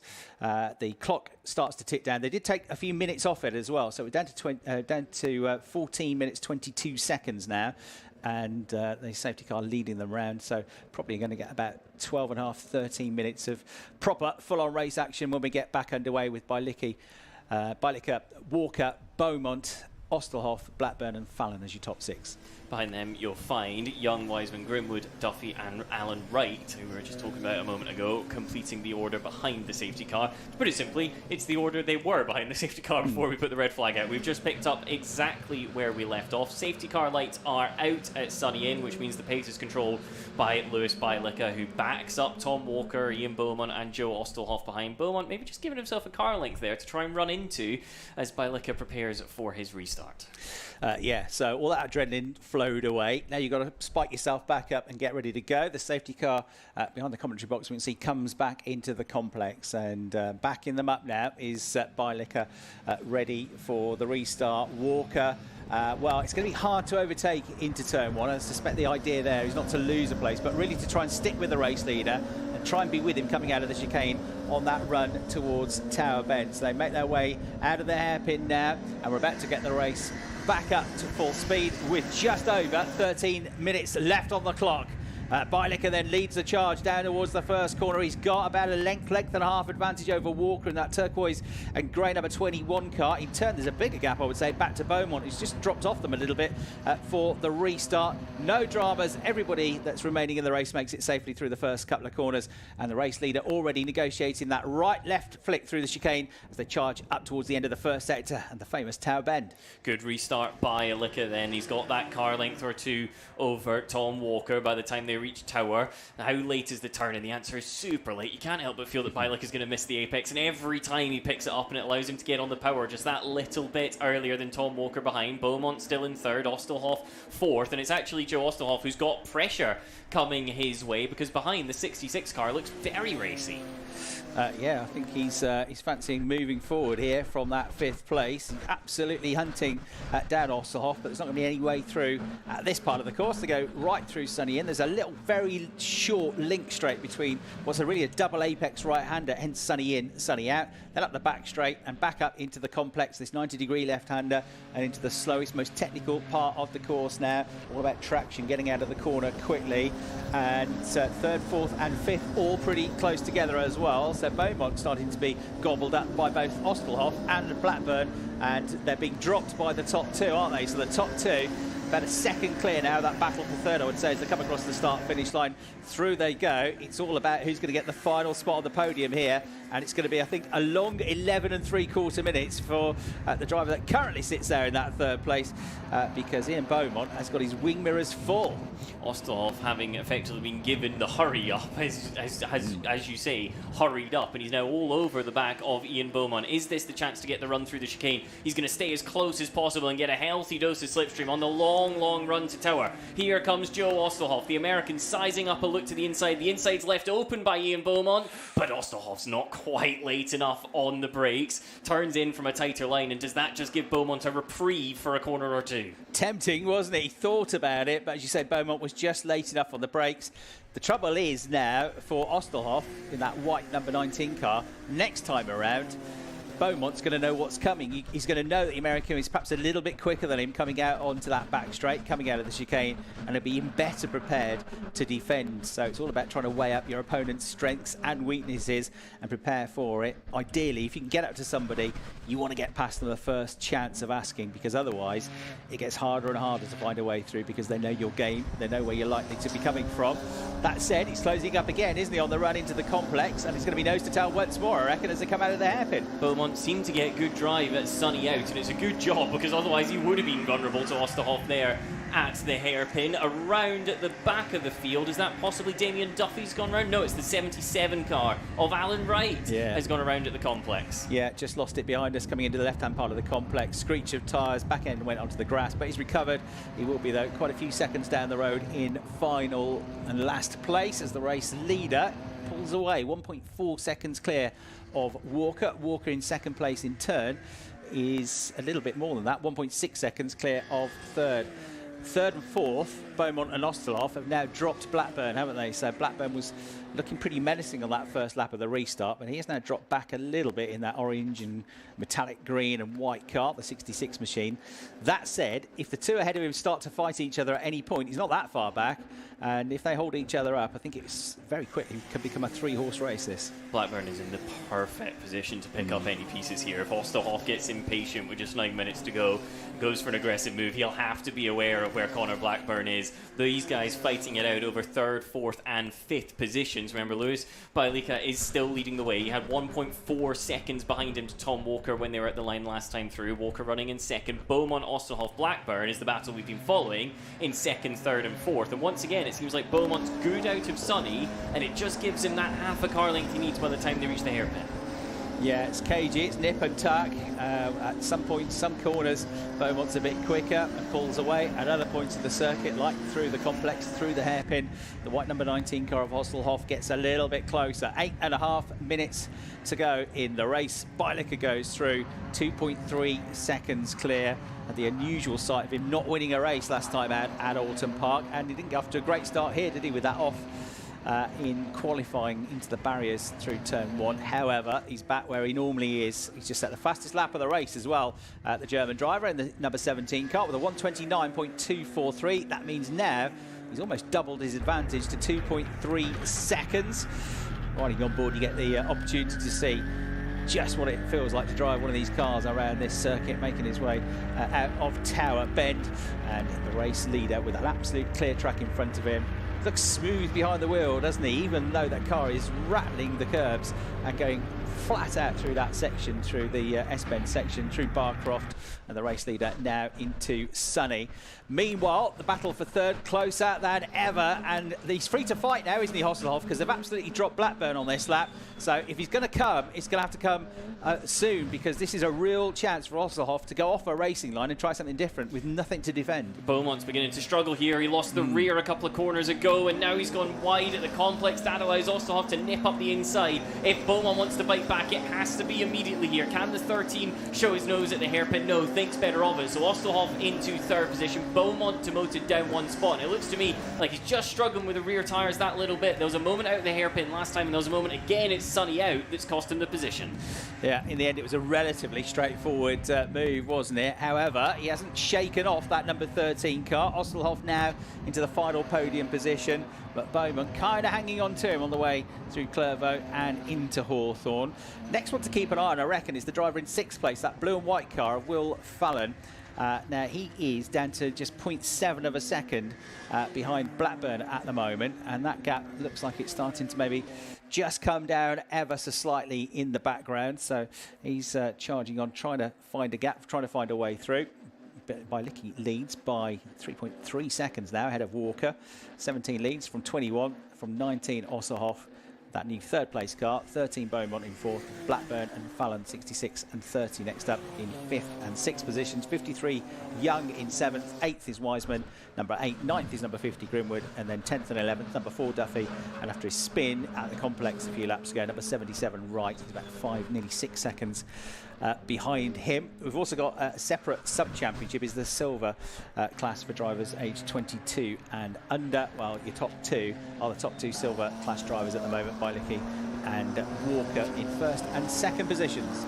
You were spot on about Will Fallon, visibly closer to the back of Connor Blackburn for fifth position, and Blackburn goes deep at the hairpin. That's going to allow Fallon just to show his nose. It'll be a drag race up the start-finish straight and on the approach to Clairvaux between these two. The question is, can they make that work? We get a replay on the screen of how second and third, or rather third and fourth positions changed hands, but here is the drag race all the way up the start-finish straight. Fallon to the outside of Blackburn. Is he able to get the cut back on the exit and challenge into Hawthorne? Not close enough. Blackburn, well, clings on for now, and it is by fingernails. Yeah, well, Fallon, that blue and white and orange number 30 car, halfway alongside, couldn't quite execute the manoeuvre. Drops back a little bit as well, coming out of the chicane, so Blackburn should be safe to hold on to that fifth place up at Tower Bend. Yeah, on the replay, we got another look at that move for third place, which, as I say, in the end, just because of the slightly slidey nature of Beaumont's car, was probably an easier than anticipated move from Osselhoff, but he took the chance straight away. He didn't dither, did he? And he got that move done.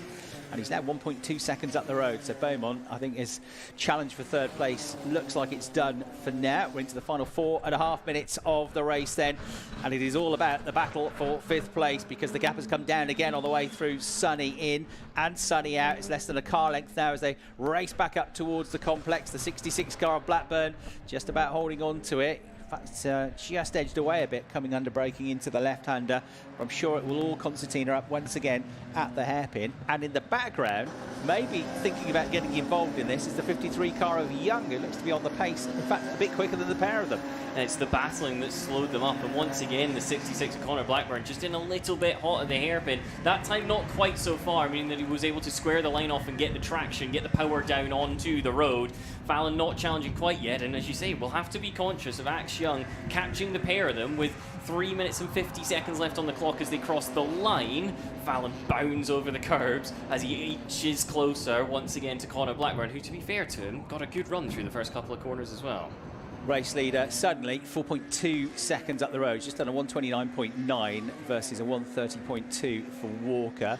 Osselhoff, best lap of his race so far with a 129.7, so he's taken half a second out of Walker, and that gap's only a couple of seconds. Time is running out, but if he keeps that up, it could be a grandstand finish for second place, as well as this battle, this now three-way battle that we've got going on for fifth, sixth and seventh positions. Blackburn, though, at the moment, he's not giving them a sniff, is he? He's driving well. He's not over-defending, which is easy to get drawn into by being too tight into the corners and not leaving any gaps. That makes your life harder through the apex and coming out of the corner. And he's looking at the moment fairly unrattled, and actually edges away a little bit on that run through Sunny in. And pulled back away from Fallon by about another 2 car lengths, I would say. That gap seeming to have stabilised then, at least for now. Has Fallon himself got a second wind? Is he able to close up once again? The second wind, just like what Joe Ostelhoff is putting together. This is going to be another quick lap from Joe Ostelhoff in comparison to Tom Walker just up ahead of him. The gap between those two as they make their way up the start-finish straight, it's the 21 blue and black machine of Tom Walker, now with mirrors full of the all-white car of Joe Ostelhoff as they get towards Clairvaux. The question will be, is there enough time left on the clock? They came across the line with a little over 2 minutes left, which means there's going to be 2 laps to go. He's taken basically a second and a half out of him in the last 2 laps, hasn't he? So, yeah, that puts you off as a racing driver. Now Walker is looking in the mirrors thinking, I don't go as quick as I can. I can't go any quicker, but he's still coming after me. And Ostelhoff, conversely, has got the bit between his teeth. He's hunting down the driver ahead. In a sense, it's a bit easier for him because he can wait till the driver ahead brakes. He can brake a bit later. He can follow his lines. He can try and attack, and he's got that momentum going with him.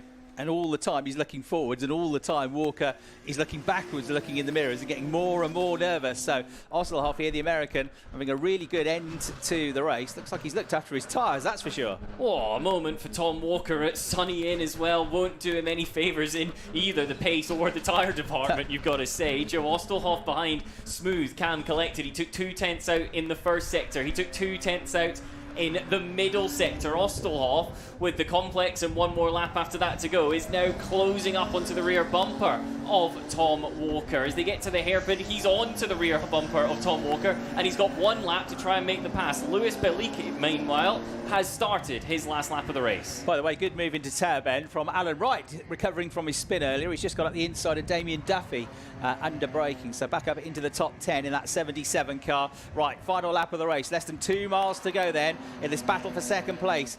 Running over the curbs with the right rear, Pirelli is the driver currently clinging onto that second place. Walker looking smoother, looking like the car is less of a handful, is the white machine at number 19, Osselhoff. Closing all the time now in the Want-2 racing car. They are literally nose to tail. The momentum is with the American. Is he going to have a go down the inside at Tower Bend? No, he's not. The inside line is covered. He swings back to the outside line. Can't get through there, but he might now nip back on the way out of the turn, Tom, as they run towards the high-speed sections through the Jim Clark S's and this run down towards Sunny. He's been so good on the approach to Sunny as Joe Ostelhoff. He's tighter to the tyre stack at the first part. He's tighter at the second part. Tom Walker will have to weigh up now. Do I go defensive as we approach the quick right-hander? Ostelhoff not close enough to try a lunge. Walker on a slightly tighter line, maybe just discouraging it that little bit. Ostelhoff will carry the momentum through, and well, there's only 2 opportunities left now. There's into the complex and there's into the hairpin. Ostelhoff maybe just losing the initiative as they approach the first of those corners. Meanwhile, the second of them's already been tackled by Lewis Bailika. Yeah, Bailika sees the checkered flag. The battle nose to tail for second place comes into the hairpin for the final time. I think Walker's going to hang on to it. Lewis Bailika wins again. He takes the checkered flag by some distance in the number 17 car. It's going to be tight for second place, but it will just about hang on to it. Tom Walker comes home in second. A great effort, though, from Joe Osselhoff. He comes home in third place. Beaumont finishes fourth. And then he pulled away in the end, didn't he? Quite considerably from Blackburn in fifth place. Fallon in sixth. Young crosses the line in seventh, and then Wiseman in eighth place. In the end, the gap from first to second was nearly 8 seconds, Tom. That's a mighty gap put in by Lewis Bailika, showing that actually he kept his tyres in check all the way through. Purple first sector on his final lap. He didn't quite set the fastest lap of the race. It's worth noting he did do it earlier on, however, and so with that claims the lap record for the Ginetta GT Academy at Croft, given that they've not been here before. It's his that sets the benchmark. Last couple of cars up to take the flag are going to be Alan Wright and in subsequent form Damien Duffy. The number 4 car coming home just outside that top 10 in 11th position. Faye Goff, the 12th car that will go out there for the start, of course, will not take the finish, having been out at Sunny Inn in the opening stages of this one. Another fantastic Ginetta GT Academy race, however. Lewis Bailika finding himself at the front of the order with the rookie class victory. The GTA class victory goes the way of second place finisher Tom Walker. Joe Ostelhoff also running in that same class, coming home in third position, second in the class. Ian Beaumont, just off the overall podium, does get second in amongst the rookies, however, and then you'll find Connor Blackburn and Will Fallon 5th and 6th overall. Ash Young was 7th, Ben Wiseman 8th, with your top 10 included by both Robin Grimwood and Alan Wright. Damien Duffy was the final finisher in 11th. Faye Goff did not see the flag, and we hope that Faye's car can be recovered and indeed fixed in order to get her back out later on in the day, because they've got another race coming up. That wasn't a good taster for what's to come, with 5 more pieces of racing action from the Ginetta Festival 2026 here at Croft. I don't know what would be. It's also an indicator of just how good Lewis Bailika is. If you've not seen him race before, this is exactly the type of form that Tom Walker and Joe Ostelhoff have not had an answer to thus far this season. Same too is true of Ian Beaumont, who once again picks up a second place. For Ian Beaumont, it's now second, first, second in that class over the previous 4 races. Into Parc Ferme, however, it was Bailika from Walker and then Joe Ostelhoff pulling up in that order. Bailika will try and do the same later on in the day. Safe to say he's got his rhythm back now as he clambers out of the car. Little tap on the hood, not clambering on top of it yet. He needs to make sure that it's in nice condition for later on in the day. But the German going very, very well indeed, despite what was a touch of adversity earlier on this morning. Alongside him, Tom Walker, also out of the car. He's quite tall, as Tom. You can see there, towering up. He's got to sort of squeeze himself in. A handshake between the top two. They know that they're the top two in this one, I think. They've been fighting it out. Of course, both taking wins in their respective classes. One in the Academy class and one in the Rookie class. So Walker still on course for what would be a season that puts him in line for great heights in the world of both British and indeed international GT racing. Also out of the car, we'll get the likes of Joe Ostelhoff in that area as well, with the Ginetta Juniors already being released onto circuit, as you can see in the front of that shot. We should have interviews down in Parc Fermé in just a moment or two. We'll let you know as soon as we're ready for those. But with the juniors heading out onto circuit, it can't be long before we bring you your next dose of Ginetta racing action. It's fast and furious here at the Ginetta Festival. The GT Academy due back out, as we say. That one was scheduled for 3:20 with red flags in the first one. There's a chance that the timing order is, or the schedule, shall we say, is slightly more of a suggestion than it once was. But with the juniors making their way round, we're going to try and stay as close to it as possible here at Croft.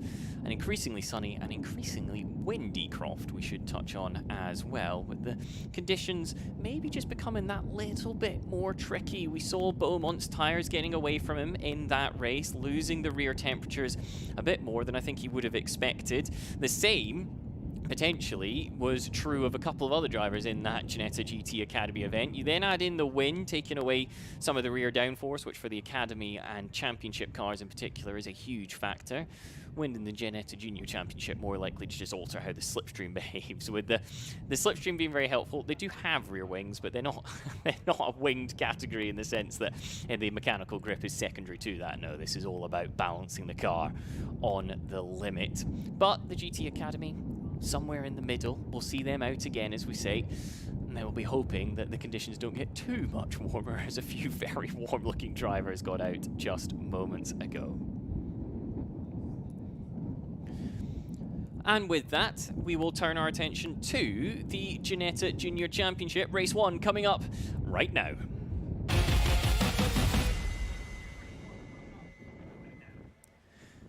The Ginetta Junior Championship 2026 has been an extremely exciting affair thus far. There is a clear favourite. Lewis Goff has made himself the man to beat, even with adversity back at Oulton Park when he didn't set a single valid qualifying lap. He found himself finishing in the top 5 in all 3 races and thus keeping himself well and truly at the top of the overall order, giving chase the likes of Harry Bartle, Jesse Phillips, and today's pole sitter Jacob Ashcroft for race number 1. We'll give you the full grid in just a moment, finding themselves there or thereabouts. The question is, how on earth do you stop this run of form that the young Lewis Goff has been putting together? For Lewis Goff, he opened with 3 wins at Donington Park.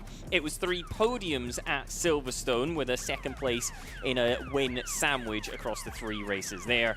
And at Oulton Park, as we say, qualifying didn't quite go his way, but he still picked up a top 5 in each of the 3 events, including a win at the final race of the season, of the day, I should say. It's worth noting, in amongst all of this, that run of form means Lewis Goff is off to one of the best starts we've seen in the GT40 era of Ginetta Juniors. There was the absurd season back in 2013 with Harry Woodhard going for 9 wins from 9 races, but since then, Lewis Goff is on to the 4th best start, with just behind the likes of Seb Morris, Rocco Coronel, and actually ahead of Freddie Slater on points from last season. It puts him in the hunt for a very good season indeed, and the likes of Harry Bartle and company, who give chase.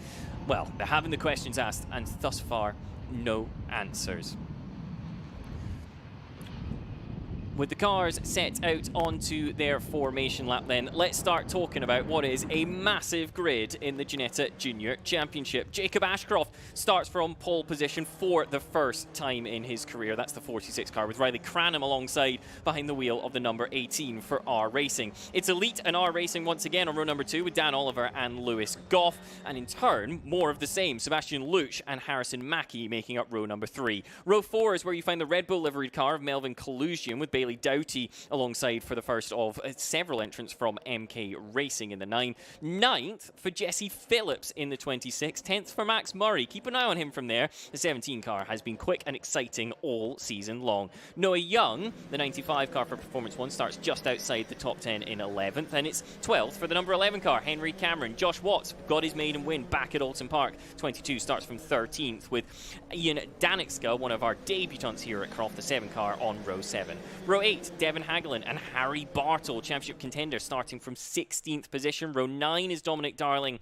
and Jorn Helder in the 47 and the 3, with the top 10 rows of the grid completed by Vladislav Tominchuk and Addison Smith in the 15. Beyond those top 20 cars, you've got Nesu Mafamulo in the 33, Andrew Robinson in the 6 car. Your final full row of the grid is row number 12, Ethan Brass and Vicky Farfus, 21 and 2, with Luca Lewin, our other debutant here this weekend, starting from 25th for pace performance. The car's already back with us. Remember that for the Ginetta Junior Championship, this will be a standing start, and the getaway oh so important. It's actually something that Harry Bartle's been quite good at thus far this season, so keep an eye on the championship contender making his way up from what is 16th position, the 73 car, with work to do in this one. Onto the grid they pull then. It's the orange, the papaya car, if you will, of Jacob Ashcroft, starting from the inside of row number 1. He's got attention coming his way from Riley Cranham, and in turn behind that, the yellow car is Dan Oliver, starting from 3rd, and it's another one of those quite dark-coloured number 4 R racing car for Lewis Goff, starting from the inside, or the outside, I should say, of row number 2. Keep an eye out for Lewis. He is leading the championship, and for good reason. Last few cars pull up into position on the grid then. Green flag is given at the back, which means all eyes turn to the front. Red lights on, we wait, and we race here at Croft. Good getaway from Jacob Ashcroft. Slotting in behind is going to be Riley Cranham, who's got to cover off what looked to be an initially good jump off the line from Dan Oliver. Lewis Goff is in the mixer, so too is going to be Sebastian Luch, trying to make a little bit of progress. They'll go 3 wide for a moment for 3rd position. They sort themselves out in plenty of time, however, and it looks like the front half of the grid, and indeed the tail of the grid, is all through Clairvaux with a little bit of dust, but nice and cleanly otherwise. Good start then from Jacob Ashcroft, who's still at the front by the time they get on that run to Tower for the first time of asking. The question will be, is he able to hold on to the position? Because Riley Cranham is all over his back bumper. Cranham has a little bit of space, in fact, back to Dan Oliver, which means he can go all-out attack if he wants, but instead chooses to play the game. He knows how important it is. If you want to make a breakaway, it has to happen on that first lap. Josh Watts in the 22, somewhere in the midfield still, having come off of winning form back at Alton Park. He's in an elite motorsport sandwich, in fact, with plenty of work to do. Dan Oliver, plenty of work to do potentially in the tyre warming. The rear end of the 12 car in 3rd position, looking a little bit squirrely. And does that pull onto his back bumper Lewis Goff? Yes, it does. Goff to the inside.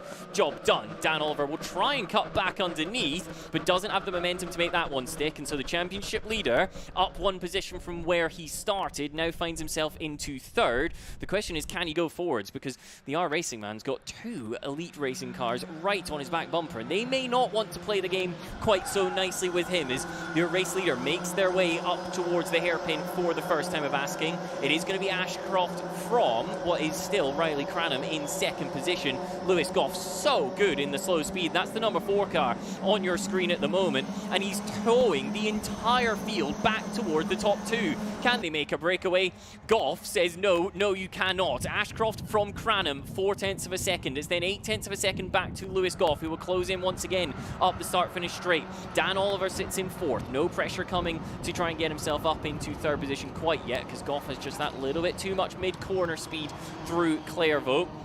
And in turn, the same is true when they get towards Hawthorne Bend. Now you've found your way through the chicane, and it's Well, it's a 580 or so meter straight, and it's 580 meters where Cranham is going to just inch his way alongside, inch his nose to the inside. Ashcroft decides he doesn't want to fight that one too hard with plenty of time left on the Croft, and so as change of the lead, at least for a moment, because Ashcroft, clever there, gets the momentum, gets back underneath Cranham on the exit, and so the lead will change hands, will it? They rub, they touch, they maybe just begin to scrape against each other at the S's, and still Ashcroft holds holding onto the inside line. Will he still have it when they get to Sunny in and onto the brakes? Yes, he does. Ashcroft holds on to the lead then. He took pole position for the first time, and he wants a victory here. The 46 car out a bit wide, however, and Cranham slips up the inside now. Ashcroft out onto the dust. Here comes Lewis Goff up into second spot. Here come the Elite Motorsport cars. The 24 of Harrison Mackie also picked up a victory back at Alton Park. Can Mackie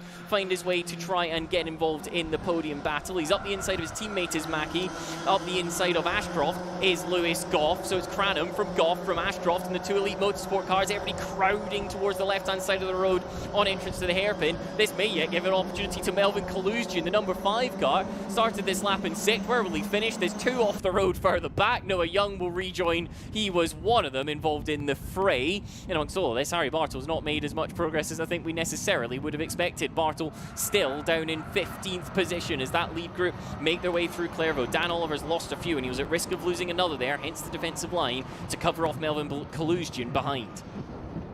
Jesse Phillips getting into the mix as well. That's the 26 car looking to make a bit of progress. Back to the front we go, however, because Ashcroft is going to have pressure coming his way. He's not the race leader anymore. In front of him is Riley Cranham, who's trying to check out from Lewis Goff. Ashcroft is 3rd. Pressure coming from Harrison Mackie, the 24 bright yellow Elite car. They are stable mates, Ashcroft and Mackie, both running for Elite Motorsport despite the fact that they've got different paint schemes on there. And so you'd think they'd play nicely with each other, but we know Ashcroft likes to try and carry the momentum through the S's. There's a chance he does it again. This time he's on the driver's left, and so he's shown to the outside on exit, and Harrison Mackie into 3rd position. Ashcroft down to 4th. Ahead of them, they're still chasing the 2 R racing machines of Cranham and Goff. The number 15's already picked up a black and white flag for track limits, and we're only about a lap into this one. That will be something to keep an eye on, a black and white flag for track limits this early on. There's still 50 minutes to go in this race, which means you'll have to be squeaky clean all the way through. 15 car at the moment. Further down the order, it's Smith running in 19th position, so it won't affect what we're currently watching at the head of the field, which is still Riley Cranham from Lewis Goff, Jacob Ashcroft, and then I'm not entirely sure, Hugh, because there was a late lunge coming in amongst it all from one of the R racing cars. That was Jesse Phillips. Jesse Phillips was up 2 positions on the last lap. He's going to find himself up a couple of more here. He's almost ghosting his way into the top 5. Will he be able to stay in the top 5 by the time they get down towards turn number 1? He will. In fact, he thinks about a challenge on Jacob Ashcroft as up a position goes Harrison Mackie into 2nd. Lewis Goff pinches the inside of Hawthorne Bend. Has Lewis Goff got a problem here? That car does not look happy at all on the right rear corner. It was just drifting across the surface a little bit. And the championship leader now under pressure from Jacob Ashcroft for 3rd position. Goff crabbing. The car looks unstable on the wheel. Something's not working for Goff here. Has he clipped a tyre stack? Has the steering just gone out of alignment that little bit? Goff to the outside. Through goes Ashcroft. Through goes Jesse Phillips. Through goes Daniel Oliver. And Goff, the championship leader, with yet more strife. Alton Park, it was qualifying. Here at Croft, it seems to be race number 1 that's not going the way of the number 4. Riley Cranham leads from, well, what was Lewis Goff is now Harrison Mackie and in theory Jacob Ashcroft, but the last time we saw them was about 10 seconds ago, which means it could all have changed by the time they come back into view. Max Murray now passes his R Racing teammate Lewis Goff. Goff trying to stay out there, but that's dropped him down to, it'll be around about 10th position with the 22 of Josh Watts now onto his tail. That will put him well outside of the top 10, I suspect, by the time they come back towards us. This is the battle at the front. No, good to see Noah Young in the mix still. The 95 pink and black car running in 9th position. Goff snatches the front right, which is going to allow the 7. That's the rookie, the new starter, Danixka, going around the outside at the hairpin, which shows Lewis Goff's car is not healthy at all. Does he come into the pit lane? He does indeed. So the 4 with troubles that, well, if it's not the end of the race for him, they are going to drop him all the way to the back of the field, and this opens up an opportunity in the championship. If your name is somebody like Harry Bartle, Jesse Phillips, Jacob Ashcroft, Harrison Mackie, most of them are right at the front of the order. Bartle will be kicking himself as he kicks up the dust following through the number 7 car. But everybody else in the top 4 or 5 positions of the championship will be thinking, how can we capitalise on this issue for Lewis Goff? Out front, it is unchanged. Cranham, then Mackie, then Ashcroft. There's a battle brewing behind where once again Dan Oliver seems to be stopper in the bottle would be unfair, but involved in what is a snake slipstreaming him, including the likes of Max Murray, who's going to drift wide. Noah Young will try and come back at him on exit. We've seen this story before. Noah Young tucked into this slipstream. He's right on board now with the 95 and has a clean line through the S's. With the number 5, I should say, we're right on board with. That's Melvin Kaluzgian. The Red Bull liveried car, he saws away at the wheel, does Melvin. The rear axle maybe just giving him a bit of trouble. It's Sonny in, and now he's once again able to get the steering lock back across to the right-hand side of the road. On the power they go through Sonny out, and if we stay on board for just a moment, we'll see what happens when they get into the hairpin, because the whole field is going to concertina up in front of him. What you're staring at is the back of Jesse Phillips as he deals with a little bit of oversteer through the first part of the complex. Now can he set up a pass into the hairpin? Kaluzgian thinks about it, he's late on the brakes and he's up the inside of Phillips. That is exactly what you expect in terms of an aggressive pass here at Croft. He's made the block pass almost motorcycle style, and now he's going to get pushed all the way up the start-finish straight to make up for his otherwise relatively poor exit given how tight he entered the corner. So Kaluzgian will be into what is now 5th position. Jesse Phillips down to 6th. The pair of them, as a result of their battle, have given 7, almost 8/10 of a second to the way of Dan Oliver in 4th spot up the road. And these two are going to fight once more, you get the feeling, because here comes Jesse Phillips, still tucked up right behind, right underneath the rear wing of Melvin Kaluzgian as they come on to one of the longest flat-out sections here on the circuit. Phillips, the bonnet moving just a little bit as the result of some earlier, very minor, but obviously not insignificant contact. Kaluzgian with a late turn in, left the door open. The pair of them maybe just thinking, well, if we get our eyes forwards, we can still see Ashcroft in 3rd position, and we might be able to get there, because remarkably, we started with 20 minutes on the clock. We've had all this action. There's still 10.5 minutes left to go. So through they go once again on that approach to Sonny in. Noah Young is actually getting onto the back of Jesse Phillips here as well. The 95 in a little bit hot, however. Does that open the door for Max Murray to get involved just off the back of this train that's following the number 5 of Melvin Kaluzgian. That Red Bull car, of course, reminiscent of what we saw from Rocco Cornell 1 year ago. Rocco incredibly quick throughout the course of the season. Similar form to what Lewis Goff had been doing until the last couple of rounds, you've got to say, where a chink or two in the armour have just started to show. Noah Young thinks about a look to the inside, thinks better of a look to the inside of Max Murray, all of which is bringing Alton Park winner Josh Watts back into play. Josh Watts, having been in, well, the fringes of the top 10 for much of this race, has suddenly found himself on the back of a train that's almost onto the back of Jacob Ashcroft. One of the MK Racing cars is rolling backwards. That's the 21 machine, and it's an unfortunate exit for Ethan Brass.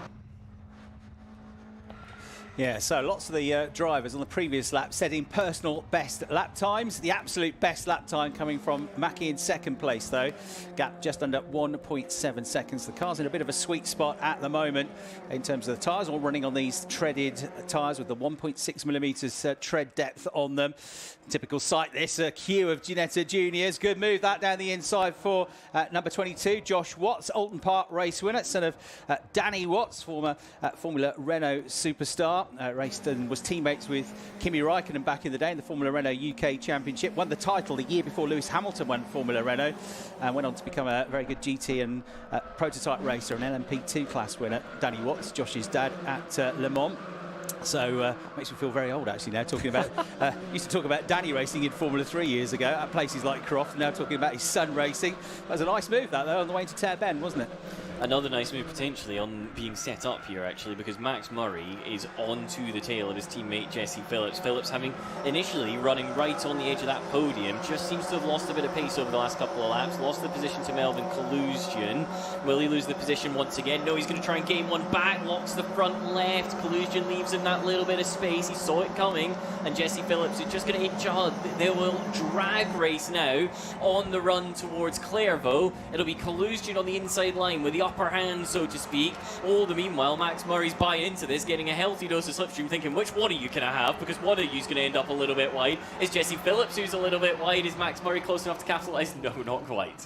No, all thudded the curbs, though, aren't they, on the way into Hawthorne? And under pressure now, coming up into the chicane, is that Red Bull liveried car. Is Phillips going to get through? Well, he has to take to the escape route, goes the other side of the tyre stack, goes up through the gears now, but a great battle between these three going on. Somehow he stayed ahead, but Jesse Phillips in the 26 car, he's looking to try and come through. What a great squabble for 5th place this is. Phillips has got to go now, surely. He's down the inside, and will Max Murray try and follow through? Yes, of course he will. Will he get through? Who knows? Because hanging on around the outside here is Kalustian, and it's bringing into play Watts and Young, and also the next couple of cars as well. So suddenly, there's a massive queue formed up in this squabble for 5th place. Dan Oliver, whilst all of that's been happening, has got himself onto the back of Jacob Ashcroft for 3rd position. Kalustian's out wide. Through comes Max Murray. Through comes potentially Josh Watts. We just touched on that 22 car. He gets his nose up. He gets his door up. Kalustian's out wide once again. Through goes Noah Young. Through comes the number 9 of Bailey Doughty. Where's Bailey come from in this one? Suddenly he's ahead of the car that mere moments ago was running in the top 5. Now the number 5 is down to 10th. That's the thing, though, isn't it, in Ginetta Junior racing? It's very much like kart racing. If somebody gets ahead of you and steals your racing line, it's so hard to get back onto the racing line before other cars come through as well. It's like you're driving down the motorway, you're trying to get back from the middle lane into the fast lane. You just can't find a gap. You can't get back through. And it's so often the case that you don't just lose one place, you end up losing 2 or 3. Somebody kicking up the dust in that fight in the background going through. Meanwhile, the gap from 1st to 2nd comes down again to 0.9 seconds now. So Cranham being reeled in here by Mackie in the 24 car. It was 0.3 quicker on the previous lap. The pole sitter in his maiden pole position, Jacob Ashcroft, is a little bit away from them in 3rd place. He's got to work hard, though, because Oliver's only about half a second or so behind him in 4th, looking for that final spot on the podium in that number 12 car. Kalustian with a 5-second time penalty for track limits, which puts him, of course, out of this top 5 fight, even though he's lost the positions already. 5 seconds really hurts you in Ginetta Junior racing when they're all together. It's turning into a 2-pair out front. This is Dan Oliver trying to challenge from 4th into 3rd, which is currently held by Jacob Ashcroft. If you look into the back of the shot there, you'll catch what is Riley Cranham and Harrison Mackie. These two go through your screen. 5-second time penalty for Melvin Kalustian for track limits. Can't imagine where that came from. It was not at all because he got shown out wide a couple of times. But it is now 1st and 2nd running together, 3rd and 4th running together. This is the latter of those 2 pairs where Jacob Ashcroft covers the inside maybe just a little bit against Dan Oliver, who fell off in the middle parts of the race, but with 5 minutes to go is coming on strong for a podium. Yeah, doing well, isn't he? He's only 19th in the championship. His best result of the season was the very first race of the season, where he finished in 5th place at Donington Park. Got disqualified from all 3 races at Silverstone. He's had a couple of other top 10 finishes, another retirement. It's been a real difficult start to the season, but he's shown what he can do here now. That number 12 car, he'd love to get a first podium finish if he can. Jacob Ashcroft in the 46 car stands in his way at the moment, and in the front of the shot, coming over the start-finish line, the gap from 1st to 2nd is just over half a second now. Cranham to Mackie, so real squabble going on. They're miles in front of everybody else, aren't they? About 6 seconds ahead of this scrap for 3rd place. And then I'm just keeping my eye as well on Phillips in 5th place. He's done a 1:42.1. He's half a second quicker than the 2 cars squabbling over 3rd. It won't be long before he joins them as well. Harry Bartle's just done his personal best lap of the race in 11th. Same too actually goes for Noah Young, who's running in 8th position. So those who've been in traffic clearly still have the tyres underneath them to try and nab a position or 2 in the remaining 4 minutes of this one. Those are your 2 race leaders into Tower. Here comes the battle for 3rd position. Ashcroft was defensive at the hairpin. He was defensive again at Tower, but does he cover the inside enough? Dan Oliver squeezes up the inside, and the number 12 car goes through into 3rd. Fantastic move that, wasn't it? He left it to the last millisecond, feigned a move around the outside, dived to the inside. By the time Ashcroft realised what was coming, he'd got his foot in the door like an annoying salesman. He just wouldn't go away, and he got through into 3rd place. So good move that, really well executed. It would have been so easy to break too deep into that corner and shoot wide on the way out of Tower. The back end of the car is dancing around, though. It has to be said for Oliver as he comes out of Sunny. So it brings Ashcroft back onto his case. And for the lead of the race, Tom, it is now absolutely nose to tail. Cranham's rear right looks uncomfortable, and the rear left again. Has he cooked the tyres maybe? Harrison Mackie in the 24. The elite Elite Motorsport yellow and black car right onto his bumper. Cranham goes defensive on entrance to the hairpin. That's going to give Mackie the run for the race lead on the approach to Clairvaux. They get back onto the loud pedal once again. There's 3 minutes remaining, which means this is them beginning the penultimate lap of the race. They come to the outside of the straight, to the inside, back to the outside once again on the entrance to Clairvaux. No opportunity yet for Harrison Mackie, who wants to repeat his Alton Park success and potentially make himself a championship contender, given Lewis Goff's misfortune earlier on. Cranham having to dig deep here, the race leader. If he wants to get his first winner 2026, had a 4th as his best result so far at Donington. He's had another couple of top 6 finishes. He had a pole position in race 2 at Alton, but that all went awry and he ended up at the back of the field. Now he's about to go under serious threat though, because Mackie tries the outside line on the way into Tower Bend. He can't get through there. Can he cut back on the way out of the turn? Not quite, but it looks a bit ragged, that's for sure, on the tyres for Cranham. He goes onto the curbs, he goes wide.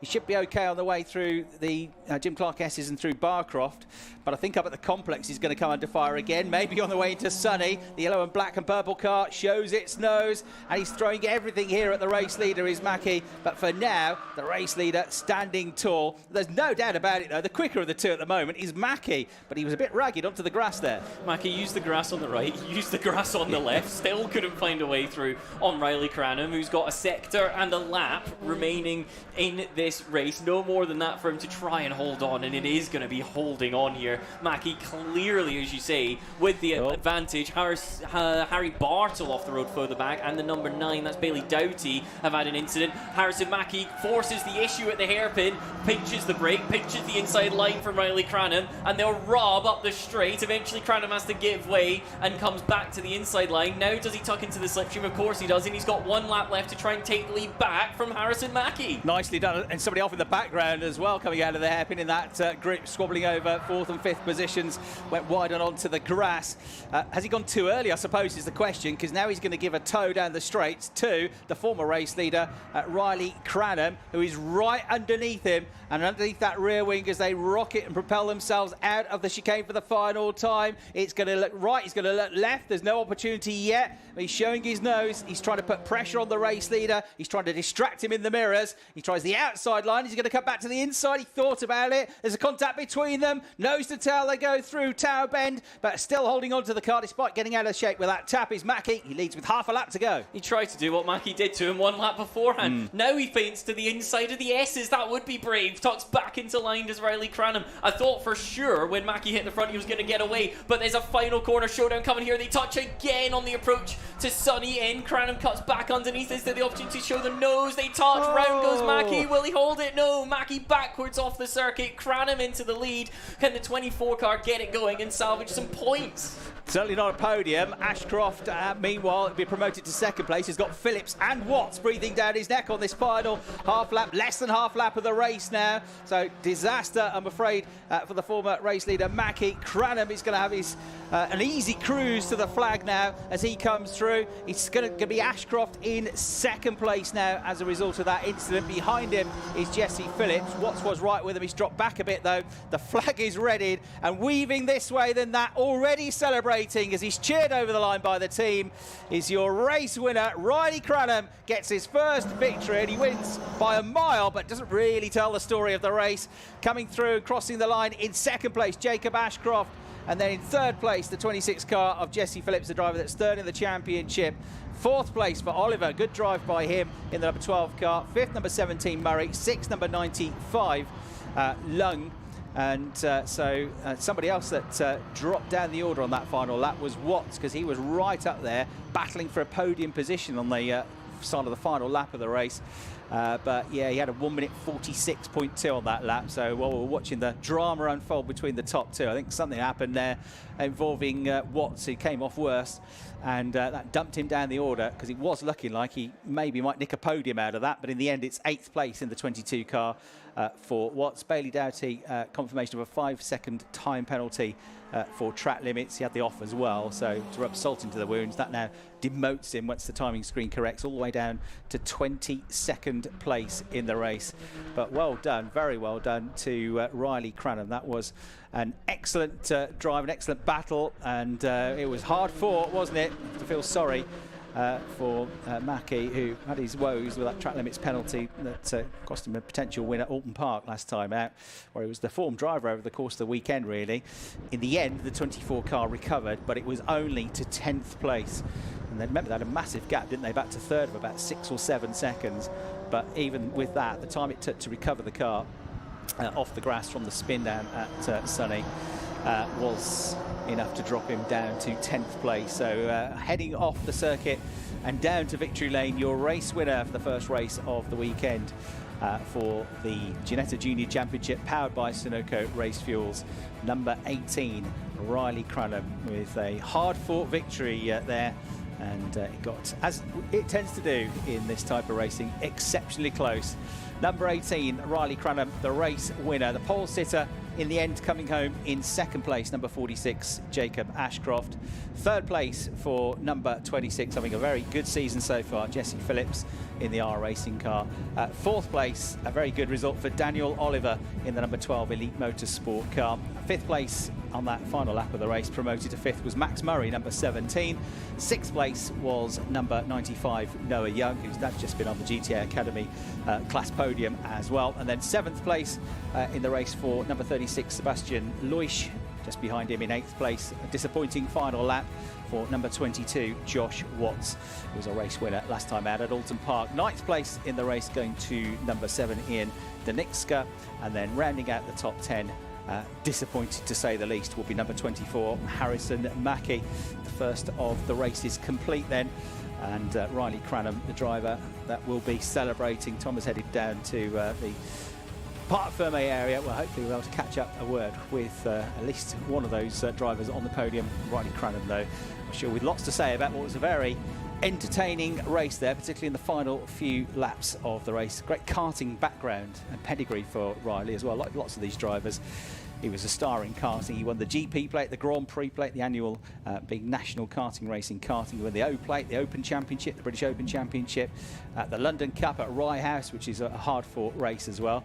Ash Sutton, 4-time British Touring Car Champion, was a London Cup champion when he was a top kart racer, and he was a Bambina kart racer as well. 3-time Kart Masters GP plate champion in 3 different classes. In cadets for the 8 to 12-year-olds when he first came into racing, then junior road tax, then in the iArmy class, and now a race winner in the Ginetta Junior Championship. So it is Riley who will pick up the full whack of points, and but he won't too much about that. It's the win that he'll enjoy the most. It's his first podium, and he's gone straight to the top step of it with a win, following on from that 4th place finish earlier on. So dramatic, a lively race for the Ginetta Juniors. Let's get some reaction now down in Parc Ferme with Tom. Well, I'm down here in Parc Ferme. I've found Riley Cranham. Riley, let's start with the beginning of the race. It was an exciting start, plenty of pack racing. What was going through your mind at that point? Yeah, good start. Got into it behind Jacob, and then second lap decided to go for the move and controlled the race. And then Harrison caught me at the end, and we had a good hike. And then, of course, it got a little bit interesting on the final lap. I've got to ask you, what was that like from your perspective? There was an aggressive move from Harrison to start it, an aggressive one from you that finished it. Talk us through it. Yeah, I think it was good race, and I think maybe some bits weren't correct and some bits were right. But I think overall, I think it was a good race at the end, and I'm happy I came out on top. Well, congratulations. It was brilliant to watch. I'll see you on the podium in a minute. Thank you. Thank you very much. Excellent, thanks very much. Tom Davis down there with Riley Cranham. He gets his first win of the 2026 season. I'll be joined on the overall podium by Jacob Ashcroft and by Jesse Phillips. And actually the top 5 drivers in that race were all rookies. So the rookie podium will be exactly the same as the overall podium there with Cranham, Ashcroft and Phillips. The next race of the day for the Ginetta Juniors, second of 4 races this weekend, scheduled to get underway at 5 to 4. It's just after 2:40 in the afternoon, and we are about to come to the end of our first round of races with our third and final class in this first batch of races. And it's the most powerful cars that are about to head out onto track, ready for another 20-minute race as we go look forward to the Protyre Motorsport Ginetta GT Championship. here. We are running at the moment probably about 15 minutes behind schedule with a few red flags that we've had. There's a bit of sweeping up to be done by the marshals as well, but they'll make up the time by reducing the gaps between races as much as they can. So just to be aware, we're a little bit behind schedule at the moment. It was a pretty packed race programme. The Ginetta GT Academy cars then we've seen in action. They were quick enough. V6 engines, 140 miles an hour and 270 brake horsepower. You can take it up a notch or two now though, because we switched to V8 litres, 6.2 litre engines, V8 machines with 390 brake horsepower, top speeds of 165 miles an hour. The Protyre Motorsport Ginetta GT Championship have got 4 races this weekend, the first of them coming up. They will also have a rolling start. They also run on Pirelli slick tyres. They can have 2 sets of tyres to last the course of the weekend, but only 6 of those 8 tyres can be new tyres. That has to last the free practice, the qualifying sessions, and all 4 races. They get 2 sets of used tyres as well.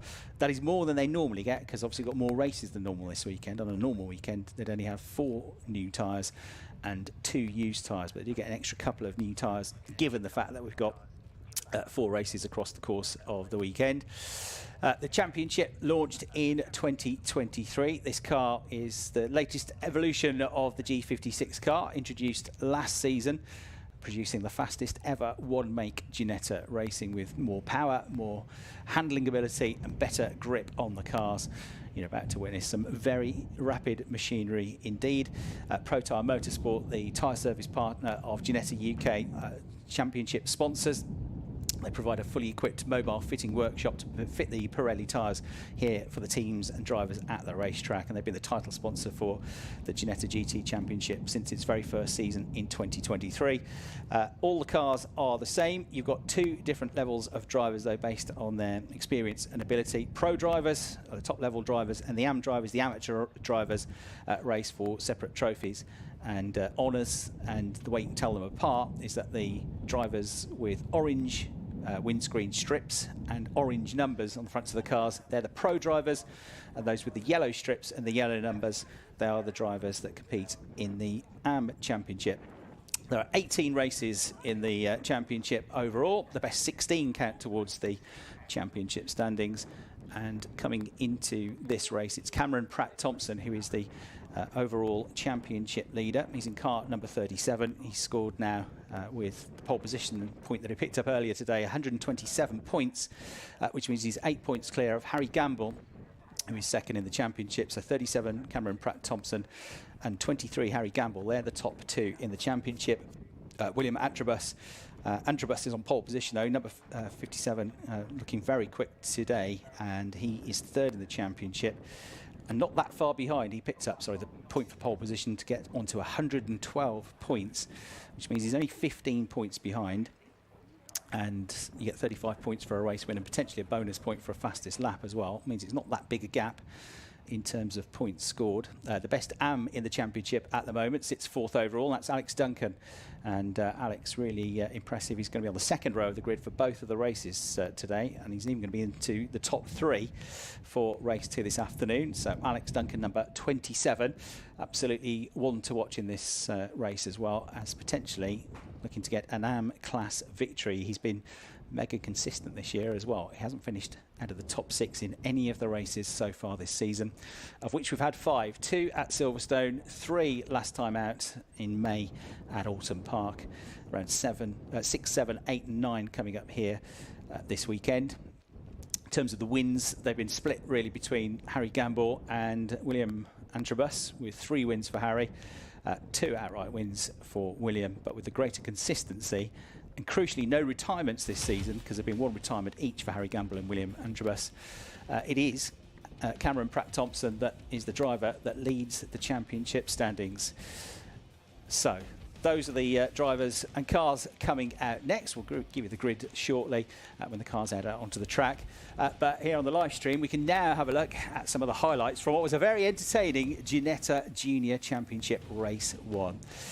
So, as ever, the Ginetta Juniors entertained. They got off the line, and it was Jacob Ashcroft that started on pole position, getting his maiden race pole position here this season. Multiple national and international karting champion, led the charge on the way into turn one. There's some great moves out there on track, not least from Lewis Goff, championship leader. But then the change of lead coming at Tower Bend. Great move on the inside for Riley Cranham in the number 18 car to get through. Another driver coming up the order was the 24 machine of Harrison Mackie in the Elite Motorsport cars. Lewis Goff, though, was at the point holding on to second place. Not for long, though. Quickly demoted for third with a tidy move on the way into Clervaux under braking. There's a great battle going on further back as well, involving the Red Bull liveried car of Melvin Kalustian, who ended up getting a 5-second penalty for track limits, but he was very entertaining indeed. Key moment of the race, though, for number 21, Ethan Brass, as he ended up in the barriers on the way into the complex and out of the race. There's good moves further back. Josh Watts with a really good move under braking into Tower Bend. Looked like he might get a podium at one point. This squabble just outside the top three kicked off, and it was Jesse Phillips that managed to get a good run coming out through the hairpin. And then that was one of the track limits infringements for the number 5 car. Ended up getting 2 warnings and then a penalty, Melvin Kalustian, which dropped him out of the running for a top 5 finish, top 10 finish in the end, in fact, as he tumbled down the order. He tumbled down the order anyway, where he was put off the racing line, and several drivers came past within the space of 2 corners of the race. Involved in that scrap was Max Murray, who ended up getting a good result out of the race with a top 6 finish as well in the number 17 car. Then it was all about the scrap for the lead and the simultaneous scrap that was going on for the final spot on the podium.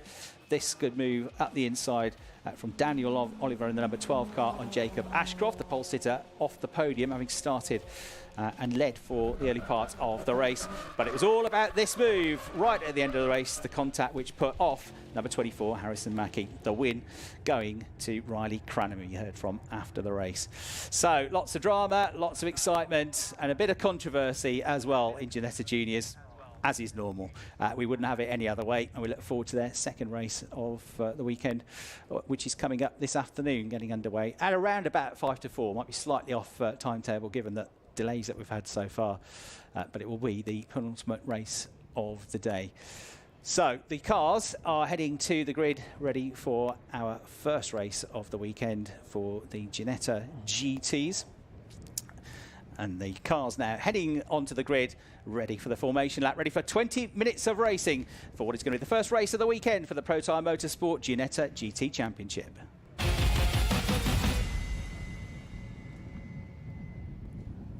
So cars onto the grid, be off the grid, a formation lap, safety car will peel in, rolling start, 20 minutes of racing.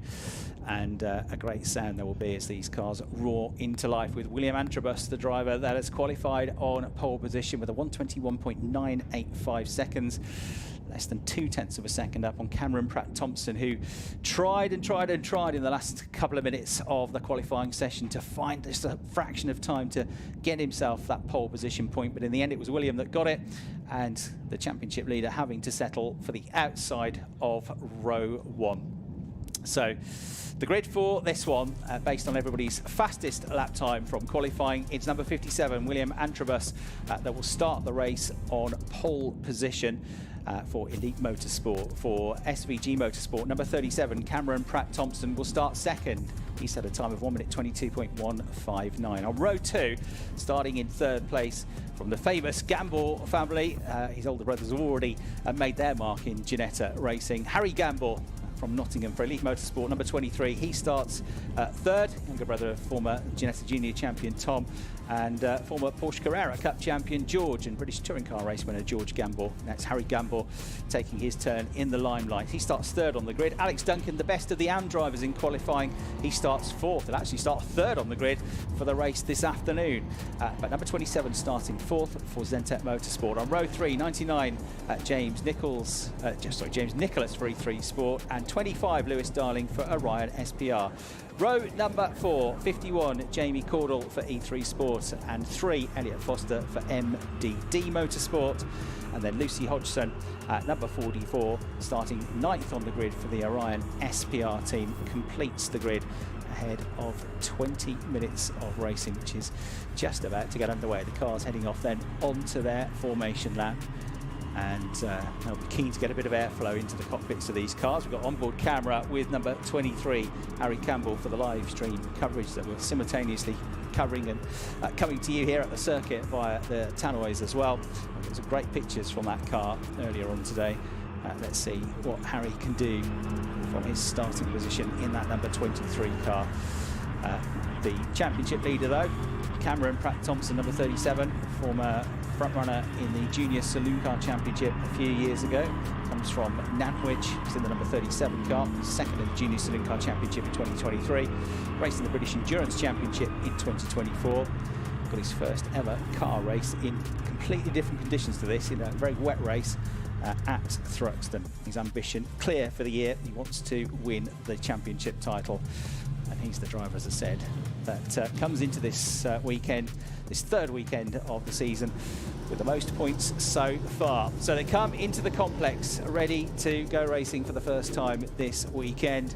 The safety car with its lights off slows the pace down, turns left now into the pit lane entrance, and gets ready for the roar of V8 engines that will rumble around the grandstands here and the banking at Croft, because the race is now getting underway. Protyre Motorsport Ginetta GT Championship Race 1 roars into life then as they head off the start-finish line and charging towards the first corner. William Antrobus trying to convert pole position into a race lead if he possibly can here. Bits of bodywork flying off cars just behind, bits of contact, and running wide is the number 27 Alex Duncan car from fourth on the grid.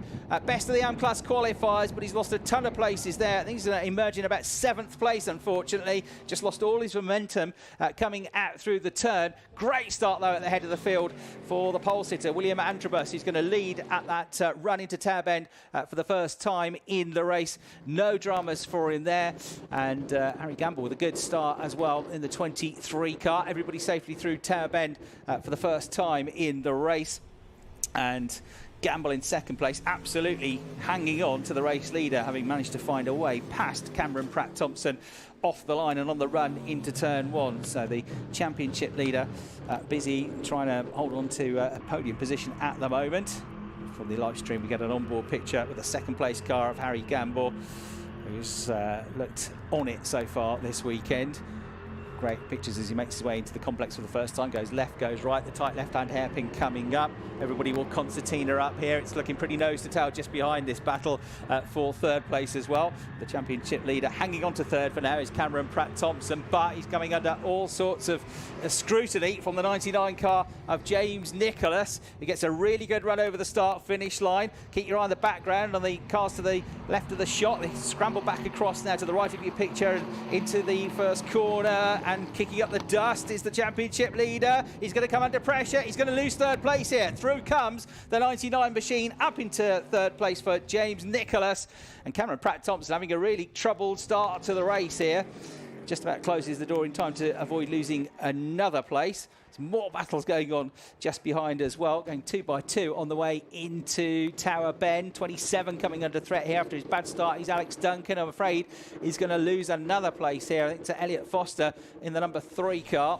So just a terrible start, I'm afraid, for Alex Duncan. He's just got to dust himself down now and try and get back his rhythm, because it's been a ragged lap and a half for the driver that started the race in 4th position. He's almost fallen to the tail of the field here. The 51 car of Jamie Caldley was getting through on him that time. So Alex Duncan down to 7th place. He's still ahead of Elliot Foster and Lucy Hodgson, but he wanted to be pushing for an overall podium. In the end, he slipped back several positions the first lap and a half of the race. The race leaders make their way out of the hairpin at the end of the second lap of the race. William Antrobus keeping the margin at about, what, half a second, something like that, maybe a bit more. Yeah, 0.535 seconds over Harry Gamble, who closes up under braking on the way into Clervaux. Listen to the rumble of the V8 engine, using the curbs. There's a tyre stack on the inside of the right-hand curve going into turn 2 at Hawthorne. You've got to get close to it, but you cannot touch that. That will wreck your car. Slingshot themselves out of the way of the chicane, and they're pulling away continuously from that 3rd place car. And again, it's a very good start to the race. James Nicholas ahead now of Thompson. Darling is in 5th place in the 25 car. Caudle is in 6th in the 51 car. Duncan down to 7th after losing most of those places through the first turn. And then 8th place, number 3, Foster. 9th place, Lucy Hodgson in the 44 car. On the third lap of the race then. The leaders already heading down towards the final sector. Sunny in and Sunny out. Gamble at the moment has got no answer to William Antrobus, though, who's looking very solid at the head of the field. But one thing we do know is that with these especially hot conditions that we've got and the high track temperatures, you've also got to look after your tyres. It's no use being massively quick for the first 5 minutes of the race, overheating your tyres, because then you'll just tumble down the order. So there's got to be a bit of smart driving here as well. Avoid sliding on those tyres, avoid putting them under any undue stress. And we'll see who manages their tyres best in the heat. But for now, Antrobus looking solid, keeping that gap at around about half a second or so to Gamble in the 23 car. In turn, there's almost 2 seconds gap back now to the 99 car of Nicholas in third. About 7/10 clear of Pratt Thompson in fourth. The fastest lap of the race. And there's a bonus championship point for that, remember, at the end of the race. That's gone to the race leader, Antrobus, with a 1:23.192. So he was just over a 10th quicker on that lap. That is nearest Bashir Gamble. He did a 1:23.3. But also in the 1:23.3s were Nicholas and Pratt Thompson in third and fourth. So their pace is good. It's as good as Gamble at the moment. But they lost all that ground in the first 2 laps of the race. But they're certainly not to be ruled out of potentially catching him up at some point and going for second place, because they're going well at the moment. Behind them, it's pretty nip and tuck as well in the battle that's going on between Caudle and Duncan in cars 51 and 27. They are 6th and 7th, separated by just about half a second. So Antrobus with the perfect start to the race. Gamble hanging on there with him, but not yet putting him under pressure. But the driver had the worst start of all, that blue and white car, number 27, Duncan, losing out through the first corner. A couple of wheels through the gravel on the exit to Clervaux. Lost another place on lap number 2. Started 4th. He's down to 7th. But he's started to get back into the mix now, starting to find his groove in that number 27 car. He is on the AM class podium as it stands at the moment as well. He's third on it, so only just on it, behind actually the pair of E3 Sport machines, second and first there. Caudle in second, James Nicholas in first as it stands at the moment in that particular kind of subcategory, so to speak. Out front, as you mentioned though, Antrobus from Gamble. We've seen these two go at it a few times already, and keep an eye out and amongst all of this for Cameron Pratt Thompson, who last time round did a personal best couple of sectors and a purple sector one to do his own personal best lap of the race. Similar sort of story actually out there for the 25 of Lewis Darling getting quicker as we get into this. It's also, I know you mentioned it a moment ago, hotter. Having just been down there in Parc Fermé, it's really warming up now. Yeah, this was the forecast, that it was going to be kind of hot but not super hot this morning at about sort of 23 degrees or so. And then suddenly you get to 2 o'clock and it rockets up to about 28, 29 degrees. A big leap in temperature. It'll stay like that till the end of the day now. It'll be quite mercifully quite a bit cooler tomorrow by the sounds of it, but still pretty sunny, pretty nice day. But it's going to probably be about 23 degrees tomorrow. And the drivers already really feeling this. You can see them gasping for air, can't you, as they get out of the cars at the end of 20 minutes of racing. Here, it's the Parc Fermé area, and a real challenge now coming from the 37 car of Cameron Pratt Thompson, who wants to get a podium position back out of this, having lost out to Nicholas, the AM driver, still the AM class leader. Can he hold on to that position on the run into turn number 1? At the moment, the answer is yes. You're on board with him now. Just about closed the door in time. Right behind him in the mirrors is that 37 car of Pratt Thompson. And also not that far behind is Darling as well. Number 25 is currently running as the last of the top 5 runners. James Nicholas is struggling with the rear axle here. That was a couple of corners where it just stepped out from under him, particularly in the slow speed sections, such as halfway through Sunny. And again, as he's on the brakes into Tower, he's struggling with the rear axle, giving him a moment that he would rather not have had. We ride on board as he bounces and bounds for a moment over the grass, just dipping a couple of wheels beyond the edge of the curb.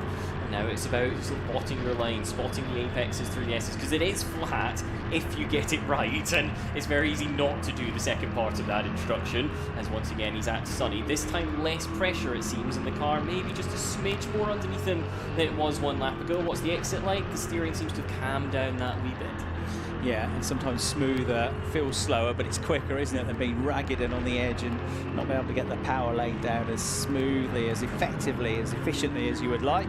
So we're seeing the onboard pictures on board with the third place car of Nicholas doing a solid job here. as through goes Cameron Pratt-Thompson. He just got to the inside. We saw him appear drivers left there for James Nicholas. What we couldn't see in that shot was how close Pratt-Thompson was through the complex prior to the hairpin. He was pushing him almost initially. James Nicholas will challenge again to the outside of Clairvaux, but that's not going to work, and he's got to be careful here, because if he puts his eyes back in the mirrors once again, he'll realise Lewis Darling is right with him, and arguably quicker than both the cars he's now following. Yeah, the previous lap, Duncan got back up to 6th ahead of Caudle as well in the 27 car. So he's now got his head down, 124.097 last time through. So 57 Antrobus, just under 2 seconds clear of number 23 Gamble. And then this is the squabble for third place between Intertab number 37 Pratt-Thompson, just getting ahead, back ahead of Nicholas. I mean, lost out to him early doors in the race. And then it is the 25 car, absolutely on fire at the moment, of Lewis Darling, the Orion SPR car, absolutely on the pace with these two. And then just behind is nose to tail as well in the next two positions. It's pretty ragged out there at the back of the circuit though. Pratt-Thompson edging away at the moment from that 99 car of Nicholas, which at times looks a bit of a handful. Nicholas at Tower, it looked like he had understeer. I think it was actually him being tentative on the front to try and not get oversteer. He realised he lost time by doing that, so committed at the S's and had a huge moment as a result through there and in turn up towards Barcroft. He's now into the complex where we follow them now. The 51 not too far still off the back of the car that he gives chase to. That's Cameron Pratt-Thompson. It's then quite a long way up to your top two, which is still William Antrobus from Harry Gamble at this stage. The question will be, can Cameron Pratt-Thompson now give himself something encouraging for what will be the final race of the day and just show that little bit of extra performance? If he's kept the tyres underneath him, he'll be encouraged by what is coming later on as an offering. James Nicholas, well, he's not kept the tyres underneath him again. He looked tentative, as if he was a little bit scared of what the car might do through those first couple of corners, and that allows up onto his rear bumper once again. Lewis Darling, who closes on the brakes. That time into Tower, it looked maybe a smidge calmer. It's worth noting that last time through, James Nicholas did a 1:24.1. Alex Duncan in 6th position, 23.7. Jamie Caudle, his teammate, 23.8. The two behind are beginning to catch this pair. Yeah, that's what I've said about drivers potentially just taking it a bit easier at the start of the race, looking after the tyres, and then coming good in the final 7 or 8 minutes of the race. I think we'll probably see a bit of that over the course of the races today. Just looking, and this is provisional, this is unofficial, the championship points. Driver third in the championship currently leads the race and has got the fastest lap, so he's going to get 36 points as it stands. The driver that's second in the race is second in the championship. Gamble's going to get 30. And the driver that leads the championship is only third at the moment and will score 26 points. But by my maths, it'll be 153 points for Pratt-Thompson after this, if it stays as it is. 149 for Gamble, 148 for Antrobus. So suddenly, you're only going to have 5 points between the top three of the championship, as Antrobus now looks to pick up his third win of the season. What will be mega encouraging for Antrobus is that he's doing this with Harry Gamble on the circuit behind him. He's just looking like the quicker of the two at the moment. He's confident in these hot conditions. Same cannot be said for James Nicholas, who once again lost that little bit of time to the cars behind him. 23.6 for him, 23.5 for Lewis Darling, and good laps from the pair that give chase as well. Snap once again for James Nicholas, who we ride on board with at Tower. He gets back on the power, but it's those moments that are meaning he's either got oversteer or he's effectively got understeer because he just can't put the steering lock on. Pratt-Thompson has now snatched 1 point back away from Antrobus, because he's just got the fastest lap of the race and the bonus point there with a 122.943, and he's flying on this lap as well, absolute best first sector. So Pratt-Thompson maybe he did what we thought and has just looked after the tyres, said okay, I don't mind losing a place or two, watch out for me in the second half of the race, because he is now absolutely flying. Last lap 123.3 for the leader, 123.5 more or less for Gamble in second, and 22.9 for Pratt-Thompson. And it looks like he might be going even quicker on this lap as well, and there's still time to catch up as well. It's quite a big gap that he's got to try and bring down at 2.8 seconds.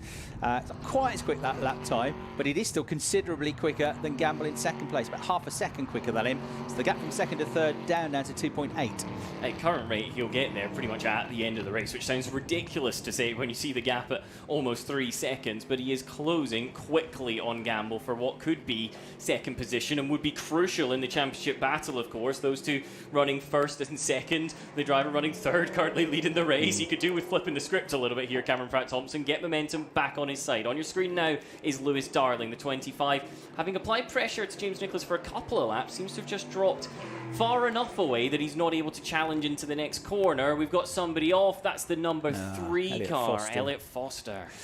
Oh dear, so Elliot's race is a run, I'm afraid. Parked up against the barrier, and that will put Lucy Hodgson up into 8th place in the 44 car. And we're looking at on screen the 25 car of Lewis Darling, currently running in 5th place, but not too far away from 4th, just ahead of him, at 3/4 of a second clear of him, and the gap comes down a bit more on the way into the complex. So the white, blue and orange number 25 car still working hard here to try and get 4th place away from Nicholas. He seems to be struggling a bit with the tyres now, just fading a little bit. They go over the line.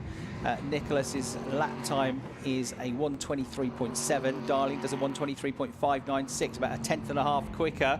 So that gap coming down all the time. What about Pratt Thompson? Did a 1:23.2 versus a 1:23.6 last time around for Gamble. So the gap reduced further from second to third to just 2.4 seconds now.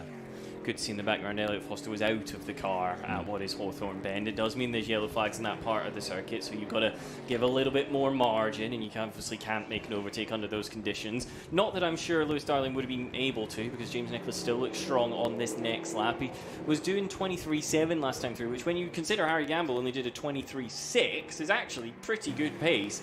The issue is just he had that phase of 3 or 4 laps where the rear of the car wasn't with him. Yeah, so still got to manage the tyres more and more really as the race goes on, and as the car becomes more of a handful, you start to tire mentally and start to get drained by the excessive heat in the cockpit. So it becomes doubly difficult for these race drivers in the final minutes of the session. So easy to make a mistake that you wouldn't normally expect the drivers to make. Riding on board, all looking fairly smooth and tidy still. And looking a bit more under control for Nicholas in that 4th place. He's the leading AM driver. The top AMs are Nicholas, number 99, in 4th, 27 Duncan in 6th, and 51 Cordell in 7th place. He's dropping back now from that 27 car of Duncan. The top 3 are all pros. Antrobus 3.3 seconds almost now clear of Gamble in 2nd place, but the gap less than 2 seconds now from Gamble back to the points leader Pratt Thompson. 1.896 seconds, 1:23.5 on that lap, which was slower than he's gone before, but it wasn't a great lap at all, was it, from Gamble? 1:24.1. He's losing 4/10 to the race leader, and he's losing 6/10 to the driver that's definitely catching him now, Pratt Thompson in 3rd. To put it in perspective, we were talking about James Nicholas losing the tyres. Nicholas went 2/10 quicker than Harry Gamble last time round, so Gamble must be having some kind of issue. When the gap is 3 seconds, you say, oh, well, he's managing it, but now it's getting into slightly more nervous territory where Cameron Pratt Thompson continues to have that car look just a little planted behind him. Let's see how Harry Gamble looks for a corner or two. The 23 at Sunny. It's smooth, to be fair, Chris. He's not making any big soles at the wheel. There's no big corrections in the medium speed. What about at the high speed? That was quite a big one in the middle of the corner, actually, so maybe we spoke too soon as he winds it right and then again balances the car on the front axle with the rear just giving way a little bit prior to reaching the hairpin. Back on the power he goes, and Gamble now finds himself, last time through, 1.9 seconds ahead of Cameron Pratt Thompson. What does it turn into this time through? 1.4 seconds ahead of Cameron Pratt Thompson. Going to be close, isn't it? He needs to catch up a bit more rapidly, I think, if he's going to make a real fist of this on the final lap of the race. He's getting there, Pratt Thompson, but he could do with taking 4/10 of a second rather than 2 or 3/10 of a second out of the race leader if he's going to really be on him on that final lap of the race, out of 2nd place rather. They're going up towards Tower Bend at the moment. The gap's widening, I think, between Nicholas and Darling as well, isn't it? Yeah, nearly 9/10 of a second between those two. In 4th and 5th positions, 99 and 25. And then Duncan, the second best placed, now number 27, is coming into the mix in that one as well. He's a couple of tenths quicker than Darling on that lap. So Duncan's not yet done. Number 27 trying to get himself back up to 5th, which would be a decent recovery given that he lost all those places at the start. And he'll only be 1 place behind where he started. Started 4th on the grid. If he can get 5th out of it, it won't be too bad. says a lot that Harry Gamble's just done his personal best at first sector. Now, it's still not quite as quick as what Cameron Pratt-Thompson did just behind. We know that Gamble's been struggling in that final sector due to the fact that we rode on board with him last lap and we could see it. How does it look through the middle split? That's where the time started to go the way of Cameron Pratt-Thompson, who at current rate, with them starting 2 laps to go, if this gap is a second or less, then he's there to catch him at the line on the last lap. The problem is that would be no corners to pass him. It is 1.086 the gap. He needs to find about 1 corner extra worth of time so he can challenge into the hairpin. All he can do is keep piling on the pressure and try to force Gamble to go as quickly as possible, and then that increases the chances that Gamble's tyres go off or that he even makes a mistake. So just keep applying the pressure, even if it's a tall order. Make the driver ahead, drive flat out and give yourself at least a chance. Going down the back straight now into Tower Bend is that squabble that's going on for 4th. Nicholas versus Darling versus Duncan, and he 1.9 seconds covering all 3 of those cars. But we're into the final minute and 10 seconds of the race now. So through that first sector, 25.575, another personal best for Gamble. He's pushing hard, isn't he? And it was actually a little bit quicker, 20 thousandths quicker than Pratt-Thompson through that sector. It knows he's got a game on here, but if he can match the time of Pratt-Thompson more or less on this lap, that'll probably be enough to make the final lap a little bit easier for him. So what has he got to offer? Into the complex they go once again. Hooks up the curb to help him get that car rotated. Antrobus is already out of the hairpin. Behind the gap, seems to have come down maybe even more than we would have expected here in the commentary box. Pratt-Thompson was smooth. He was controlled through the hairpin. 1.086 at the line turns into 0.792. That's not enough, albeit it did come in the final split as they begin their final lap of the race. Yeah, it's going to be there or thereabouts, isn't he? But he's kind of relying on Gamble making a mistake somewhere now, isn't he? Really, because on pace, he is quicker, but he's not quick enough to close that gap and give himself time to have an opportunity to overtake. More worth keeping an eye on probably is that battle for 4th, because Darling is now 0.6 of a second behind the Nicholas car, and the 99 car that heads up towards Tower Bend. So that's going to be pretty tight at the end of this race as well. But there are absolutely no dramas whatsoever for your race leader, because he's been supreme, hasn't he? William Antrobus has led this race from start to finish. He hooked up the start perfectly, and he's never looked back since, and he's cruising towards a race win, which would put him to within 7 points now of the championship lead, and only 2 behind Harry Gamble, who's second in the points. So a win on the cards, almost there, home and dry now for William Antrobus. Well, we've not spoken for him about 10 minutes, and now he makes his way into the hairpin for the final time. The checkered flag is prepared for William Antrobus. He won at Silverstone, he won at Alton Park, and now he comes up to take the flag and win at Croft. William Antrobus reasserts himself as a title challenger. Behind Harry Gamble holds on for 2nd position, and Cameron Pratt-Thompson home in 3rd keeps himself well and truly in the hunt. James Nicholas is 4th, Lewis Darling 5th, Alex Duncan recovers to 6th position, picking off Jamie Caldwell around about half a distance there, who comes home in 7th. The final expected finisher will be Lucy Hodgson, and in turn Elliot Foster was a long way down. So confirmation of the order, William Antrobus takes the victory after 15 laps worth of frenetic action from Harry Gamble and Cameron Pratt-Thompson. James Nicholas comes home in 4th with the top 5 completed by Lewis Darling. As for your, well, what was your order in amongst all of that? It's worth noting James Nicholas in 4th took the victory there from Alex Duncan in 2nd and Jamie Cordell in 3rd position. Later down in that you will find Hodgson and possibly Foster, depending on whether or not Elliot did enough laps to be classified as a finisher in that one. I don't think Elliot will have, but we'll keep an eye on it as we get into the rest of the day. Another piece of fantastic Ginetta action then. They'll make their way back round towards the Parc Fermé order, and of course it's worth noting that the GT Championship will be back out again towards the close of play. It's scheduled for 4:30. The Protyre Motorsport Ginetta GT Championship having completed the first part of 2 in their action for Saturday. Remember, they'll do it all again tomorrow, so they'll be getting used to the tyres, they'll be getting used to exactly how everything performed in the heat during that race, and I get the feeling race 2 could be a very, very closely fought affair. A little bit of clean-up to do, of course. The number 3 car of Elliot Foster stranded around the start of the circuit. there was yellow flags out there for much of the second part of the race, and so the only remaining question for Harry Campbell will be, does he get in trouble for doing a personal best sector whilst the yellow flags were being waved? And I believe it was double waved yellows as well, given how close Elliot's car is to the racing circuit, so we'll keep an eye on that. Elliot, you just saw working back into shot there to help out in the recovery operation. Will Antrobus pulls into Parc Fermé, the 57 car doing exactly what he needed. It makes it 3 wins for the season if your name is William Antrobus. It's also his 4th podium, and all of that's happened since Silverstone Race 2, which puts him on a brilliant run of form, closing up and indeed getting himself right in the mix with the likes of Cameron Pratt-Thompson. Harry Gamble, 2nd place in that one, continues his run of finishing on the podium in every single race he has started. And Cameron Pratt-Thompson, well, his season has been made up of being there, and once again, he is there. 3rd position for Cameron Pratt-Thompson. Races Ginetta's in a couple of different championships here in the UK, so he'll know exactly how to get the best out of the conditions. He'll have more experience than, well, most people in a Ginetta, I think is how we phrase that there for Cameron Pratt-Thompson. William Antrobus out to the car, gets the helmet off. I bet that fireproof face cover is not too comfortable, having just done 20 minutes worth of racing here at Croft. Marshall's on standby. Standing duty effectively there. It's like looking at the Tower of London or something like that as they get ready to recover the stranded number 3 MDD Motorsport machine from the first part of the lap. Next up on our schedule will be the return of the Ginetta GT Academy.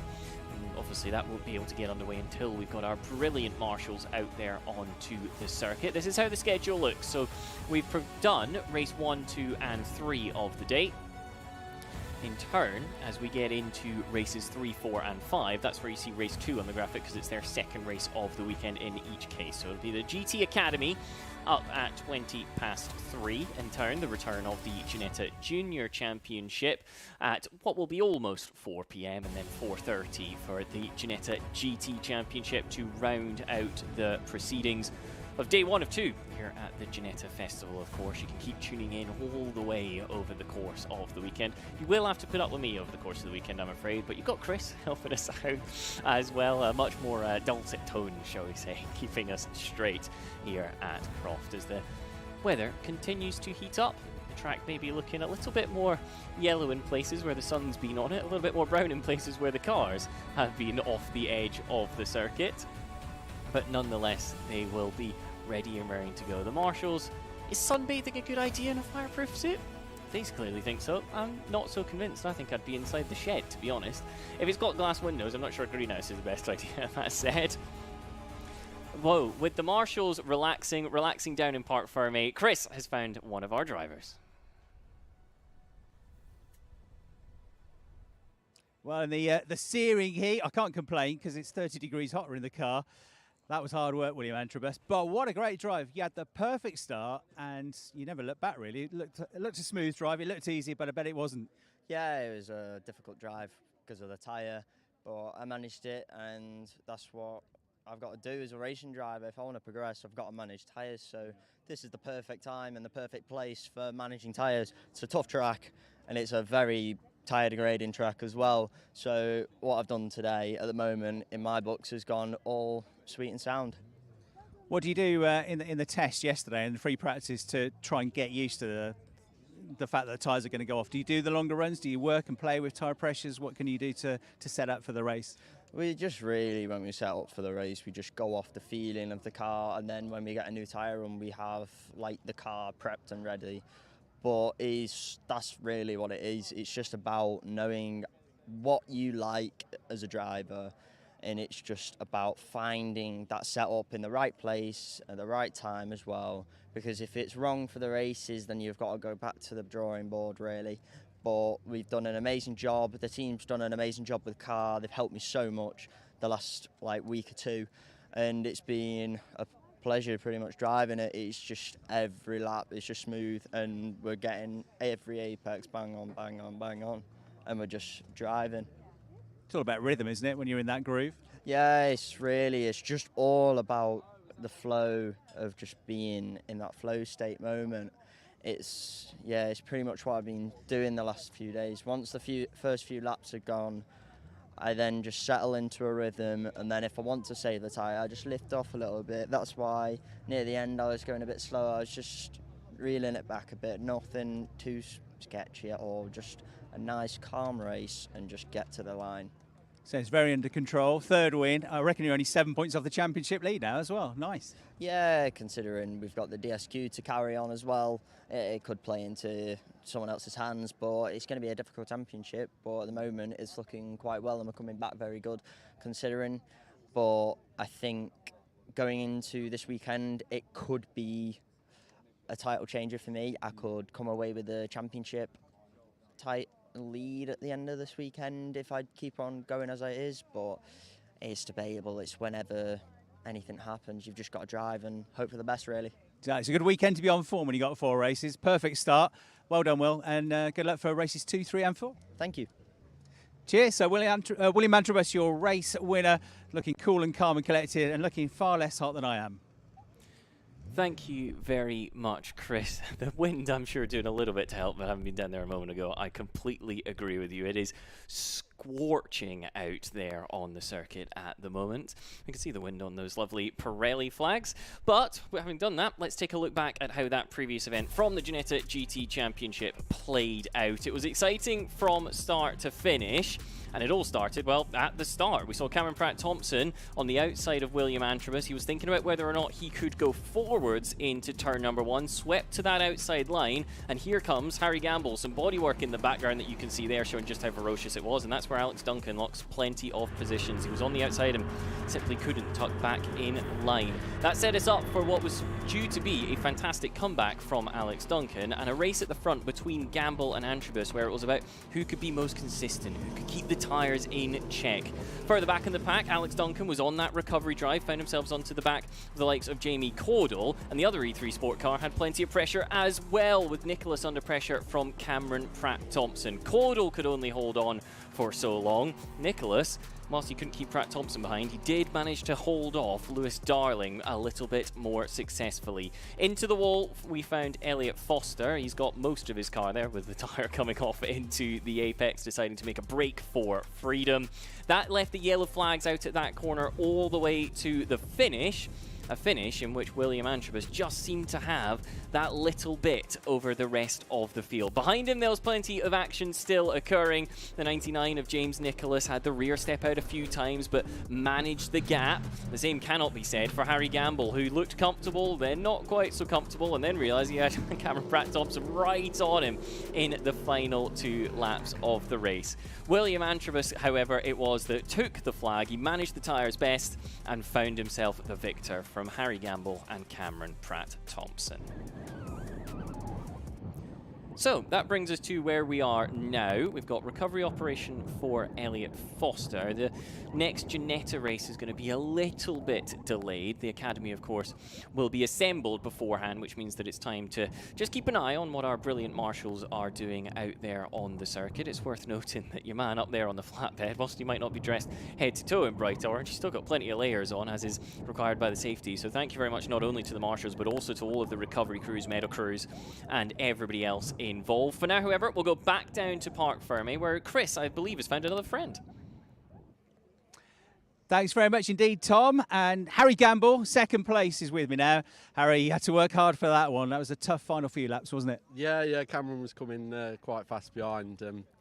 Managed to get a good start, followed Will for a few laps, and then had, quite a bit of understeer through the mid phase of the race. So, I saw Cameron, got past Nicholas, and then, it was really me, and so I was quite glad to see that last lap sign come out. So, really happy. Elite 1-2, so, couldn't really ask for more. You put in a couple of decent laps and quick step times, personal best sector times, even though the tyres were struggling at the end, which just gave you that breather on the final lap, didn't it? Yeah, I was still pushing, all the way. So, it was getting hotter and hotter, the car and me. So, we'll take that.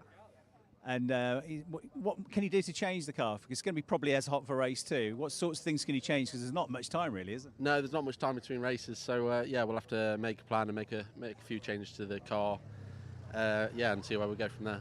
Sort of weekend where you've got to have a solid weekend as well, because if you're off the pace this weekend, you have 4 bad races, suddenly the championship becomes hard. But you 3 are looking fairly evenly matched so far. Yeah, we have all year. So, Croft's quite a hard track to pass. So, qualifying is quite important, and yeah, getting that position off the start, and then yeah, building the race from there really. Oh, well done for digging in. Good second place. Good luck for the rest of the weekend. Yes, thank you. Thanks very much. That's Harry Gamble then, second place for the first race of the weekend for the GTs. Thank you very much, Chris. That's given us time to get Elliot Foster's car strapped onto the back of the flatbed. The Van of Doom will follow them through back to the pit lane, at which point they will be starting work on that car, minus the fact that one of the wheels went astray. The car doesn't look to have sustained too much damage, at least from the side we can see. The bonnet's off, but I suspect that'll just be because it's a hot day and they needed to get everything attached to it on the relevant places as well. So we'll keep an eye on that one. However, of course, it's going to be a hefty recovery job, so to speak, in terms of getting them out for their second race of the day later on. Should be out for tomorrow, I reckon, unless something bizarre has happened. That said, as I always say, Ginetta's work best with 3 points of contact on the road, or rather 4 points of contact on the road where possible. So that car will make its way back into the pit lane. The squad of the number 3 car will be in charge of getting them ready and raring for their next race. For our next race, it'll be coming up in not too long at all. We'll turn our attention back to the Ginetta GT Academy.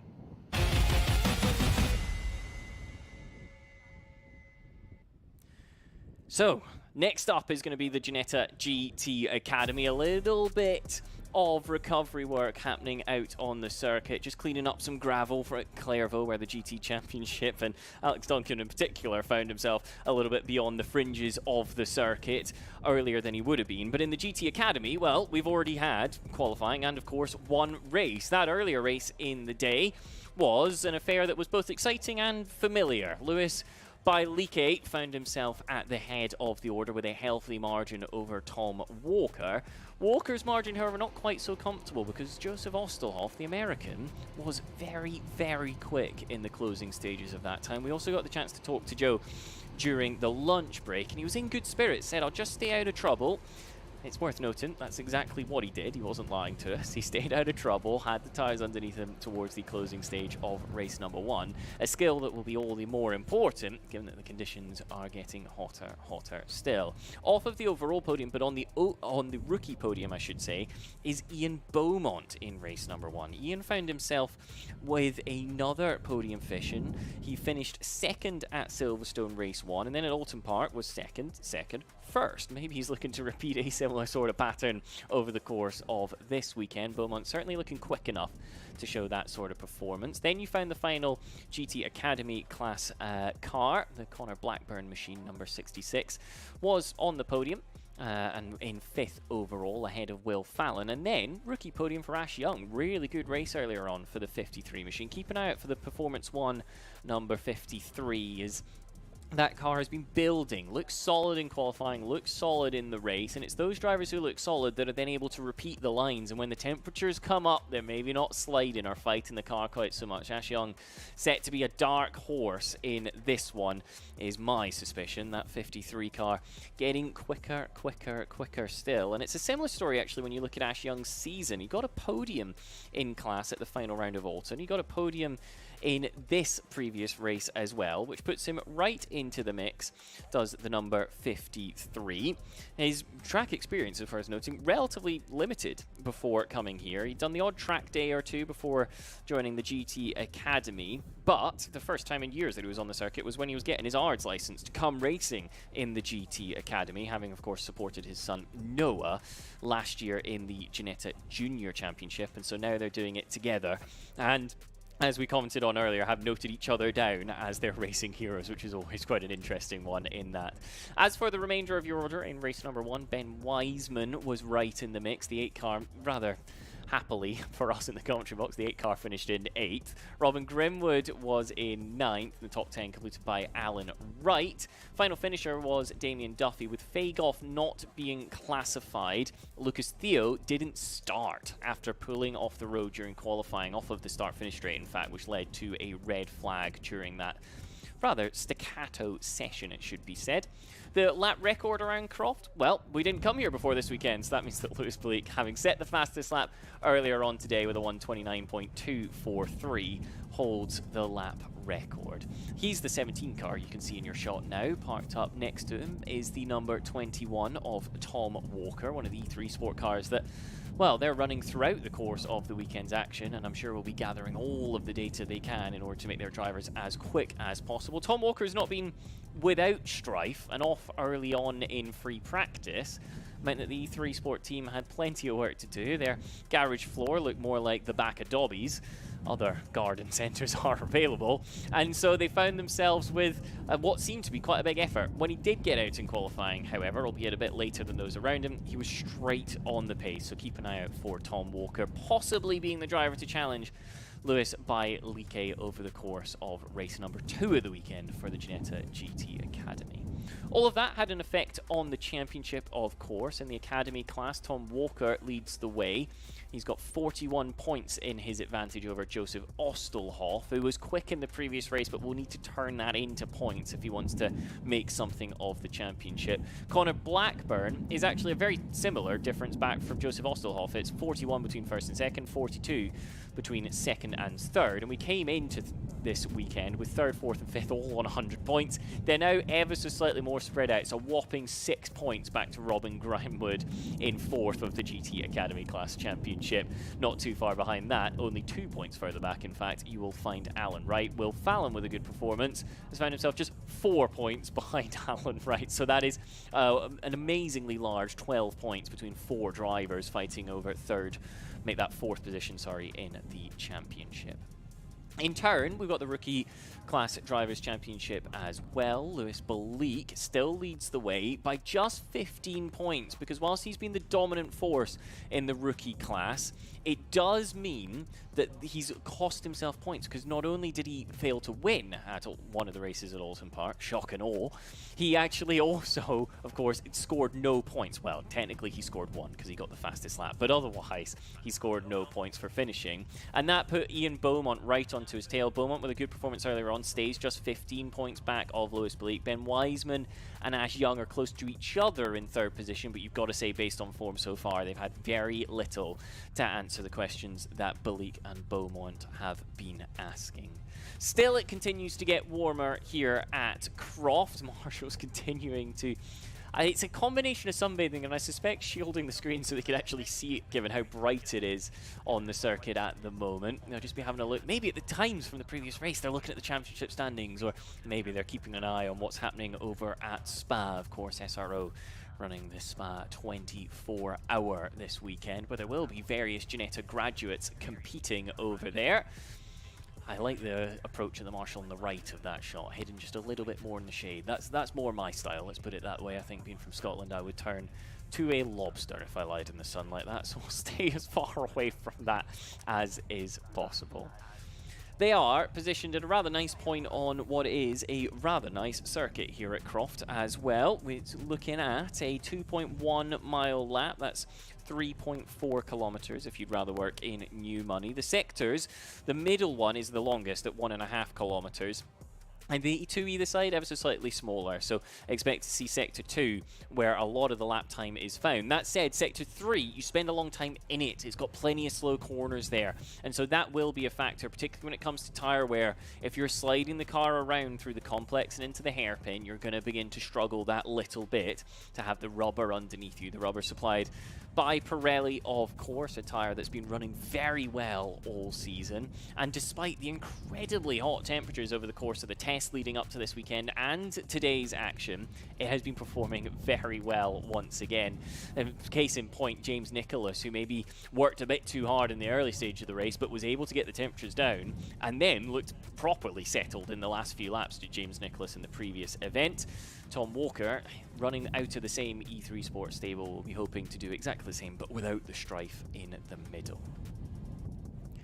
As for the car, well, not only does it look pretty aggressive, as you can see there, with a massive bonnet scoop on it, it is a very powerful engine. We often think of Ginettas as light and nimble machines, and indeed they are light and nimble machines, but that doesn't mean they're lacking in the power department either. Powered by a 3.5 litre V6 is this G56 GTA machine. It's got 6 speeds in the gearbox, I mean you can get it in the optimal range nice and often, and that will thus give you 270 brake horsepower to work with in a car that, without the driver sat in it, weighs about 1,100 kilos. With the driver in it, the minimum weight for competition's a little bit higher than that, but of course they'll still be very, very quick indeed. We mentioned E3 Sport just a moment ago. They're having a good season here in the Ginetta GT Academy as well. 4 of the AM wins having gone their way. In turn, or the Academy wins, I should say, having gone their way. Want to Race have picked up 4 of the rookie victories, and the outliers there that Want to Race have also picked up an Academy win, and SVG Motorsport have got a rookie win to their name as well. This is sitting on board with Lewis by Like. Just keep an eye on whether he's actually in the car or not at the moment, because I doubt you'd want to be sat in that condition for too long. No, leading across comes one of the mechanics to just sort out the car, make sure it's all turned on. You can see it's in neutral there, lights are flashing. And what that means is that we won't be too far away from getting this one scheduled. Just closer to 3 minutes actually until we get the cars released out onto the circuit for what will be a shortened lap to the grid, not going all the way up to the Jim Clark S's until they pull up on the grid. Then they'll leave for their formation lap, and it's a rolling start, so forming up 2 by 2, they will then be straight out into racing conditions that have suited Lewis by Like. In turn, also keep an eye out for Connor Blackburn. Connor looking very, very quick indeed. He's the blue, orange and white car on the right of your shot there. He's looking very racy is the only way we can describe that one. Quick throughout the course of earlier on. The Performance 1 squad are quick in and of themselves, and so I wonder if maybe he can challenge Joe Ostelhoff, who's next to him, Tom Walker in the 21, and Lewis by Like. That is them in what will be grid order for the front 2 rows of the grid. Lewis now getting strapped back into his Ginetta. They will be doing up the belts, making sure he's seated as tight as possible. Now, don't worry, he's already warm enough. The belt isn't going to make a difference there. He'll be sweating all over his front and his back. I've no doubt of that one. And he puts the gloves on, gets the helmet on as well. And the harness is tightened as much as possible, because not only would it be uncomfortable shaking around, but if you're locked into the seat, then you can feel more of what the car is doing. You get a better sense of where the edge of the grip is. What are the rear tires doing in particular? The seating position in the Ginetta, of course, behind that 3.5 litre Ford V6. So whilst they're very nimble, you do get a good feel for what the car is doing, as opposed to any of the mid-engined offerings, for example, you might see at Spa this weekend for that matter.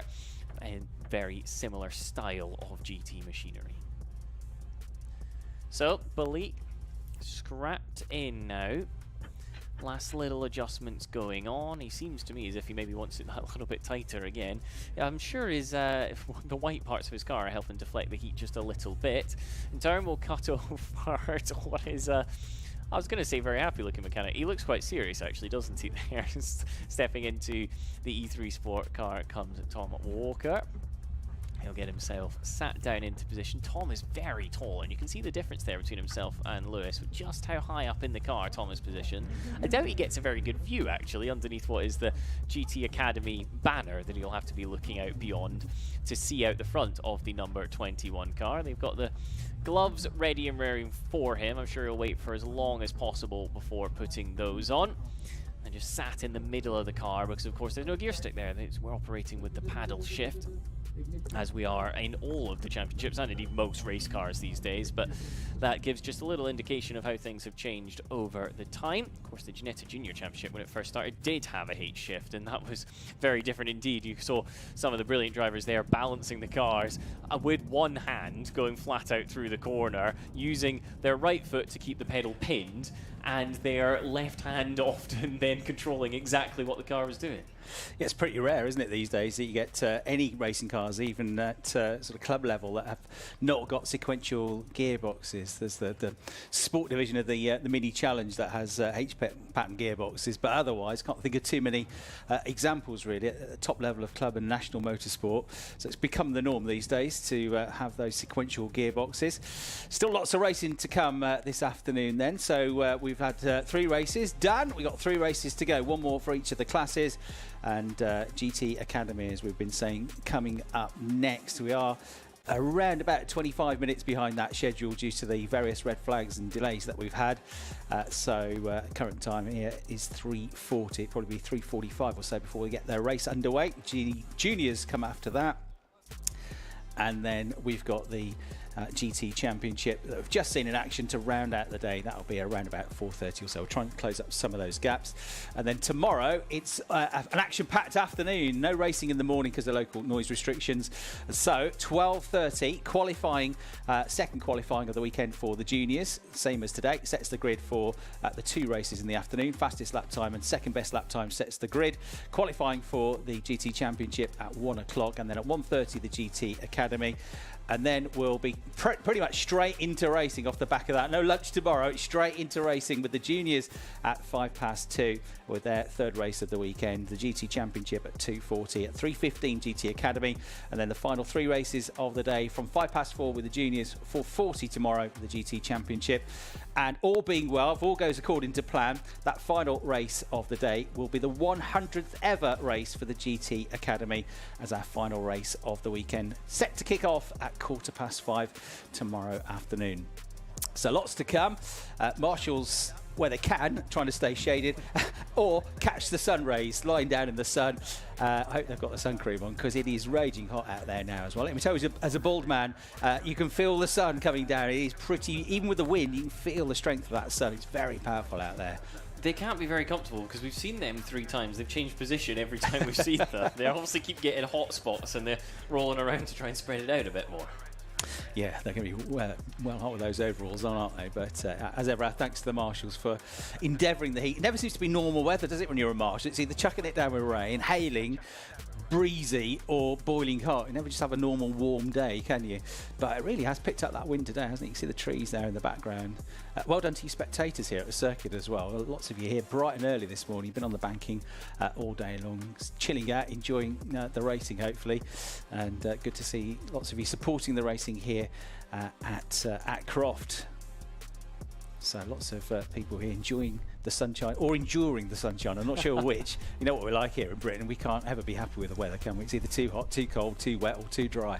It was too cold and didn't feel like summer a week ago, and now it feels too much like summer.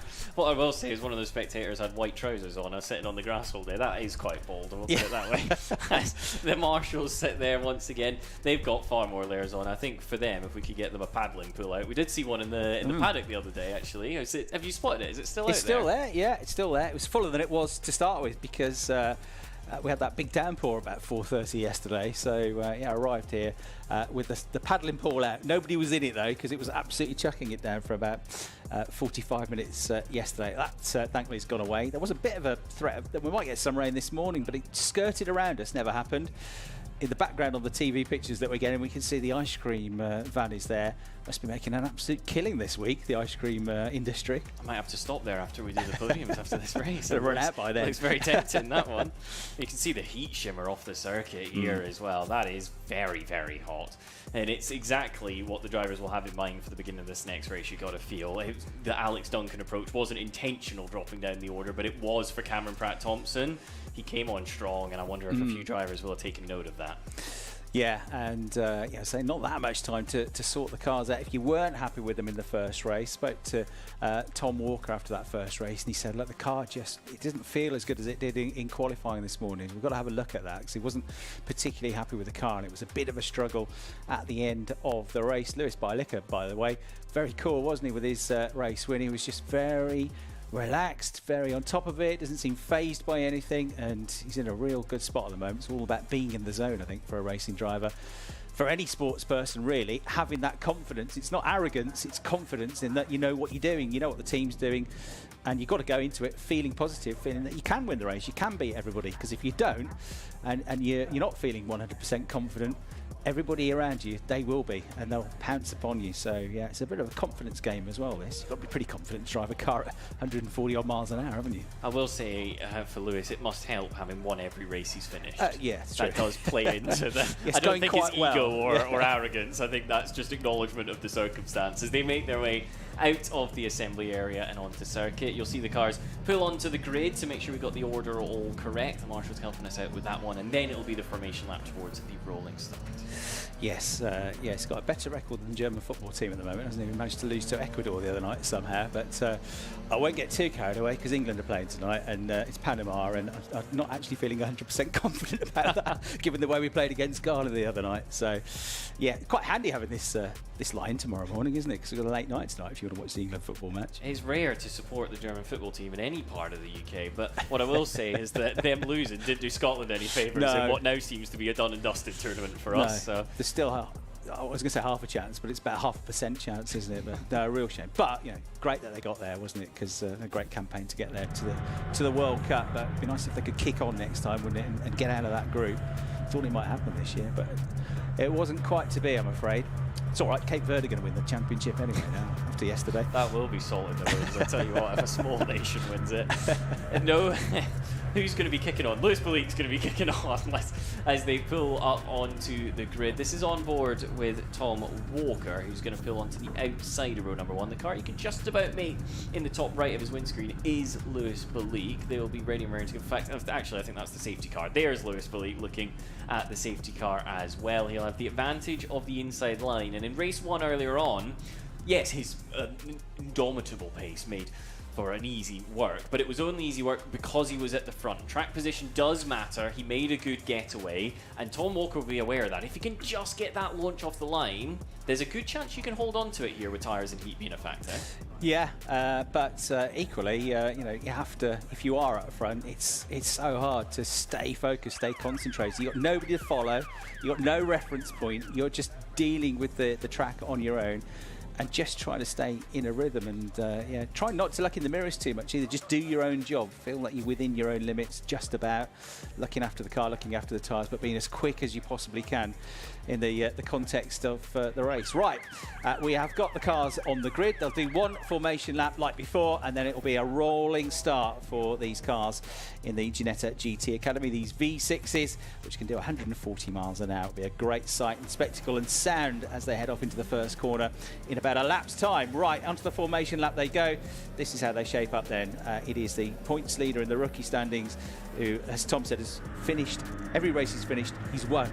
And even though he managed to go off in qualifying this morning, he's qualified on pole every time as well. I think there's only one of the races he's had a fastest lap so far this season.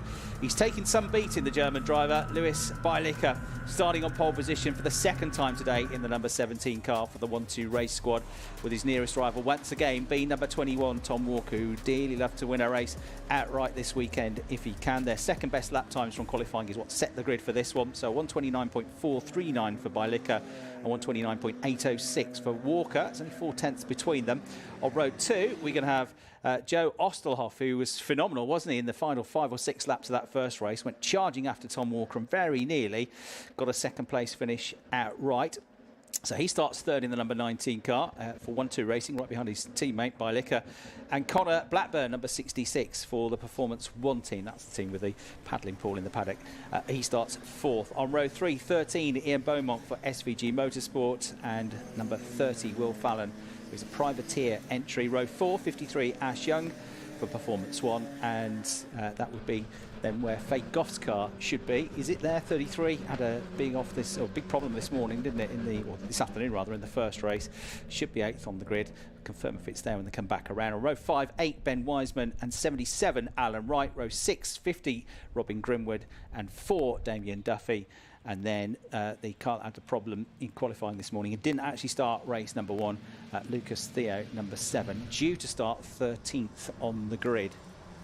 I do believe we've got Fade off too as well, further back in the pack. As they form up 2 by 2, safety car will peel into the pit lane. The red lights are ready and waiting for them as they round the hairpin. Lewis Bielica on pole position. Alongside him, Tom Walker hoping to get the jump he didn't manage earlier on. Red lights are on. We wait.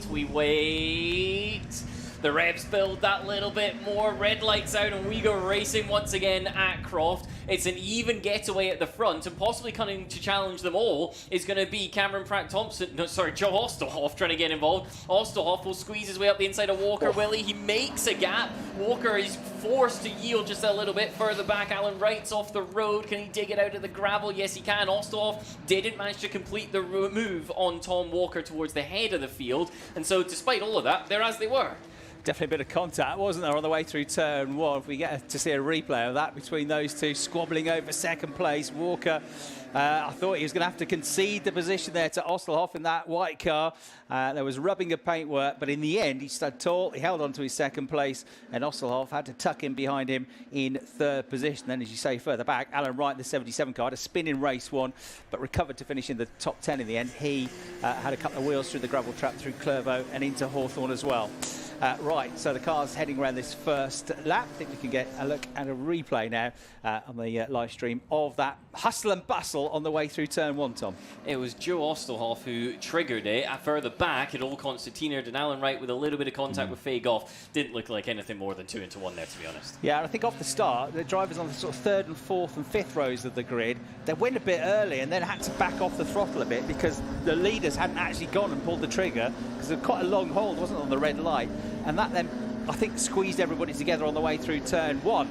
Right, so at the end of the first lap of the race here, they come through. No dramas for Bielica, who leads the race quite comfortably at the end of lap 1 by just over a second. But it is nose to tail between Walker in 2nd and in 3rd place, Ostelhoff breathing down his neck. Blackburn in 4th, having a better start than he had in race 1 there in the 66 car, the turquoise and orange and white striped car. And then it's Ian Beaumont running in 5th place at the moment. So rookies in 1st and 5th, and the 3rd best rookie is Ash Young, who's on the rookie podium in the first race. He's running in 7th, just behind Will Fallon, who's in 6th place. So no real dramas on that first lap of the race. Bielica getting up the road, and Walker will not want to be defending from Ostelhoff through these first few laps of the race, because the more he has to defend, the more he can see that race leader once again getting away from him. Problem is, I don't think Ostelhoff will want to be behind Tom Walker. No. Obviously, the position helps, but we saw how good his pace was over the course of the race earlier on in the day. He'll be fancying his chances of going with Bielica if he can find a way through on Walker nice and quickly, which he's not able to do at Sunny in. Sunny out is all about the exit and run towards the complex, but I wouldn't be surprised if, despite being very calm and contemplative earlier on in the day, Joe Ostelhoff sees an opportunity here if he can make this move nice and early. Yeah, Ostelhoff looks good, doesn't he? He's seen that he's prepared to have a go if an opportunity arises from the first race. Coming into the complex, takes the car wide coming out of the right-hander, spies a gap on the way into the hairpin, but backs off out of the potential move in the end. Thinks, no, it's not going to work. It's going to scrub on my speed off, tucks in behind, tries to get a better exit, but isn't really close enough on the run down towards Clervaux. It's really a big overtaking opportunity anyway. We have seen some overtakes there, but it's not as obvious a place to overtake because it kind of lurks off the road, I'm afraid. Onto the grass has gone the number 4 car of Damien Duffy. So he's recovering back on track, but some way down the order now, as at the head of the field, the race leader is almost 2 seconds up the road, and Tom Walker was pretty disappointed with how far in front of him Bielica was in that first race. And if he's not careful, it's going to be a similar gap at the end of this one. Tom Walker quicker than the driver ahead of him, however, through sector 1, so maybe he has just had the alarm bells ringing. That's why Joe Ostelhoff's not able to make the pass. The car's in 1st, 2nd and 3rd, but beginning to gap what is now Ian Beaumont in 4th position ahead of Connor Blackburn. Beaumont, another driver who's got good form, will be thinking, if I can put a good lap or 2 in, or if these 2 ahead of me begin to fight. 2nd position is on the cards here as Ostelhoff's in a little bit deep at Sunny in, and that shovels him out wide before Sunny out, which means that he'll have work to do, and Beaumont will just be that little bit bigger in the mirrors. Yeah, and again, like we've seen in a couple of races today, it's not about how the car is performing now, it's about how the car is holding up later on in the race, and especially the tyres. And smoking the tyres is not going to help. Dragging that Pirelli rubber across the tarmac is not going to help, and maybe a flat spot front right there then for Tom Walker, who completely locked up on the way into the complex. that will absolutely encourage Joe Ostelhoff, who is now within 0.4 of a second of him as they go charging down towards Clervaux. A bit further back, it is good to see, having missed the first race, back into the action Lucas Theo in the 7 car, and he's just got himself up to 8th place on that lap ahead of Ben Wiseman. Fastest lap last time through, Lewis Bielica continues to extend his margin over what is for now Tom Walker, albeit Ostelhoff is... He's not closer than he was a lap ago, but he's still there, just waiting for, well, a chink in the armour that doesn't come quite so close to a mistake of his own, which is what we saw a moment ago. A later turn in here, perhaps, for Ostelhoff, lining up the exit. That'll protect the rear tyres, of course, albeit possibly at the expense of the front one. So he's thinking about the balance he wants already towards the end of the race. Through the S's, they make their way once again, and there's still a car length or two between them, which means Ostelhoff won't be able to challenge, but he'll know he's just got to be a bit more careful, a bit neater than he was one lap ago at this part of the circuit.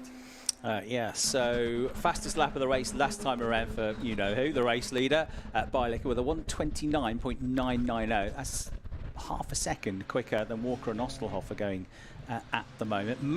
Almost matching their times is Beaumont, but he's a bit off them, isn't he? He's nearly 4 seconds behind them. But he's just done a 1:30.6. Everybody else behind in the 1:31s or 1:32s are falling away. Close as he's been now, coming out of the hairpin in this battle for second place for the white car of the American. Ostelhoff is almost right directly underneath that rear wing of Walker. But again, I think he's going to have to be patient on the way through Clervaux. If he's brave enough to stay there, the opportunity comes into Tower about 2 or 3 corners after this, of course, but staying there is the difficult bit because you're unsighted of the tyre stack at what is Hawthorne. You're unsighted again when you get to the chicane, and maybe just half a car length opens up, which means he's too far back to capitalise on the slipstream once again. Ostelhoff will close a little bit, but he's not going to get the overlap, I wouldn't have thought, on Tom Walker. Does he fancy doing it all on the brakes? No, not quite yet. Lucas Theo, further back, is starting to really get into the groove, having missed that first race. Solved the problem with the car. He's right behind Ash Young going into Tower Bend. I can see Ash in that blue and black car, car number 53. He's running 7th, but Theo, number 7, right with him now in 8th place. That's a scrap to keep an eye on further back. That's just coming out through Barcroft at the moment, and Theo looks the quicker of the two as it stands. Here they are on screen then. Absolutely nose to tail now, and Young wants to stay in that position. He can't miss the apex, which he does. That breaks himself. That was all the pressure that was coming from Lucas Theo down at Sunny Inn, and he just missed his braking point, didn't he? Skittered wide, and in that half a second it took him to get back onto the racing line. It was too late. Theo had come through. Good pass from Theo nonetheless to hold his line. With the car ahead going off, it can be so easy to follow them. Immediately onto their case comes Ben Wiseman in the number 8. We should note that puts Theo in position for potentially a 4th rookie class podium of the year, which will be very good for him. The pace continues to get quicker from Lewis Bielica out front. It continues to get quicker from Joe Ostelhoff in 3rd, who once again pulls to the inside for a look at passing Tom Walker, but can't make that pass quite yet for 2nd position. Walker is very, very good, it should be said, at Hawthorne Bend. He just gets the steering lock off that little bit earlier, which means he gets half a car length back, and those crucial meters keep him safe on this approach to Tower at the far end of the flat-out stretch. You rise over that slight crest, there's a bump and a dip. Do they get the car turned in? Of course they do. They've been doing it all day. And so Joe Ostelhoff will have to think of another way through. Yeah, he won by almost 8 seconds that race early on today, Bielica. He's already 4.1 seconds up the road. So, again, it feels like a bridge too far. Even if your tyres come on in the second half of the race, it's going to be a lot of work to try and catch that gap back up, isn't it, for Tom Walker and Ostelhoff, who, again, is just absolutely shadowing here. He's never really had a chance yet, though, to get alongside, has he? But he certainly can't shake him off. Tom Walker just can't get rid of Ostelhoff. They've ended the race nose to tail. They started this race nose to tail. They'll be sick of the sight of that rear wing. Into the pits, I'm afraid, has come Damien Duffy. Tyres screeching in the background as they get hotter and hotter, these Pirellis, in this squabble for 2nd place. And another battle further back to keep an eye on. Once again, is involving Young, because he's now 8th. Having lost out to Theo, he's got Wiseman breathing down his neck as they come out of the hairpin.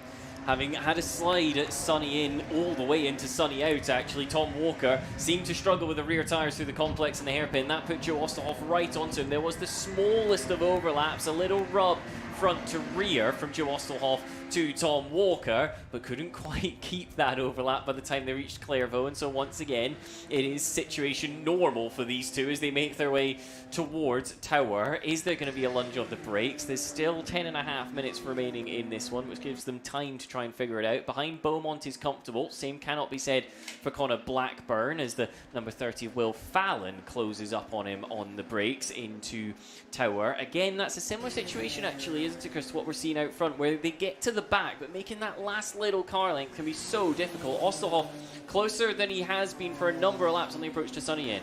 This is great driving from Walker though, isn't it? Because he knows if he misses one apex, one braking zone, runs wide onto the grass just once, he's going to lose that second position. And it's not ideal. He wants to be challenging for the lead of the race, but if he can't win, he absolutely needs to hang on to second place and score these points, because all the time he's losing out to the championship leader. There's a big move on the way into the complex here. Locking up the brakes is Osterhoff in this battle for second place. They almost run into each other. They're side by side as they come out around the hairpin now. Tries to go the outside line, more distance to cover. Can't do it. Has to tuck back in behind Walker, but that's the first real attempt he's had, isn't it, to get through to second. It was inventive too. You don't often see lunges into the second part of the complex. Caught Tom Walker napping, and you've got a spinner further back. That's Young, isn't it? Yeah, Young has just spun coming out of the hairpin, and cars are having to avoid him now, including the first one to come upon him, which was Robin Grimwood, number 50. He'll gather it back together, get onto the grass. He'll rejoin in last place as it's continuing to be nose to tail in the battle for second place coming out of the chicane. And again, Osterhoff is absolutely piling the pressure on here to Walker. He shows his nose down the inside. This is it. He's going to go for it. Surely he's halfway alongside. And again, Walker just braves it around the outside, brakes as late as he dares. I thought there was going to be some contact there because he was committed to the move and Walker just wouldn't let him through and cut back across, but somehow they avoided any severe contact. Coming into the weekend, these two had an even split of the Academy class victories. There is now, of course, a chance to make it an even split over the course of today if Osterhoff can complete this move. Walker again with a handful of opposite lock at Sunny in, gathers it up before Sunny out, but this is going to put Joe Osterhoff onto his rear bumper, underneath the rear wing of the E3 Sport car. Different line for Osterhoff, who tries to set up, is it potentially the same lunge he wants all over again? Well, it won't catch Walker by surprise twice in a row. He's maybe setting it up for a lunge at the hairpin, however, Osterhoff, once it can't get it. All of this has brought Beaumont into play. You're right, it has, hasn't it? He's suddenly almost with them now. As I said, a few laps ago, Beaumont was lapping as quick as these two, but he was a few seconds back. But they're holding each other up now. Walker is having to defend. And Osterhoff is having to try inventive racing lines, and they're not the quickest way through the corners, whereas Beaumont could just do his own thing, kicking up the dust, coming out through Clairvaux. That time is the driver in third, Osterhoff, and that's again another example of the way that Beaumont is just able to drive his own race, close up to them, and suddenly he's only 0.7 of a second back. He was 6/10, nearly 7/10 quicker on that last lap. That for a moment, what was happening further back, Robin Grimwood is ahead of Fagoff and Alan Wright. Those three still very much together. We'll keep our eyes on the front at the moment, where Lewis Balik has closed off any opportunity of those behind to challenge him, despite an iffy qualifying. Then you wait some more, and eventually you get the E3 Sport machine of Tom Walker coming into play. Joe Osterhoff still very much with him. Joe Osterhoff maybe just a bit tighter as they approach Sunny in, but can't turn that into an overlap. Beaumont is looking at the pair of them thinking, go on guys, have a go, have a go. Yeah, it's just what he wants, isn't it? Bit wide there for Walker. He kicks up the dust now. It's started to show signs, these two, of the tyres starting to struggle, aren't they? They're just running wide on the apex. The car's understeering. They turn in. It doesn't do what they tell it to do. The tyres don't adhere quite as much. They're starting to overheat now in these conditions, and Walker is having to scramble the car back on the racing line. He's almost been pushed through the corner at the hairpin by Joe Osterhoff just behind him, and yeah, within about 2 car lengths of them now is the third place car of Ian Beaumont. Behind them, Blackburn versus Fallon is getting close as well for 5th and 6th positions. Less than 0.4 of a second between those two as they head into Clairvaux. So some good scraps going on here as we go into the final 6 minutes of the race. If it gets any more exciting, Beaumont will start thinking he's back in the stock car races. He does the rest of the time, with these two just giving each other. It started off as a little nudge here and there. You get the feeling it's brewing. When do we see the hit? When do we see the shoulder from Joseph Osterhoff? He's close once again on the approach to Tower. Looks to the right, back to the left-hand side of the road as they enter the right-hander. He'll get a better run out, but Tom Walker, once again, does a great job of just holding that apex for a moment, which doesn't give him the best exit, but it doesn't leave a gap either as they get towards the Jim Clark S's. Now they wind the lock back on the other way, and you're already beginning to think about Sonny. Is there the opportunity to just ease off the brake, take both of you wide, because Beaumont's a car length or two further back? No chance given by Tom Walker on this tour, however. It's textbook defending this, isn't it, from Walker? He's doing a supreme job here of keeping Ostelhoff behind him. Ostelhoff is starting to get a bit more frustrated now. You can see it in the body language of the car, and it's because he can see in the mirrors getting closer to him, Beaumont, and he knows that if he doesn't get the job done soon, he's going to be in a really tricky position of trying to attack, but also trying to defend at the same time. He now lunges for it down the inside of the hairpin. This is it. Ostelhoff gets his nose in front. He's at the inside, and he goes through, and that is a much harder manoeuvre than he made it look. It's really difficult to time that to perfection, get down the inside, not make contact, and not run wide on the way out of the corner. He's still got to defend a bit from Walker down the end of the straight, but that was a really, really good move from Ostelhoff to get himself into second place. Cracking pass. You know, however, it will avert Tom Walker just a little bit, and now he'll be fancying another lunge if he can get good drive out on through the chicane, where he's been very good whilst leading. The issues was following. He's now got the issue of visibility and cannot quite stay close enough. Ian Beaumont, in fact, looks like the aggressor of these three at the moment. The number 13 pulls to the inside. Is there going to be the opportunity? No, it's not unlucky 13 for Tom Walker quite yet, who, if anything, is closer once again to the back of Joseph Ostelhoff. 17 Bielicker leads by 10.4 seconds, an even greater margin than he had in the first race. Number 19, Joe Ostelhoff, is in second place after that great move at the hairpin. Third is number 21, Tom Walker. Fourth, right with them now, is the number 13 car of Ian Beaumont, who looks quicker than Walker at this stage as well. He just flings it over the curbs on the way into Sunny to try and create a gap. Fifth place is number 66 Blackburn, sixth number 30 Fallon, seventh number 7 Theo, eighth number 8 Wiseman, and ninth number 50 Grimwood, and 10th place number 33 Goff, and then right number 77 11th, 53 Young has struggled in this race, hasn't he? He had a good start, but he's tumbled down to 12th place now. That was him dropping down the order and then struggling with the tyres and then having a spin coming out of the hairpin. And the last of the runners, and they're all still running now, is Duffy, who has been in the pits, but he's still running, albeit 2 laps down in car number 4, running in 13th place. Right, Walker, if he can't hang on to a podium position, he's going to be really grumpy about this, isn't he? Because he wants to be challenging for wins. At the moment, he's going to really struggle to finish on the podium here because Beaumont is much quicker than him. Beaumont has been quicker earlier on, looked like the gap was a little bit too big, then the two aheads of him started to fight, and now he still looks quicker than Tom Walker. The thing is, Tom Walker, well, he knows how to defend because he had Joseph Ostelhoff giving him a hard time for a number of laps, so he'll have figured out where to position the car to make it difficult. You can never make it impossible, but you can make it incredibly hard for the car behind to try and find that overtake. Walker in a little bit quicker, actually, into tower than he has been on previous laps, now that he knows it's not Ostelhoff fancying a lunge behind him, it's Beaumont instead, who actually, let's not forget, is running in the rookie class, so is on for second place points regardless of whether he makes this pass or not. This is just for overall podium glory.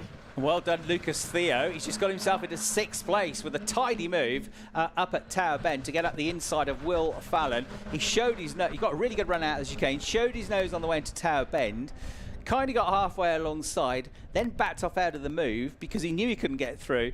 That kind of sent into the corner a bit too deep, Fallon, and he just drove past him through the apex and out of the corner. So he set it up beautifully, and he pulled off the move, and he's now up into 6th place. As we go side by side at the hairpin, and Walker's lost another place. Beaumont's gone through at the hairpin to pick up that 3rd place, smoked the tyres on the way through, and so it's the same corner where he lost 2nd. He now loses 3rd, and he's off the podium with less than 2 minutes to go, down to 4th place. Shall we call that pass aggressive? He positioned his car to the inside and said, if you turn in, we're not making the corner. But it was clean nonetheless. No contact from Beaumont and Walker. They raced hard but fair, and so they make their way now through the right-hander that leads you onto the chicane and then the back straight. Walker couldn't retaliate against Ostelhoff, and already it seems he's lost a car length to Beaumont, and so it may be 4th at best for him with a minute and 20 seconds left on the clock.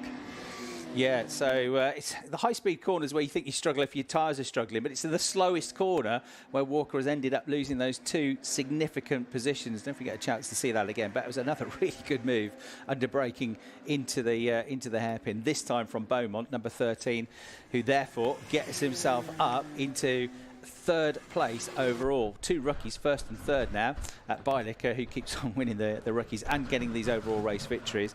Beaumont is his nearest rival in terms of the rookie championship points. and they are first and second again in class, with Ostelhoff as the highest placed GTA class driver, Walker second best GTA class driver in 4th, and then Blackburn in 5th place. Number 66 is 3rd in the category. 3rd best in the rookies now is Lucas Theo. Really good comeback this for Lucas, isn't it? After the issue with the car in qualifying, pretty him out of qualifying, didn't make the start of the first race, didn't make the first race at all, and he's had a really good race too. I'll tell you what, as they start the final lap of the race, Tom Walker's not given up on a podium quite yet. He's stuck right with Beaumont. It was messy exiting the hairpin just a moment ago, but any mistake from Ian will lead to Tom Walker having a little nibble, a nip at his heels, if you like. Already, Bailica is well and truly onto his final lap, it should be said. He has checked out. Yeah, metronomic, isn't he? He's just so consistent lap after lap. His last lap was a 129.8. Well, his best lap is a 129.569. So he's still nailing the lap times, even though those tyres are 2 races old now, plus the qualifying that they've done. Well, he's got 6 new tyres that he can use, but you know what I mean? He's used a lot of the tyres up in this race, but he's certainly looking after them, despite being the quickest driver on circuit. So 11.6 seconds clear now to bring the car home. We have still got battles to be had, though, because Lucas Theo hasn't finished yet, I don't think. He's closing up all the time to the 66 car of Blackburn to try and get himself up to 5th place. They're in different classes, a GTA class for Blackburn, rookie class for Theo, but nonetheless, he'll go for it if he possibly can. Bailica, though, he's making his way into the hairpin for the final time in this race. He looks in the mirrors and sees nothing. No cars to be had. Only now into the complex comes the 2nd place car as he heads towards the checkered flag. 6th win of the season outright, and another victory in the rookie class for Bailica. He takes the victory quite comfortably. Lewis Bailica is going to win by about 12 or 13 seconds. Great performance, though, to come home as the GTA class winner, and 2nd place overall for Joe Ostelhoff in the number 19 car. He takes the flag, and 3rd place overall, and 2nd in the rookies for Ian Beaumont, number 13, who got ahead of Tom Walker late on, and almost but not quite managing to get through into 5th place on the line was Lucas Theo. He was only 0.3 of a second back in the end. Another lap, I think he'd have fancied his chances, but Blackburn does hold on to 5th place in that 66 car. 6th place to number 7 Theo. Fallon down in 7th, then Wiseman's across the line in 8th. Grimwood's going to come home in a moment in 9th place, and after a disappointment in race 1, it should be Faye Goff who completes the top 10 in the race, making her way through the complex for the final time. So well done once again to the star of the weekend, the star of the season so far, Lewis Bailica. His wobble in the season coming with that DNF in the final race at Alton Park, and then the mistake that he made in qualifying this morning, but otherwise he has been impeccable. And it hasn't really held him back, has it, that off at Clairvaux this morning? He said he was slightly nervous about going into the corner of race 1, but he's done it perfectly ever since then, and it's another dominant race victory for the German driver. So number 17, your race winner once again, Lewis Bailica in the 1-2 racing car, number 17. 2nd place for number 19. A very entertaining couple of drives so far this weekend for Joe Ostelhoff in the 1-2 racing car. He's the winner of the GTA class, the rookie winner Bailica just ahead of him, and then 3rd place going to number 13, Ian Beaumont for SVG Motorsport, 2nd best rookie in the race. 4th place, number 21, we have frustrated Tom Walker, I'm sure. He gets 2nd in the GTA class, but 4th place overall, not where he wants to be. 5th place for number 66 in that race was Blackburn. And then coming home in 6th place, number 7, Lucas Theo, another star drive in that race. That was an excellent comeback for Lucas to come home 6th, but he'll be on the rookie podium. And he'll be getting a loud cheer from his friends and family and team, I reckon, after that drive for 6th place and 3rd in the rookies in the 7 car. 7th, number 30, Fallon. 8th, number 8, Wiseman. 9th, number 50, Grimwood. And 10th, number 77, Wright. As your top 10 finishers for the 2nd race of the weekend for the Ginetta GT Academy cars. 11th place for Young, 12th Goff, and 13th Duffy meant that all of the cars finished the race. The bonus point for the fastest lap of the race going to Lewis Bailica with a 1 minute 29.569. They've got to find something special tomorrow if they're going to close the gap to him. Very different conditions tomorrow. It's going to be dry. It's going to be quite a bit cooler tomorrow. That might suit some of the others out there. But for today, at least, Lewis Bailica has looked pretty unstoppable. He gets out of the car, and the tall German driver, the bespectacled driver, goes straight over to Joe Ostelhoff, the American, who gives him a warm welcome and a hug. and a whoop inside the helmet as well. Very good drive from Joe. So hopefully we'll get to hear from one, if not both of those drivers. Tom's gone down there to catch up with them in Parc Ferme. They'll have the podium presentations after that, a few minutes after that, and then they'll breathe easy for the rest of the day, because that's their work done now for day one. And they'll get set for 2 more races and, of course, another qualifying session tomorrow morning. So well done, Lewis Bielicker, well done, Joe Ostelhoff, and well done, Ian Beaumont. Top 3 overall in that second race of the weekend for the Ginetta GT Academy. 2 more races to go here on day 1. Next up, strap yourselves in, because it's race 2 for the Ginetta Junior Championship, powered by Sunoco Race Fuels.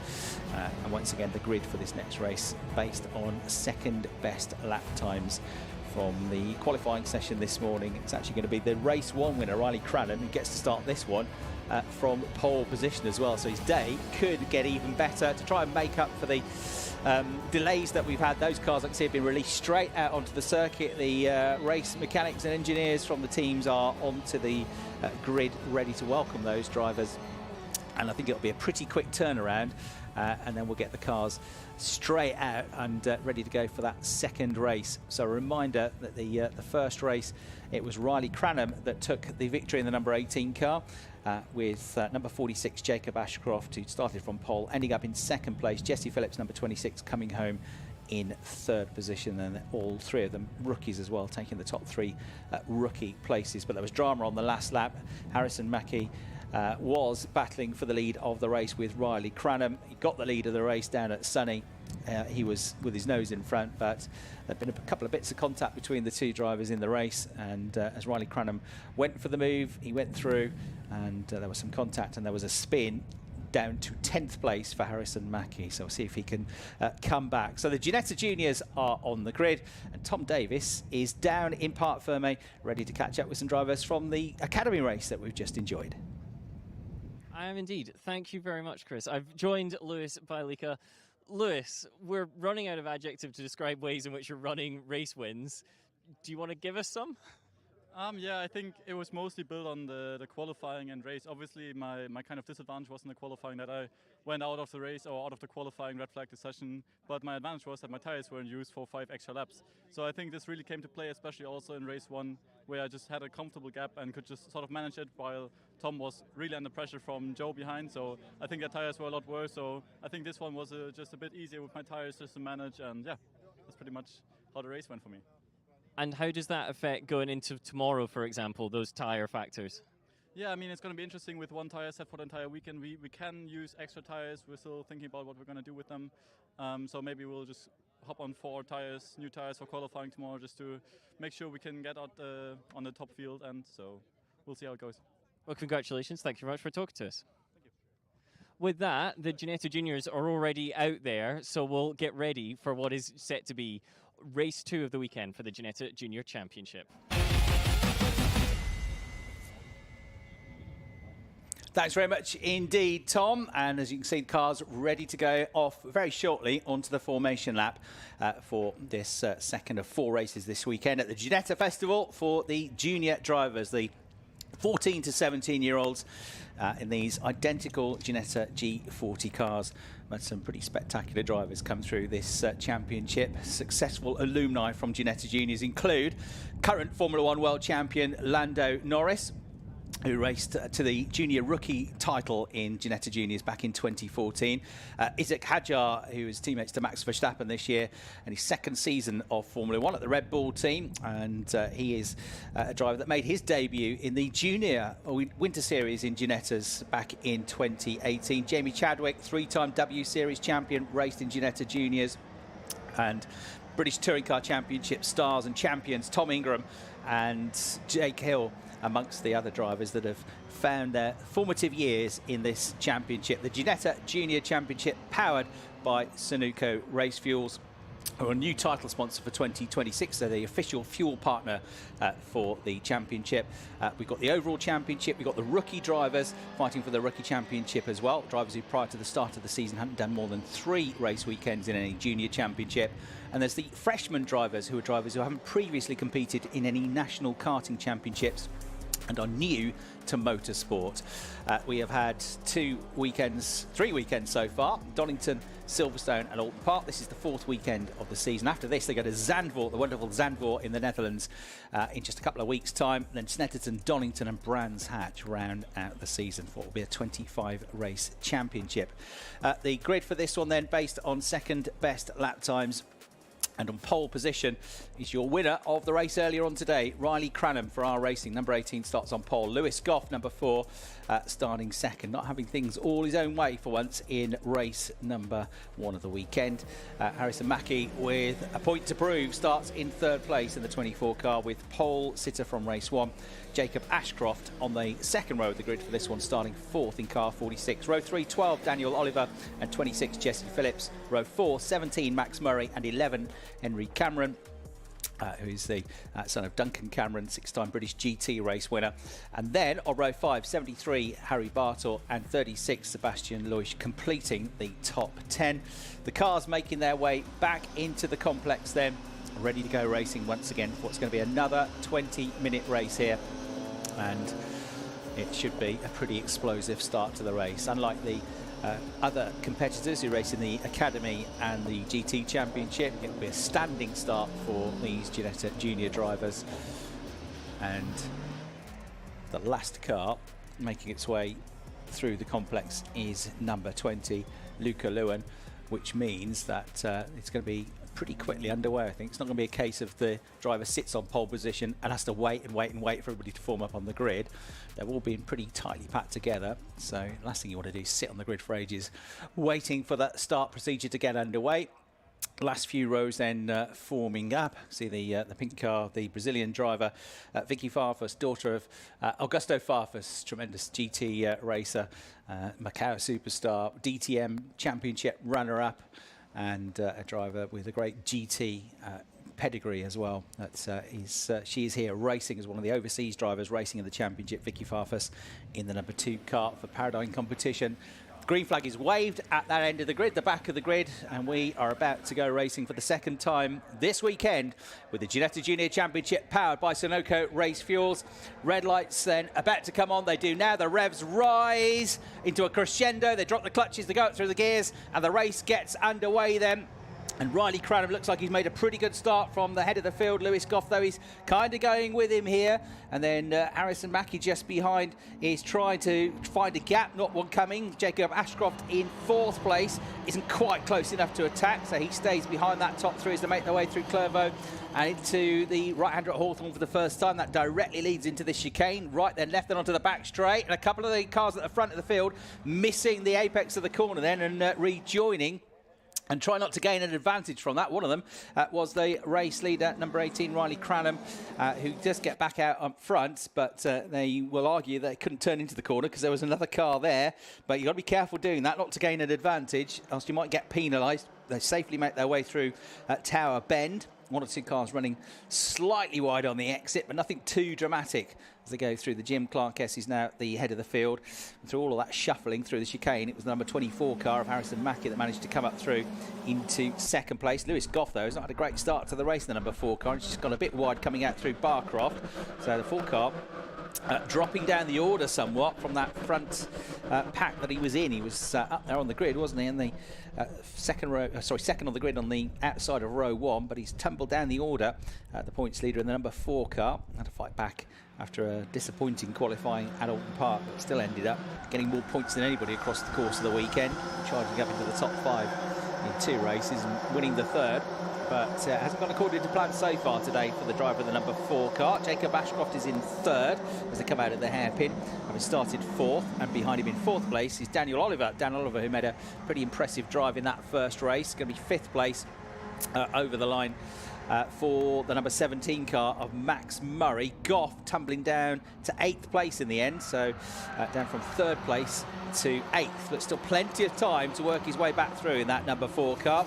It is, though, a very good first lap of the race for Mackie, who's ended up 0.633 seconds clear. Cranham of Mackie Mackie in second place, gaining that position. He's half a second up on Ashcroft, who in turn is about a quarter of a second up on the fourth place car of Oliver. So Cranham leading, Mackie second, Ashcroft third, Oliver, Murray and Phillips rounding out the top 6. Cameron made a place up to 7th. He's in the number 11 car.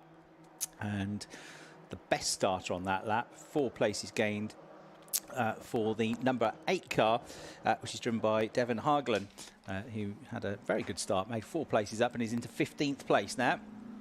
Right, Jacob Ashcroft looking racy. Would have loved to get a race victory from pole position earlier on today. It didn't quite happen for him. Still got a good podium out of it, but he's looking pretty rapid here at the start of the race. Onto the case of Harrison Mackie in that 24 car, who feels like he should have had at least a second place in that first race. Maybe a win, definitely not just a 10th place finish. That very frustrating end to the race that he had.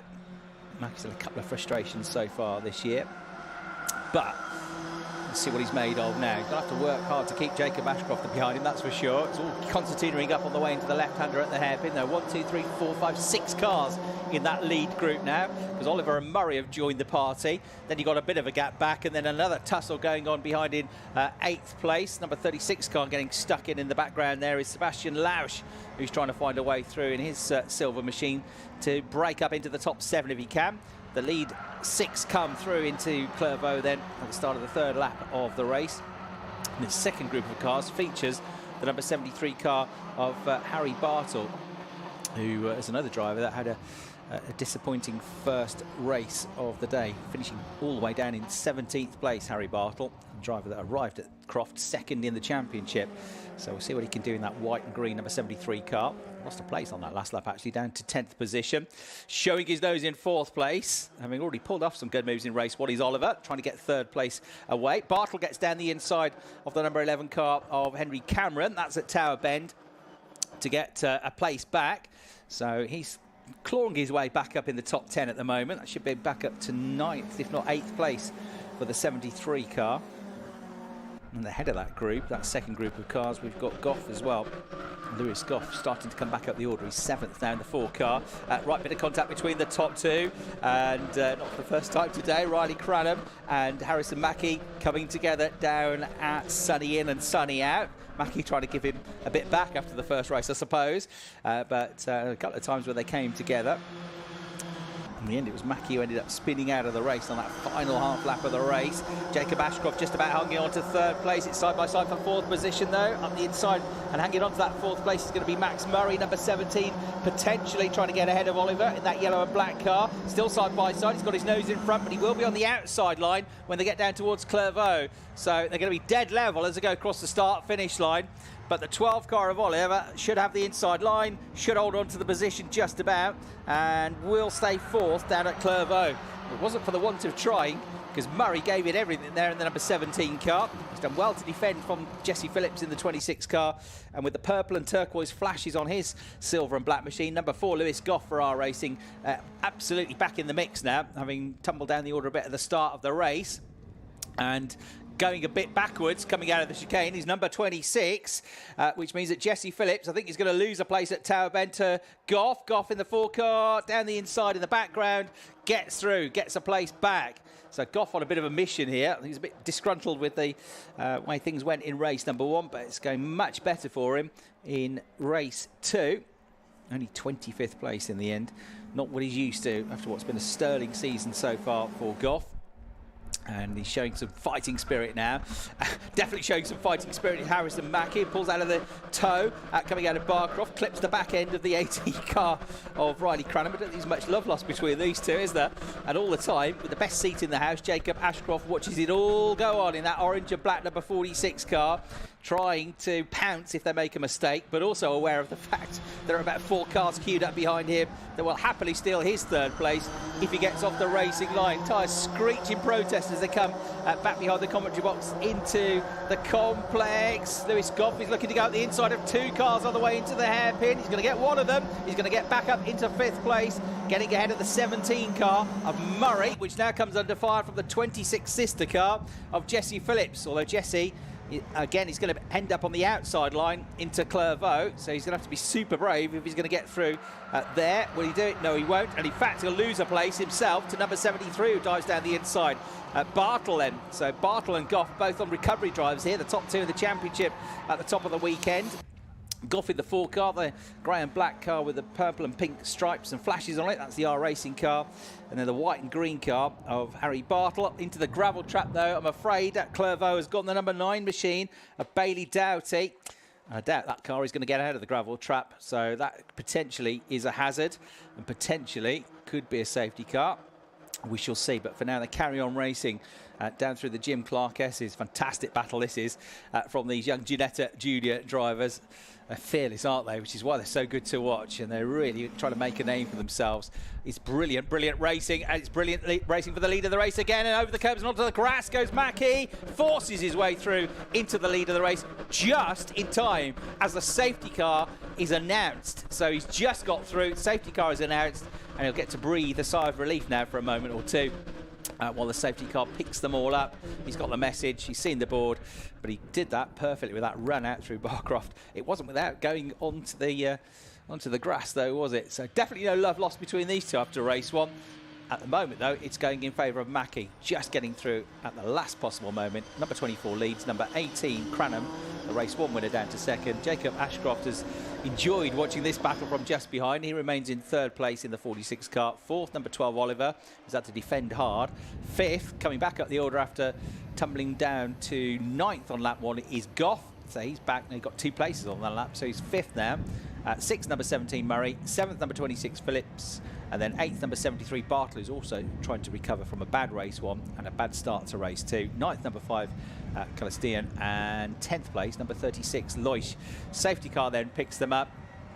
Tom has made it back to the commentary box. And Tom, they've really picked up where they left off, those two in race 1, haven't they? They've picked up where they left off, and I think the championship as a whole saw that we got one race with a break and we went, nah, let's not bother with that again. The whole field together. The really interesting bit for me, as soon as I came back up, we were checking for where the likes of Lewis Goff and Harry Bartle are, and the fact that they're recovering through the field and staying together is indicative of the fact that, yes, the wins have gone Lewis Goff's way so far this year, but they are very, very closely matched over the course of a race.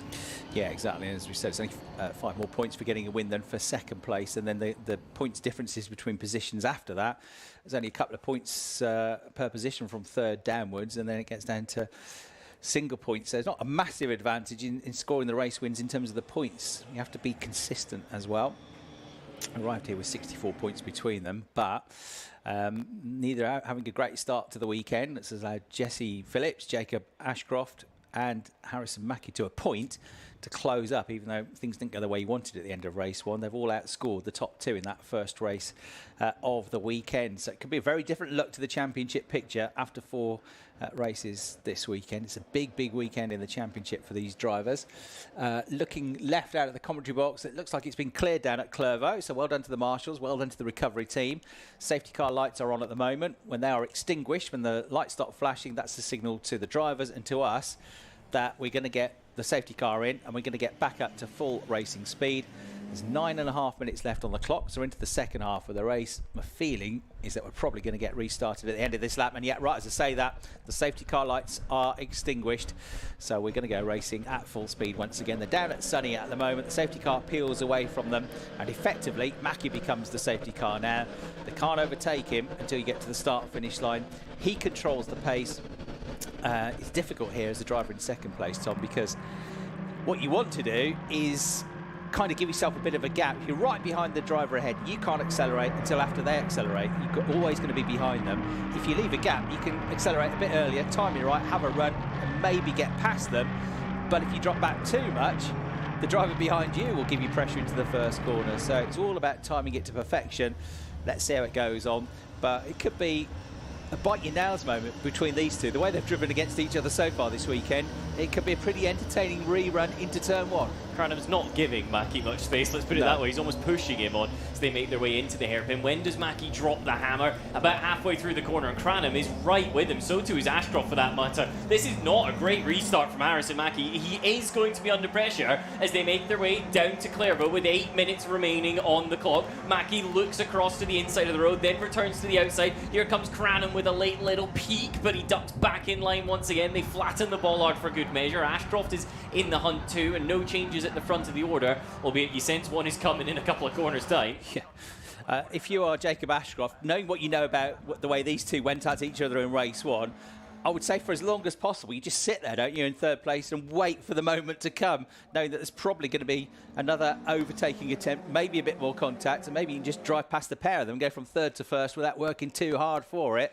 So I think you'd be content to watch it go on. Here we go. They go side by side again, trying to go around the outside is Cranham. That's brave. He runs down a road. He goes on the curbs. He puts two wheels beyond the curbs and onto the grass. He loses momentum, and Ashcroft is now going to be right with the pair of them. He's committed to try and get out the inside on the way into Barcroft, though. And look at this, sideways through the corner. Now out wide off to the track goes the number 18 car of Cranham, and suddenly right in the mix is Ashcroft here. It's 1, 2, 3 all together into Sunny. It is Mackie that gets there first, just about clinging on to second place, but maybe not for long is Cranham, because Ashcroft gets the run coming out of the corner. Running down the road is Cranham. He gets 2 wheels, maybe 4 onto the grass and onto the dust, loses his traction, drops to third, just about closes the door in time to stop himself dropping down to fourth. If Riley Cranham didn't have the red mist before, I think he's going to have the thick red sea fog now descending upon him as he'll once try and gain one of these positions straight back in the hairpin. Ashcroft saw that coming, covered it off. Dan Oliver was on the inside. They were almost pushing each other back in positions about 6 and 7, which included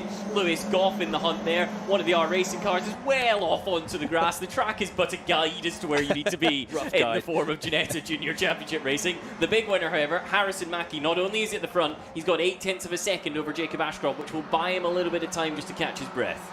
Yeah, so, well, I remind you what he said to you after the race. Riley Cranham said, yeah, it was hard, but it was just about fair.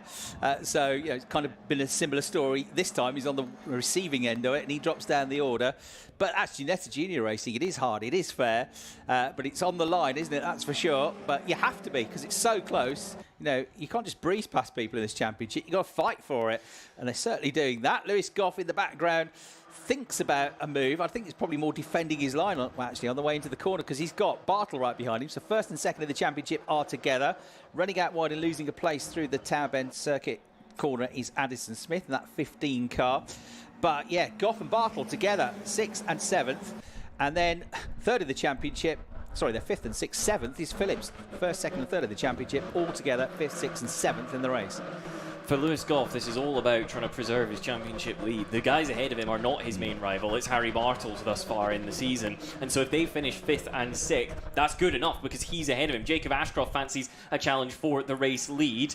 Of course, Harrison Mackie got one back at Oulton Park. Ashcroft got pole position earlier on for race number 1, having set the fastest time in qualifying. They'll have to keep an eye on Riley Cranham in 3rd position, though. Here comes the 18. There's not a car's width there, surely. Neither does he think so after he double takes on the gap, ducks back into line. Ashcroft will sigh, I think the biggest out breath you've ever heard. And now they've got to set their eyes forward once again to Harrison Mackie. Keep an eye on Dan Oliver in 4th. He's always been racy in 2026, and I think it's a matter of time until the number 12 decides to get involved in this. Bartle is now on the defence because up the inside slips Jesse Phillips. That's a good move, wasn't it? Really good move under braking of the 26 car. Just behind is that Red Bull Junior driver, the Red Bull livery in the car, Melvin Kalaustian, who was actually a bit wide coming out of the hairpin, kicked up the dust, didn't really seem to slow him down because he was right on the pair of them as they went down into Clairvaux.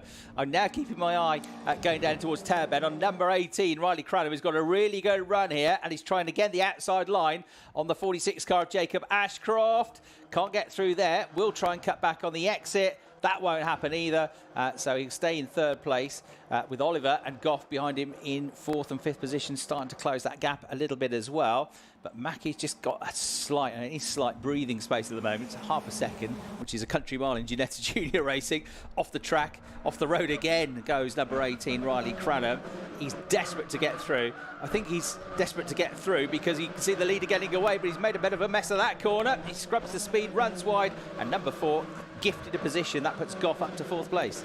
It puts him up to third, actually, because he's just got through on Dan Oliver and then happened to just kind of be gifted the next position. He's then out a bit wide, and Riley Cranham tries to challenge back. It's worth noting that Goff has once again appeared in the podium positions. We've not spoken about him for 4 or 5 laps. There he is, the number 4 car getting involved once again. The tyre squeals are almost louder than the engines now as they continue to find the limited adhesion and go, actually, I think I'll just go a bit beyond that. Oliver and Cranham rub against each other. Cranham, having been battling with 2 of the Elite Motorsport cars, or Elite Racing cars I should say, now finds himself back with the 3rd one and behind his teammate. He will be furious. Tyres scream in protest, don't they, as they come into the complex. Let's at this down the inside goes Oliver, hang on to the position and through into Hawthorne, maybe.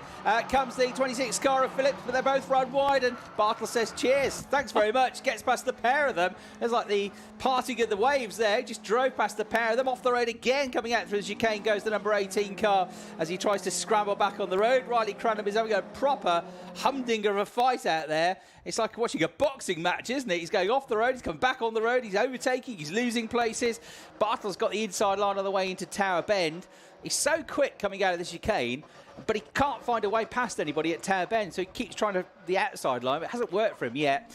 But yeah, it's a bit ragged there, and he might lose another place here, potentially, in that 18 car, if he's not careful. He's already lost one on this lap to number 26, Riley Phillips, who then went wide, went deep. It was a good move into Hawthorne, pretty unusual overtake for Riley Phillips, but in the end they both went deep, and it was the white and green car of Bartle that snatched past the pair of them. So top 3 of the championship all together, and Bartle now runs wide, and big time wide coming out of Sunny, and almost into the barriers, and by the time he gets back on the track, he's lost about 4-5 positions. He's going to be in 10th spot just behind Cameron in the number 11. That is a bad position to have ended up in. Out front, meanwhile, they're still together for efforts. Harrison Mackie cannot quite beat the slipstream of Jacob Ashcroft as they come through to start what will be their final lap of the race. Lewis Goff is in 3rd. I mean, I've no idea how he ended up there, but he's comfortable in 3rd. Not quite close enough to the back of Ashcroft to challenge unless there's drama up ahead.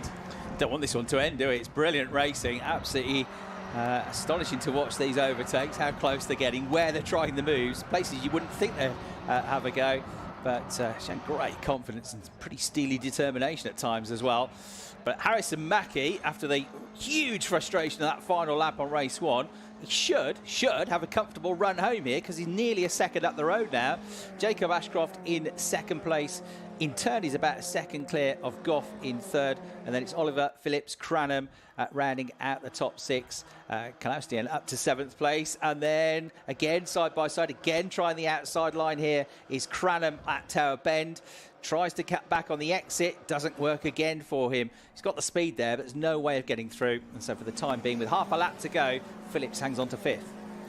Just about. He's still got Cranham on him. Cranham almost to the outside of Barcroft. That really would be rare. He hills back in line, however, and we'll think about a pass possibly into Sunny out, as silly as that seems, because he's good in the middle of the Sunny corner. The question is, can he get the drive this time through? No, he can't. Jesse Phillips was wise to that one. Race leaders make their way into the complex to conclude the race, whilst the R Racing cars continue to scrap it out further down the order. This is Harrison Mackie. Well, he was going to say it's a cam race. It hasn't been. It's been a cam 5 minutes since he got himself to the front of the order. Swings it into the hairpin for the final time of asking. And Harrison Mackie comes up to take the checkered flag. He found victory at Alton Park in race 2. He finds victory at Croft in race 2. Brilliant from Mackie. Behind him, 2nd place in another podium for Jacob Ashcroft. Championship leader Lewis Goff gets himself into 3rd position, which is much better than he found himself earlier on in the day. Dan Oliver is 4th once again ahead of Jesse Phillips, who did hold off Riley Cranham for 5th spot. Melvin Collusion got close but couldn't get involved with them. He finishes in 7th ahead of Harry Bartle, Luch, and in turn Henry Cameron completing your top 10. Just outside of that top 10, notable finishers ever so slightly further down. You'll find Danicka, one of our rookies, finds himself on the fringes of, what's that, it's 18th position at the end for them. And Luca Lewin, our other debutant here at Croft, finishes that race in 22nd position. The Ginetta Junior Championship, well, they never fail to disappoint, do they? We get to do all of it again tomorrow with the Ginetta Junior Championship, but today it's Harrison Mackie who takes the second set of honours in the juniors from Jacob Ashcroft by a margin of almost 8/10 at the flag, which is a big margin by Ginetta Junior standards. Third position for Lewis Goff. That's all he needs in order to maintain his commanding position in the championship order. Daniel Oliver, he was fourth ahead of Jesse Phillips, who completed your top 5. Riley Cranham, despite being in the lead hunt, well, he got involved in one too many scraps. I'm not sure all of them were his choice to get involved in, to be fair, but Cranham down outside of that top 5 come the finish, just ahead of Kalusian, Bartel, Sebastian Luch and Henry Cameron, your top 10. Tominchuk, Young, Darling and Devon Hagelin take you down to 14th position. And so the cars will make their way back round into pit lane. I can hear at the back of the commentary box there's still plenty of tyres squealing in that section. Outside of the top 14, you've got Addison Smith, Jordan Helder, Ethan Brass, good race for the MK Racing driver in 17th, 18th for Nesu Mafamulo, 19th for Ian Danexka, and 20th for Vicky Farfus and Paradigm Competition. Beyond the top 20, Andrew Robinson, Luca Lewin, Josh Watts, Max Murray, and Bailey Doughty. Down 7 laps come the point of the flag being put out. Just one more piece of racing action today then. It'll be the return of the Protyre Motorsport Ginetta GT Championship to round out the day's action, but the juniors will make their way down into Parc Fermé. Already out of the car is Harrison Mackie. A hug with the team, they'll be happy with that one, fighting back. After it didn't quite go his way in the first race of the day, he made sure of it in race number 2. Also out of the car, that's Lewis Goff, you can see in the white overalls, and Jacob Ashcroft again will go and chat to the team. They're all going to support each other because you'd like to have some friends come tomorrow's action if the slipstream is proving to be as difficult to break as we suspected it might be here at Croft. And you can see there's plenty of clean-up to be done as well. The remnants of a Ginetta Junior S left behind at Hawthorne Bend. The marshal's doing a good job of getting the brushes out nice and early to clean that up for our final race of the day. There's quite a bit of clean up there, to be fair. More cars going beyond the edge of the circuit on exit of Clairvaux than I spotted, at least. It must have been over the first couple of laps whilst we were down doing podiums for the previous event. Also plenty of gravel. I mean, the fact that there's dust all the way around by the time you get to the chicane is saying just quite how exciting that race was. There was a few times where the tarmac was merely a suggestion of the circuit, and the chicane was one of those during that race. That marshal, what a cool dude. He's got the cap on backwards, protecting himself from the sun that continues to beat down, for reference. It may be getting towards 5 p.m. now, but it just gets hotter and hotter and hotter here at Croft. The pace clearly beginning to hot up as well, as we saw in that race. It all bodes very, very well for tomorrow's Ginetta Junior Championship action. Remember, they will qualify in the beginning of the action. I was about to say in the morning, that's not quite true since it's all afternoon based on Sunday. And it will be qualifying once again, exact same format, and then 2 races as we saw today for the Ginetta Junior Championship. A driver like Harrison Mackie, possibly able to pull himself into the championship hunt with another day like today. For now, however, we'll head down to Parc Fermé, where Chris has caught up with one of our drivers. Absolutely, not just one of our drivers, our race winner, Harrison. Harrison, well done. That was like watching a boxing match at times. You two were going at it, and you kind of carried on where you left off in race 1, really. Yeah, that race was all about taking the result that should have been race 1, and that's what we did. We showed our speed by getting through at the start, catching the leader, doing the leader, and creating a gap. So we show what our speed is, and we show what we're here to do. You had a couple of frustrating races, haven't you? The one at Alton Park with the penalty. This one where I guess you thought at least second place in race 1, probably a win when you were leading it with a couple of corners to go. So really well done for fighting back and getting that win, because there was no way you were finishing second in that race. I could tell by the body language of the car you were winning or going off. Yeah, that's what that race was about, was taking back the win that we should have had in race 1. So that was that. Performance is good though, isn't it? I mean, you got the win. You could have had 2 wins today. That bodes well for tomorrow, doesn't it? Yeah, we've shown incredible pace, especially on our own compared to people in tow. So we know our pace is there, and we showed in race 1 that we can easily get there and catch a massive gap. So that's all we did in there. Instead of catching it, we created it instead. The World Cup, they get hydration breaks. You boys don't get that. It's hot in these cars, isn't it? I wish we had that. It's literally like a hot tub. the whole race, but you got to push through it to get the results that we just had. What sort of things do you do to get fit, your racing drivers? Because you've got to be all-round fit, haven't you? Because if you're not physically, it affects your concentration. Yeah, it's hard. It's one of the mental things that you just got to keep your head in the right space, take breathers all the time while you're going around, because you can get quite frustrated with the heat. It makes it a lot harder. So taking breathers is the main thing while racing.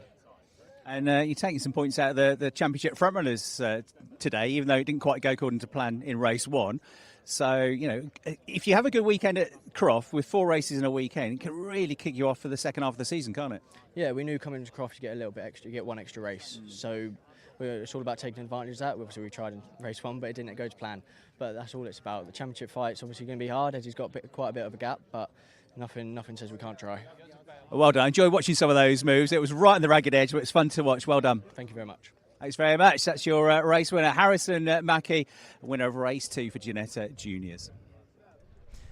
Thank you very much, Chris. There you can see Max Murray's car being recovered back towards the paddock. The Van of Doom in action once again. He's got the door open, and I certainly don't blame him there, just to get a little bit more ventilation into the cockpit where possible.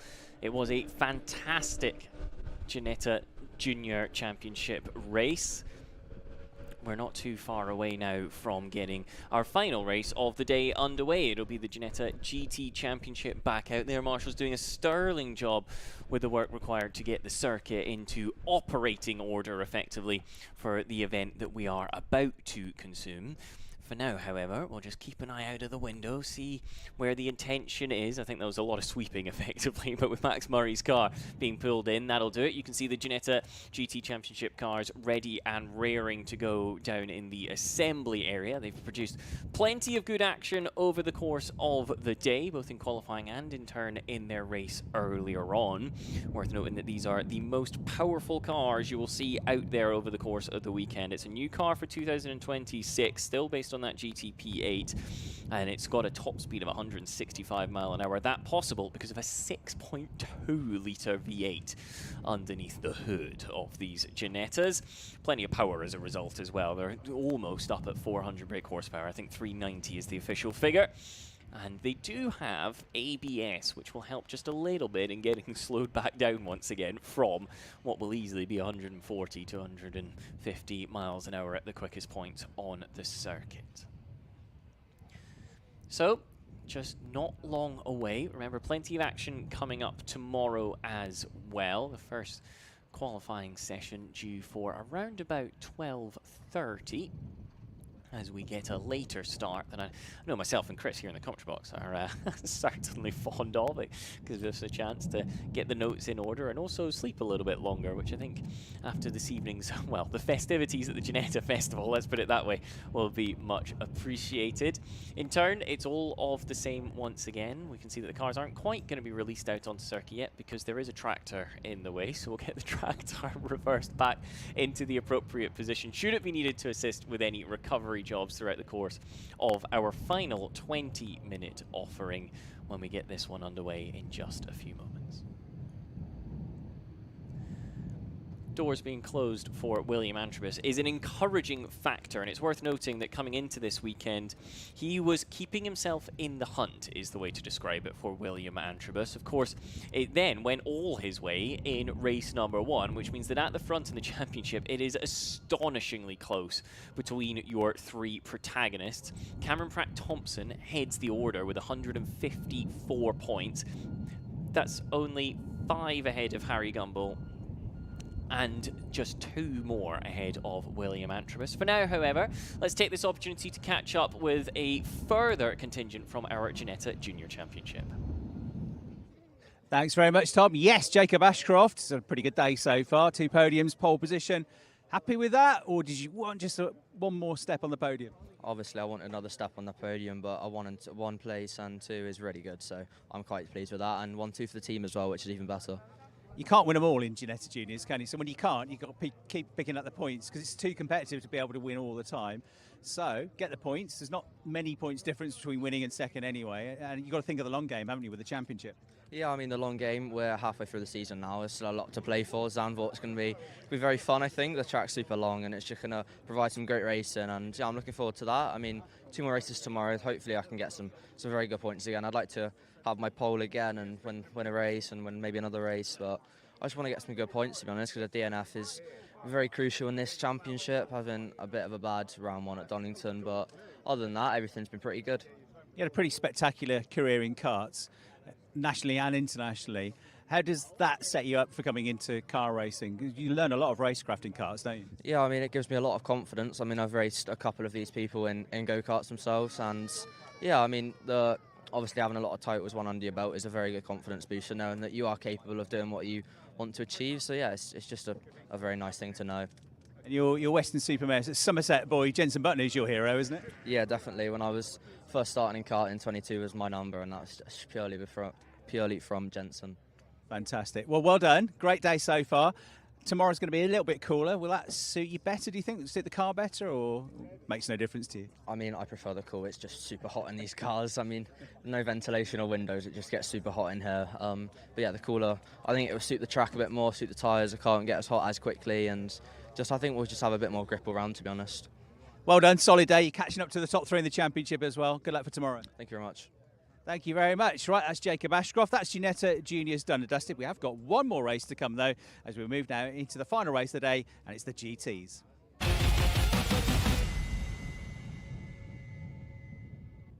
Race 2 time then for the Ginetta GT Championship. They're lined up on the grid. They'll pull away for their formation lap.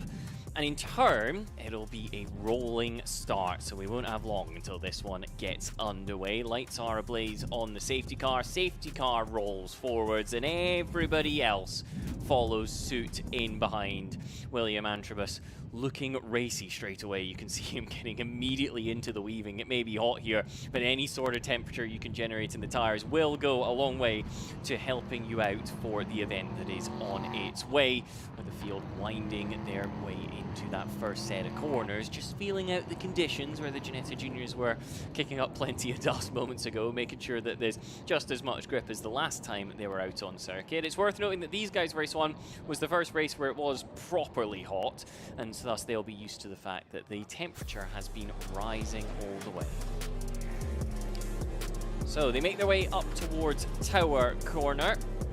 In turn, they will find their way towards the second sector and in turn into the third, and that means that we're not too far away from getting this race underway with a grid order that looks a little something like this. William Antrobus is on pole position in the number 57. He's got Cameron Pratt-Thompson for company alongside. Alex Duncan starts from third in the 27, but fear not, Harry Gamble, a third championship protagonist, has found his way onto the outside of row number 2. Row 3 is James Nicholas and Lewis Darling. I'm sure James will have learnt the lessons from earlier on in the day when it comes to the tyre wear, with row 4 being home to Jamie Caudle and Elliot Foster, assuming that car is out, given that there was a little bit of issues for it earlier on when it found its way into the wall in the first part of the race circuit. The final car on the grid will be the 44 machine of Lucy Hodgson. The order then make their way up towards the complex on this formation lap, warm-up lap. They'll certainly be warming up inside the cockpits of these Ginetta GT-P8s, the G56 Pro, if you like. The safety car just begins to have a little bit more margin because it will peel into pit lane as the 6 red lights, I suppose, in theory, await them on the gantry. It is pole position for William Antrobus. He's in the white and red car. Alongside him, Cameron Pratt-Thompson. Keep an eye for the bright yellow of Harry Gamble. Red lights are on. We hold. We wait. We wait. The revs build. And for the final time on Saturday, we go racing at Croft. Terrible start for Cameron Pratt-Thompson. He's got one to his right, he's got one to his left. Harry Gamble may well be able to hit the front here from 4th position. Gamble's late on the brakes. He goes to the outside of Antrobus. Can he make it stick? No, he can't, because he's out onto the dust. Through goes Cameron Pratt-Thompson. Through goes Alex Duncan. Can James Nicholas get involved? Alex Duncan, there's no way he makes that chicane. He shortcuts it across to the left. And here comes Harry Gamble going back at Cameron Pratt-Thompson. So these two, having already switched positions once, twice through the first 2 corners, we get into the third braking zone. Is there the opportunity for Pratt-Thompson to reclaim the position, or does it go to Gamble? It's Pratt-Thompson who finds his way up towards towards the head of the order then. Now it's about this run towards Sunny Inn, where that's the next opportunity to make a challenge for position. Gamble will know that. He'll be closing as much as possible. Is there going to be just a little gap to the inside? There may well have been, but he was too far back to capitalise on it. Same can't be said for Lewis Darling, however, who's immediately trying to generate an overlap against James Nicholas. And keep an eye out for Jamie Caudle here. Caudle looking a little bit racy in what started off as third position in the AM category. May well be able to find himself up a position or two. Caudle looks to the inside of the second part of the complex on Darling. Can he get himself to the inside? No, he can't, because Darling was doing exactly the same on James Nicholas. Darling in the middle of an E3 Sports sandwich here. He goes forwards for a moment, he goes backwards once again for a moment, and yet cannot find a position, or indeed lose one. Keep an eye out just behind Caudle for Elliot Foster. Foster well and truly in the train as it stands, just keeping an eye on how the AM positions ahead are playing out. Round Hawthorne we go once again then. This is closer to the front. This is where Harry Gamble started fourth, and despite lots of events over those opening set of corners, finds himself in fourth anyway. Cameron Pratt-Thompson is the driver he's trying to target, the driver he's trying to find just that little bit of a position against. Gets on the power out of Tower, and there's an issue there for one of the E3 Sport cars. That looked to me like Jamie Caudle just dropped back a position or two. It was Jamie Caudle, went in hot to Tower, and that will have cost him at least the place to Elliot Foster. I don't think quite losing out to Lucy Hodgson, but it will close Hodgson right up onto the rear of this train once again, as the front of the field have already made their way up towards the complex. Not too far back is where you find Harry Gamble. It's William Antrobus who leads by about a second, and in turn it's a second between second place Alex Duncan and Cameron Pratt-Thompson in third. Gamble looking the aggressor in fourth position one lap ago, but you can't say the same this time through, as it looks to me as if a few of these margins are just condensing that little bit on lap number 2. They try and make a position. Caudle ragged after making a mistake earlier on, dips a wheel onto the turf at exit of the hairpin. Well, what was once turf, I think over the course of the day it's gradually turned into dust and sand at that part of the race circuit. Caudle eager to make up a place. You can see the body language of the car just that little bit more alive than Elliot Foster ahead behind the wheel of the MDD Motorsport number 3 car, but Caudle not close enough to challenge at Tower, I wouldn't have thought, and possibly that's the corner where Jamie will just want to have that little bit more margin, given that that's where he made the mistake one lap ago. This is Lewis Darling through Tower Corner, still on the back of James Nicholas. This is a familiar sight for Darling at this point. The question will be, where can the Orion SPR machine find a way through? Having tried this puzzle in race number 1, not succeeded, tries it again in race number 2, but Nicholas thus far seeming relatively comfortable in that position. Not able to stay with Harry Gamble, but is running comfortably second in the AM category as Lewis Darling, well, it's safe to say it didn't look like a moment until it very suddenly did at exit of Sunny House. Became a bit of a roller coaster ride that on the grass, didn't it? He seemed to keep his foot buried and planted on the throttle though, and didn't really lose too much time in fairness. So brave stuff there in the number 25 car for the 6th place car. Darling pushing on, coming out of the hairpin. Really good start to the race. For the man in second place, Alex Duncan, just coming back from the podium, just bumped into what's his coach for the weekend, which is James Dorlin, British Touring Car Championship superstar, races for the Restart Racing team in the Hyundai, and is a former Porsche Sprint Challenge champion, former frontrunner in Renault Clio Cup as well, and British GT, and so getting some good coaching. I said, yeah, didn't have a very good start in race one. He said, no, just made it onto the grass, but he's qualified well, and hopefully he'll go well in this race, and he certainly is. He's going well, isn't he, in second place. Good coach, that's for sure, with the Yorkshireman coaching him to what's second place at the moment, albeit 1.8 seconds down on Antrobus, who's got another fastest lap of the race leader, 1:23.298 seconds. Fantastic view here on board. Live stream pictures from Nicholas in 5th place, the 99 car. Second in the AMS, leading AM driver, of course, is Duncan in second place, a few positions up the road. Winding their way through sunny out, then goes the 99. Where is the opportunity going to come to try and close forwards? Or more importantly, can he keep the tyres underneath him this time? Because that's what James struggled with a little bit in race number 1. Gamble ahead doesn't look to be too far away, actually. On this lap, James Nicholas through sector 1 was a bit quicker than Gamble. Through sector 2 was a little bit quicker than Gamble. And so Nicholas finding himself up with the pros in race number 2 of the day. Yeah, excellent, because they're on the same bits of kit, but with less experience, doing a very good job indeed. Hopping and skipping over the curbs on the way into the right-hander. The overall championship leader starting to apply the pressure now, though.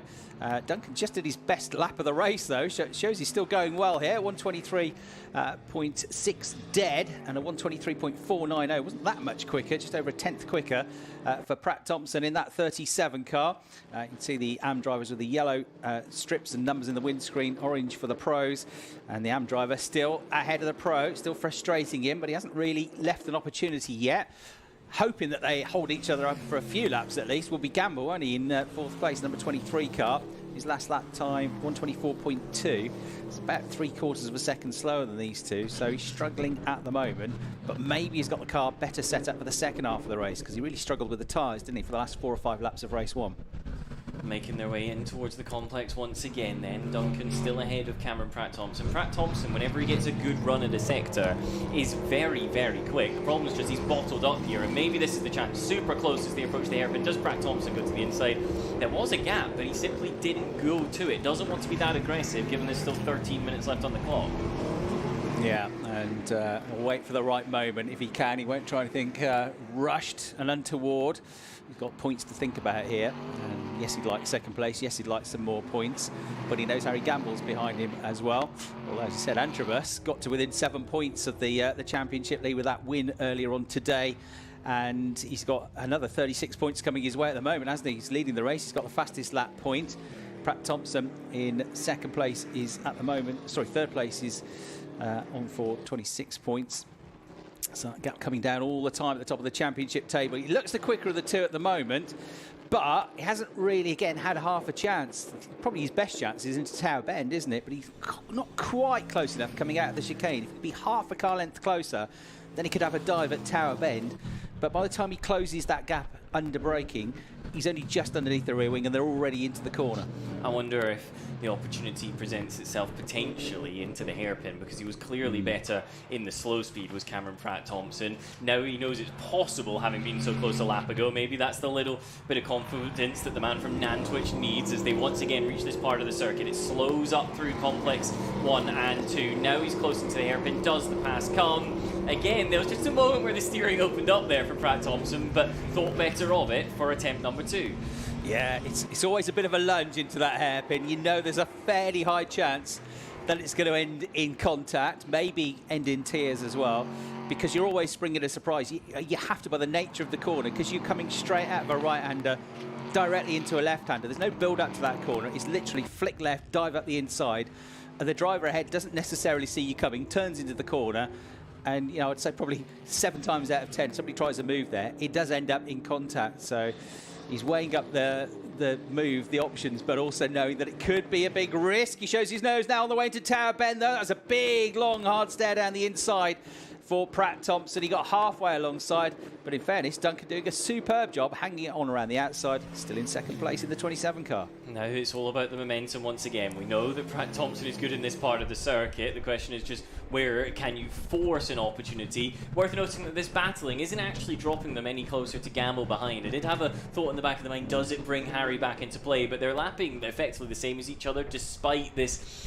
not quite fight, but certainly mental game and trading of lap times going on between Alex Duncan and Cameron Pratt Thompson. Duncan a little bit further ahead as they reach the first part of the complex, but again, Pratt Thompson's so strong through the right-handed section. He does a good job of compromising the first part, enough to gain the benefit in the second part, but without it sort of going all the way the wrong way on that slide.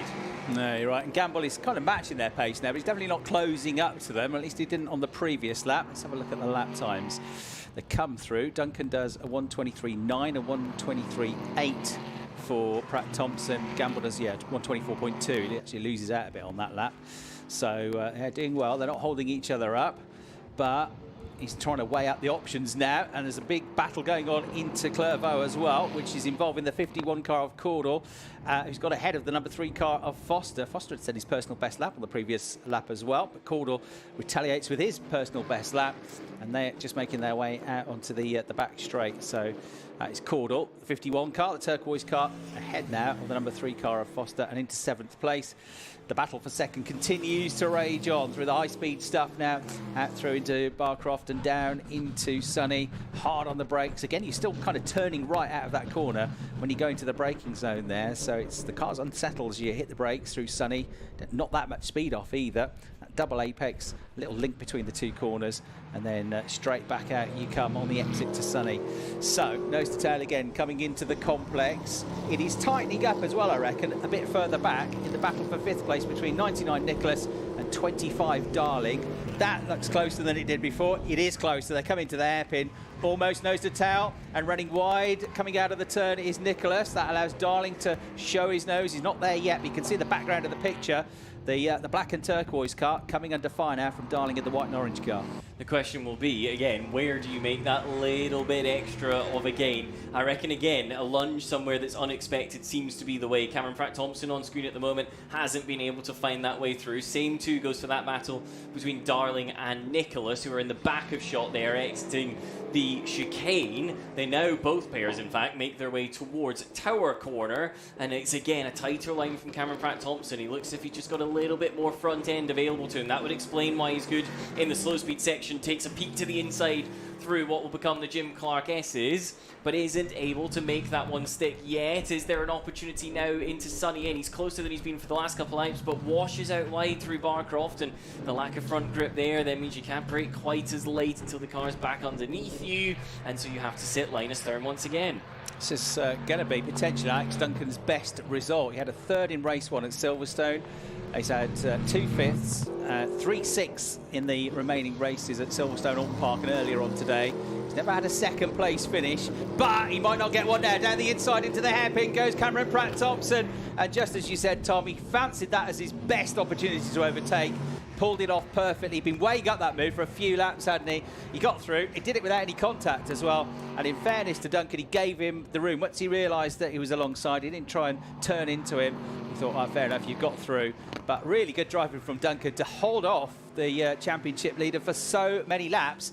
Now he's got to try and stick with him, hasn't he? Because if he drops off the pace, you know, he's not that far ahead of Gamble. 1.9 seconds back in that yellow and black car, and Gamble will want to desperately get up into the top 3 if he can. By my calculation, that pass for Cameron Pratt-Thompson is enough to maintain his championship lead. He was previously going to lose out to William Antrobus by 1 point. As it stands now, he'd be championship leader by 3 points, so the margins are incredibly small out front. Gamble, the loser at the moment, he'd be a huge 14 off the championship lead if it finished as it does right now. However, having said that, there's still 6.5 minutes left to go, and that will be bad news for James Nicholas, who we follow on the cameras right now. James Nicholas with Darling close behind. James Nicholas looking, at least to my eyes, a touch closer to Harry Gamble on this lap as well. Indeed, the gap came down by almost 0.2 of a second through the first sector. It seems to be similar in sector 2. Yeah, last time around, Gamble, Nicholas and Darling in 4th, 5th and 6th all did 124.2s.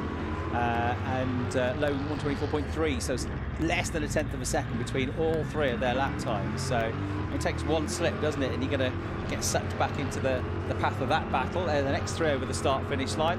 Gamble in the 23 car running in 4th place, 1.1 seconds clear of Nicholas in the 99 car, who in turn is 0.6 of a second ahead of Darling. 4th, 5th and 6th going through Clervaux, as up through the chicane comes the 2nd place and 3rd place cars of Pratt, Thompson and Duncan. Antrobus, though, he's all the way up at Tower Bend at the moment. He's nearly 6 seconds clear of 2nd place. It's mighty so far from him. What's it going to play out like in this battle between Nicholas and Darling? It's worth noting Darling is running in the Plocrass, Nicholas in the AM, so for him this is all about risk management. He'll want to finish ahead, but there's no pressure from his teammate Jamie Cordell further back. That gap is way up at around about 10 seconds, if not slightly more actually, before you get back to Caudle after Caudle's earlier escapade. And so for James Nicholas, this is about points. Keep having a pointsy day, and you never know, the championship might come back towards you as we follow Cameron Pratt-Thompson, the 37 on this lap. Well, he did his personal best last time through. On this lap, he's there or thereabouts, possibly going to take a 10th out of the lead of William Antrobus. The problem is William Antrobus, with less than 5 minutes on the clock, is more than 5 seconds up the road. Yeah, so, as you say, 36 points, 35 for the win, 1 for the fastest lap of the race coming to Antrobus, 30 now with that move for second coming the way of Cameron Pratt-Thompson. So they'll be on 184 and 183 points, 1 point between them. 13 points back now. Harry Gamble, though. It's been a frustrating day for Harry so far, hasn't it? It has indeed. However, having said that, it wasn't exactly a smooth Alton Park either. No. So I think it's par for the course for Harry Gamble. What would run salt into the wounds is if he gets pressured behind from James Nicholas. Now, James Nicholas, yes, he's the reigning GT Academy champion. However, you wouldn't expect the AM to pass a Pro Championship contender, and so that'll be weighing on Harry Gamble's mind. I've no doubt of that. Visibly different lines through Tower Corner, the two take as we ride on board with James Nicholas. He's taken that slightly earlier turn in. Does that preserve the front tyres just a little bit more, maybe? Is it even to preserve the rear so he's not putting the weight through them on acceleration? I wonder if he's just slowing down that mid-corner speed and getting the car pivoted. Whatever it is, I'm sure it's a result of learning his lesson in race 1, and now visibly closer to Harry Gamble for what could be 4th position. Gamble looking pretty smooth with his driving style, though, both from the exterior and from the onboard shots that we're getting up in the commentary box. But that gap, the advantage, is coming down and down all the time, and Nicholas is almost within striking distance now as they break for the hairpin. We've only got 3 and a bit minutes to go in the race. Couple of laps left in this one then, but he's got a good exit actually, good traction coming out of the hairpin. He pulls back away from Nicholas, who falls slightly back into the path of Lewis Darling then. So they go into Clervaux now, running 4th, 5th and 6th, less than 2 seconds covering all 3 of them. It's really about this battle. 57 Antrobus, 5.5 seconds up the road from 37 Pratt-Thompson, 3rd 27 Duncan, doing a good job here, looking for his 2nd overall top 3 finish of the season. 4th number 23 Gamble, 5th 99 Nicholas, 6th 25 Darling, 7th number 51 Caudle, 8th number 3 Foster, and then 44 Hodgson running in 9th place. We've just had a personal best lap for Pratt-Thompson with a 1:23.409, but it was only half a tenth quicker than Antrobus, so nothing to get too excited about. He has, though, given himself a nice big 3-second breathing space now to Duncan in 3rd place. Comfortable space then, so to speak, if that's the case. You'd rather have a calm finish to the race than a hectic one, as we saw at the Ginetta Junior Championship. You can't give James Nicholas that sort of bye, however, because not only is he trying to apply pressure forwards, but let's not forget, Darling is still very much with him in 6th position, and so any sort of aggressive overtake, Darling is there to pick up the pieces. This trio now, led by Harry Gamble for 4th position, make their way into the hairpin. Gamble good on the brakes there. Does it compromise his exit at all? No, to be fair, I don't think it does. He's just opened up a car length over Nicholas and left James a little bit vulnerable to Darling behind. Well, we've already seen in race 1, though, haven't we, that Harry Gamble is just able to soak up pressure like a sponge. I mean, he never buckled, never relented under all that pressure he is getting in the first race of the weekend. And he knows now that, you know, you lose one place, there's a chance you could lose 2, because those 2 pretty close behind him as well. But he's just been quick enough in all the right places, isn't he, to give himself a breathing space. He's good coming out of the hair, but he's pretty good coming out of the chicane, which means that then he's not under too much pressure either at turn 1 or at Tower Bend, even though they come after him at certain corners, and they'll probably come after him now through the high-speed stuff, through the Jim Clark S's and through Barcroft. He's quick enough in all the right places. Antrobus, meanwhile, edging out another 1/10 of a second clear, 5.6 seconds clear. And the point you make about having a nice, cool end, calm end to the race means, above all, you haven't got to push the car, have you, to its limits. You haven't got to push the tyres to their limits either, and you just bring it home without putting in unnecessary stress on the car. Unnecessary stress on the driver, possibly, yeah, as well, true. could be a factor in this one. We're still following this battle. Gamble from Nicholas. Nicholas now, it seems to be his turn to be eyes forwards as they get in towards the complex. How is Gamble managing the gap here? The answer is he's just kept it at half a Ginetta length, and thus there's no opportunity for Nicholas to go on the offensive. Nicholas taking what could have been a risky line there, but the checkered flag is out. Through they go, and yeah, taking the checkered flag. Still some time left on the clock, but they've called the flag slightly early, so Antrobus gets the win for the second time today. That is win number 4 of the season. 4 from 7 races.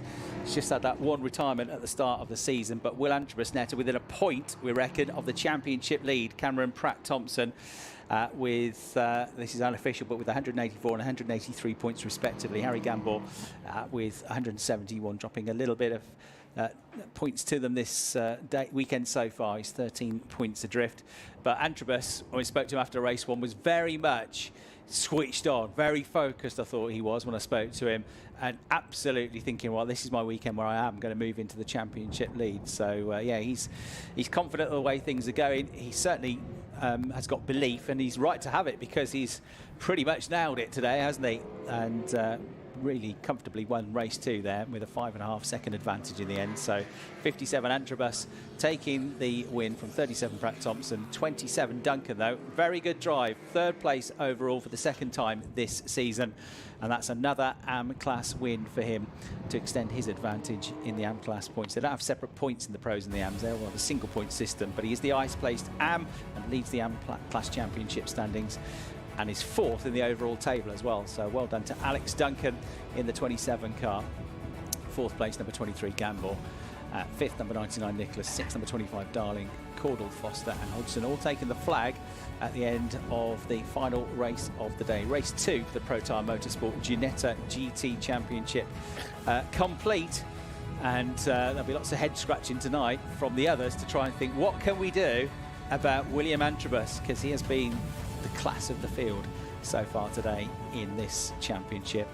But you know what motorsport is like? No 2 days are ever the same. Even if they're at the same venue, the same circuit and similar weather, you can get an entirely different set of results on day 2. But for now, William Antrobus can be very pleased with what he's achieved so far today. The perfect day, pretty much. He wins the race after 14 laps by 5.5 seconds in the number 57 car for the Elite Motorsport team. Cameron Pratt-Thompson, there again, always there, isn't he? Pretty much only 2 races he's not been on the podium so far this year. Comes home in 2nd place for SVG Motorsport. Alex Duncan, the winning AM class driver in car number 27 for Zentech Motorsport. 3rd place overall, so 57, 37 and 27 the top 3. 4th place, number 23, Harry Gamble. 5th place, number 99 is James Nicholas. 6th place for number 25, Lewis Darling. 7th, number 51, Jamie Cordell. 8th for number 3, Elliot Foster, and 9th for Lucy Hodgson in the number 44 car. So the top 2 were pros, Antrobus and Pratt-Thompson. Gamble in 4th place will get onto the pro podium as well. And the top 3 AMs were Duncan, who was 3rd overall, Nicholas, who was 5th overall, and Cordell, who came home in 7th place overall. So Tom Davis is headed down to Parc Fermé, which is where all the cars have now headed as they get out and get ready for the podiums. He'll try and grab a word or 2. And there you can see you've got to cool down straight away. It is oh so hot out there, and it's even hotter inside the cockpits of those cars. So William Nicholas pouring a bottle of water over his neck, and I think probably doing the same is just behind him in the picture there, Jamie Cordell. Hot work in those cars, as I say, it's 60 odd degrees, like being in an oven, and you're doing lots of physical and mental work as well, driving these cars right on the very edge of adhesion. A massive thanks to all of our marshals here this weekend so far for being out there in that hot summer sun here at Croft. They've done a superb job for us. We had a few delays at the start of the day, but we've done very well to catch back up a lot of time in the timetable. So thanks to the officials, thanks to the marshals for all of their work today. We're only about half an hour behind schedule in the end, so great job done by them. And thank you to everybody that's come to watch here at the circuit today. I hope you'll be back tomorrow to watch more action at this Ginetta Festival. And thank you to everybody that's watched online as well. I hope you've enjoyed the coverage and the race. We've still got the final set of interviews to come. And of course then tomorrow afternoon, a busy day. Don't expect anything to be happening on track tomorrow morning, because Motorsport Ginetta GT Championship and the Ginetta GT Academy, 3 20-minute qualifying sessions, 1 for each, same as today. fastest lap and second best lap for each driver sets the grid for the first and second races of the day, races 3 and 4 of the weekend. And then we'll go racing tomorrow from 2:05 local time, starting tomorrow with the Ginetta Juniors and their third race of the weekend, followed by the Protyre Motorsport Ginetta GTs and then the Ginetta GT Academy. So that's a slightly different running order tomorrow, and then of course they do it all again after that with 3 more races, with the juniors going again at 4:05. The GT Championship have their last race of the weekend at 4:40, and the GT Academy, providing we start and have a race 3 tomorrow, then race 4 will be an historic race because it will be the 100th race for the GT Academy. So that's going to be a great way to end the weekend tomorrow. That gets underway at 5:15. So a chance to recover and recoup for some of the drivers, but first of all, a couple of them are going to have to speak to Tom Davis off the back of that final race of the day. Tom, let's go down to you in Parc Fermé. They are indeed. There's no escape in Parc Fermé. Will Antrobus, that looked like a hot one. Let's start there. How are you? Fucking hell. Excuse my friend, sorry. Oh, it was so much adrenaline pumping through me. It's horrible. But yeah, a great overall race. Wow. The start was all over the place. But yeah, excuse my French from the start. It's just, I can't process what's just happened. It was just mental. From the start to mid-race, it was like all over the place. But yeah, I did a great race. I think I could have done a bit better with the start, but it is what it is. But it still came out with the win, so I'm happy with it. Apologies for the language a little bit. I'll ask you another question. The rest of the race there, it puts you in contention for the championship. If you weren't already, you're right there on points now. We talked about it earlier in the day. Does it change the momentum at all? Does it change the mindset, or is it all the same tomorrow? It's all the same tomorrow. It's just what we do. On tyres-wise, it's a lot different tomorrow because we're obviously going to have only 2 to go with on new tyres-wise, so we could do anything really, but we don't want to hide. We don't want to tell anyone what we're doing yet, so we'll see what it goes or how it goes and just go from there really. I think tomorrow, we can be confident going into tomorrow again and just do the same as we did before. Well, good luck for tomorrow. I'll see you on the podium in a minute. Congratulations. Thank you. Thank you very much. With that, we'll go back up to you, Chris, in the commentary box. Thanks very much indeed, Tom. Yeah, who knew Will Antrobus was a fluent French speaker? He's very, very pleased with that, isn't he? Second win of the day.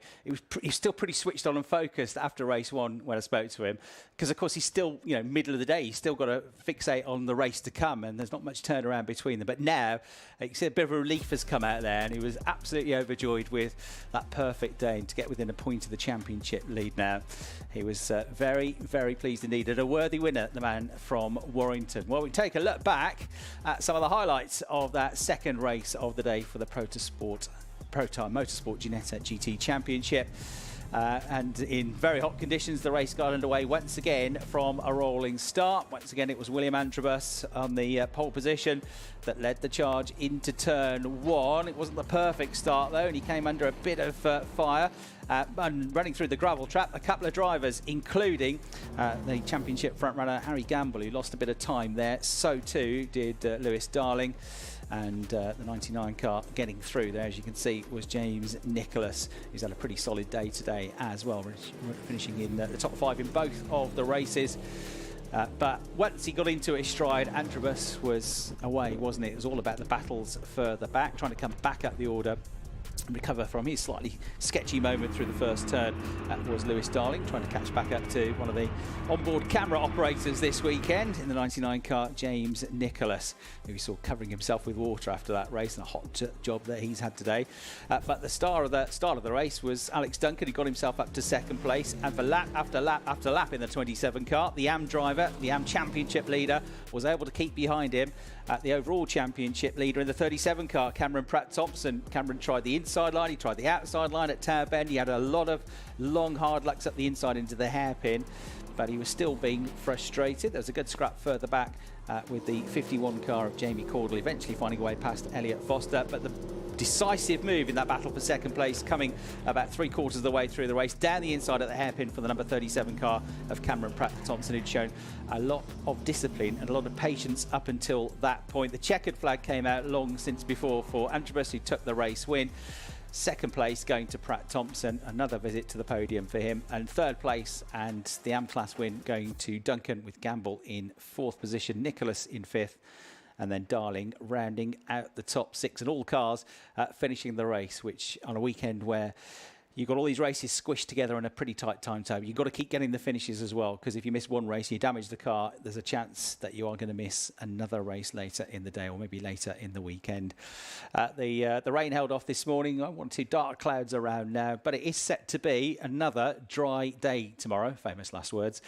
It will be a little bit cooler though, probably, thankfully for most people, especially the drivers in the cars, because it's probably going to be around about 6 or 7 degrees cooler tomorrow. So it'll be a nice day, but not quite the Mediterranean type weather and heat conditions that we've all enjoyed for the last 4 or 5 days here in the UK.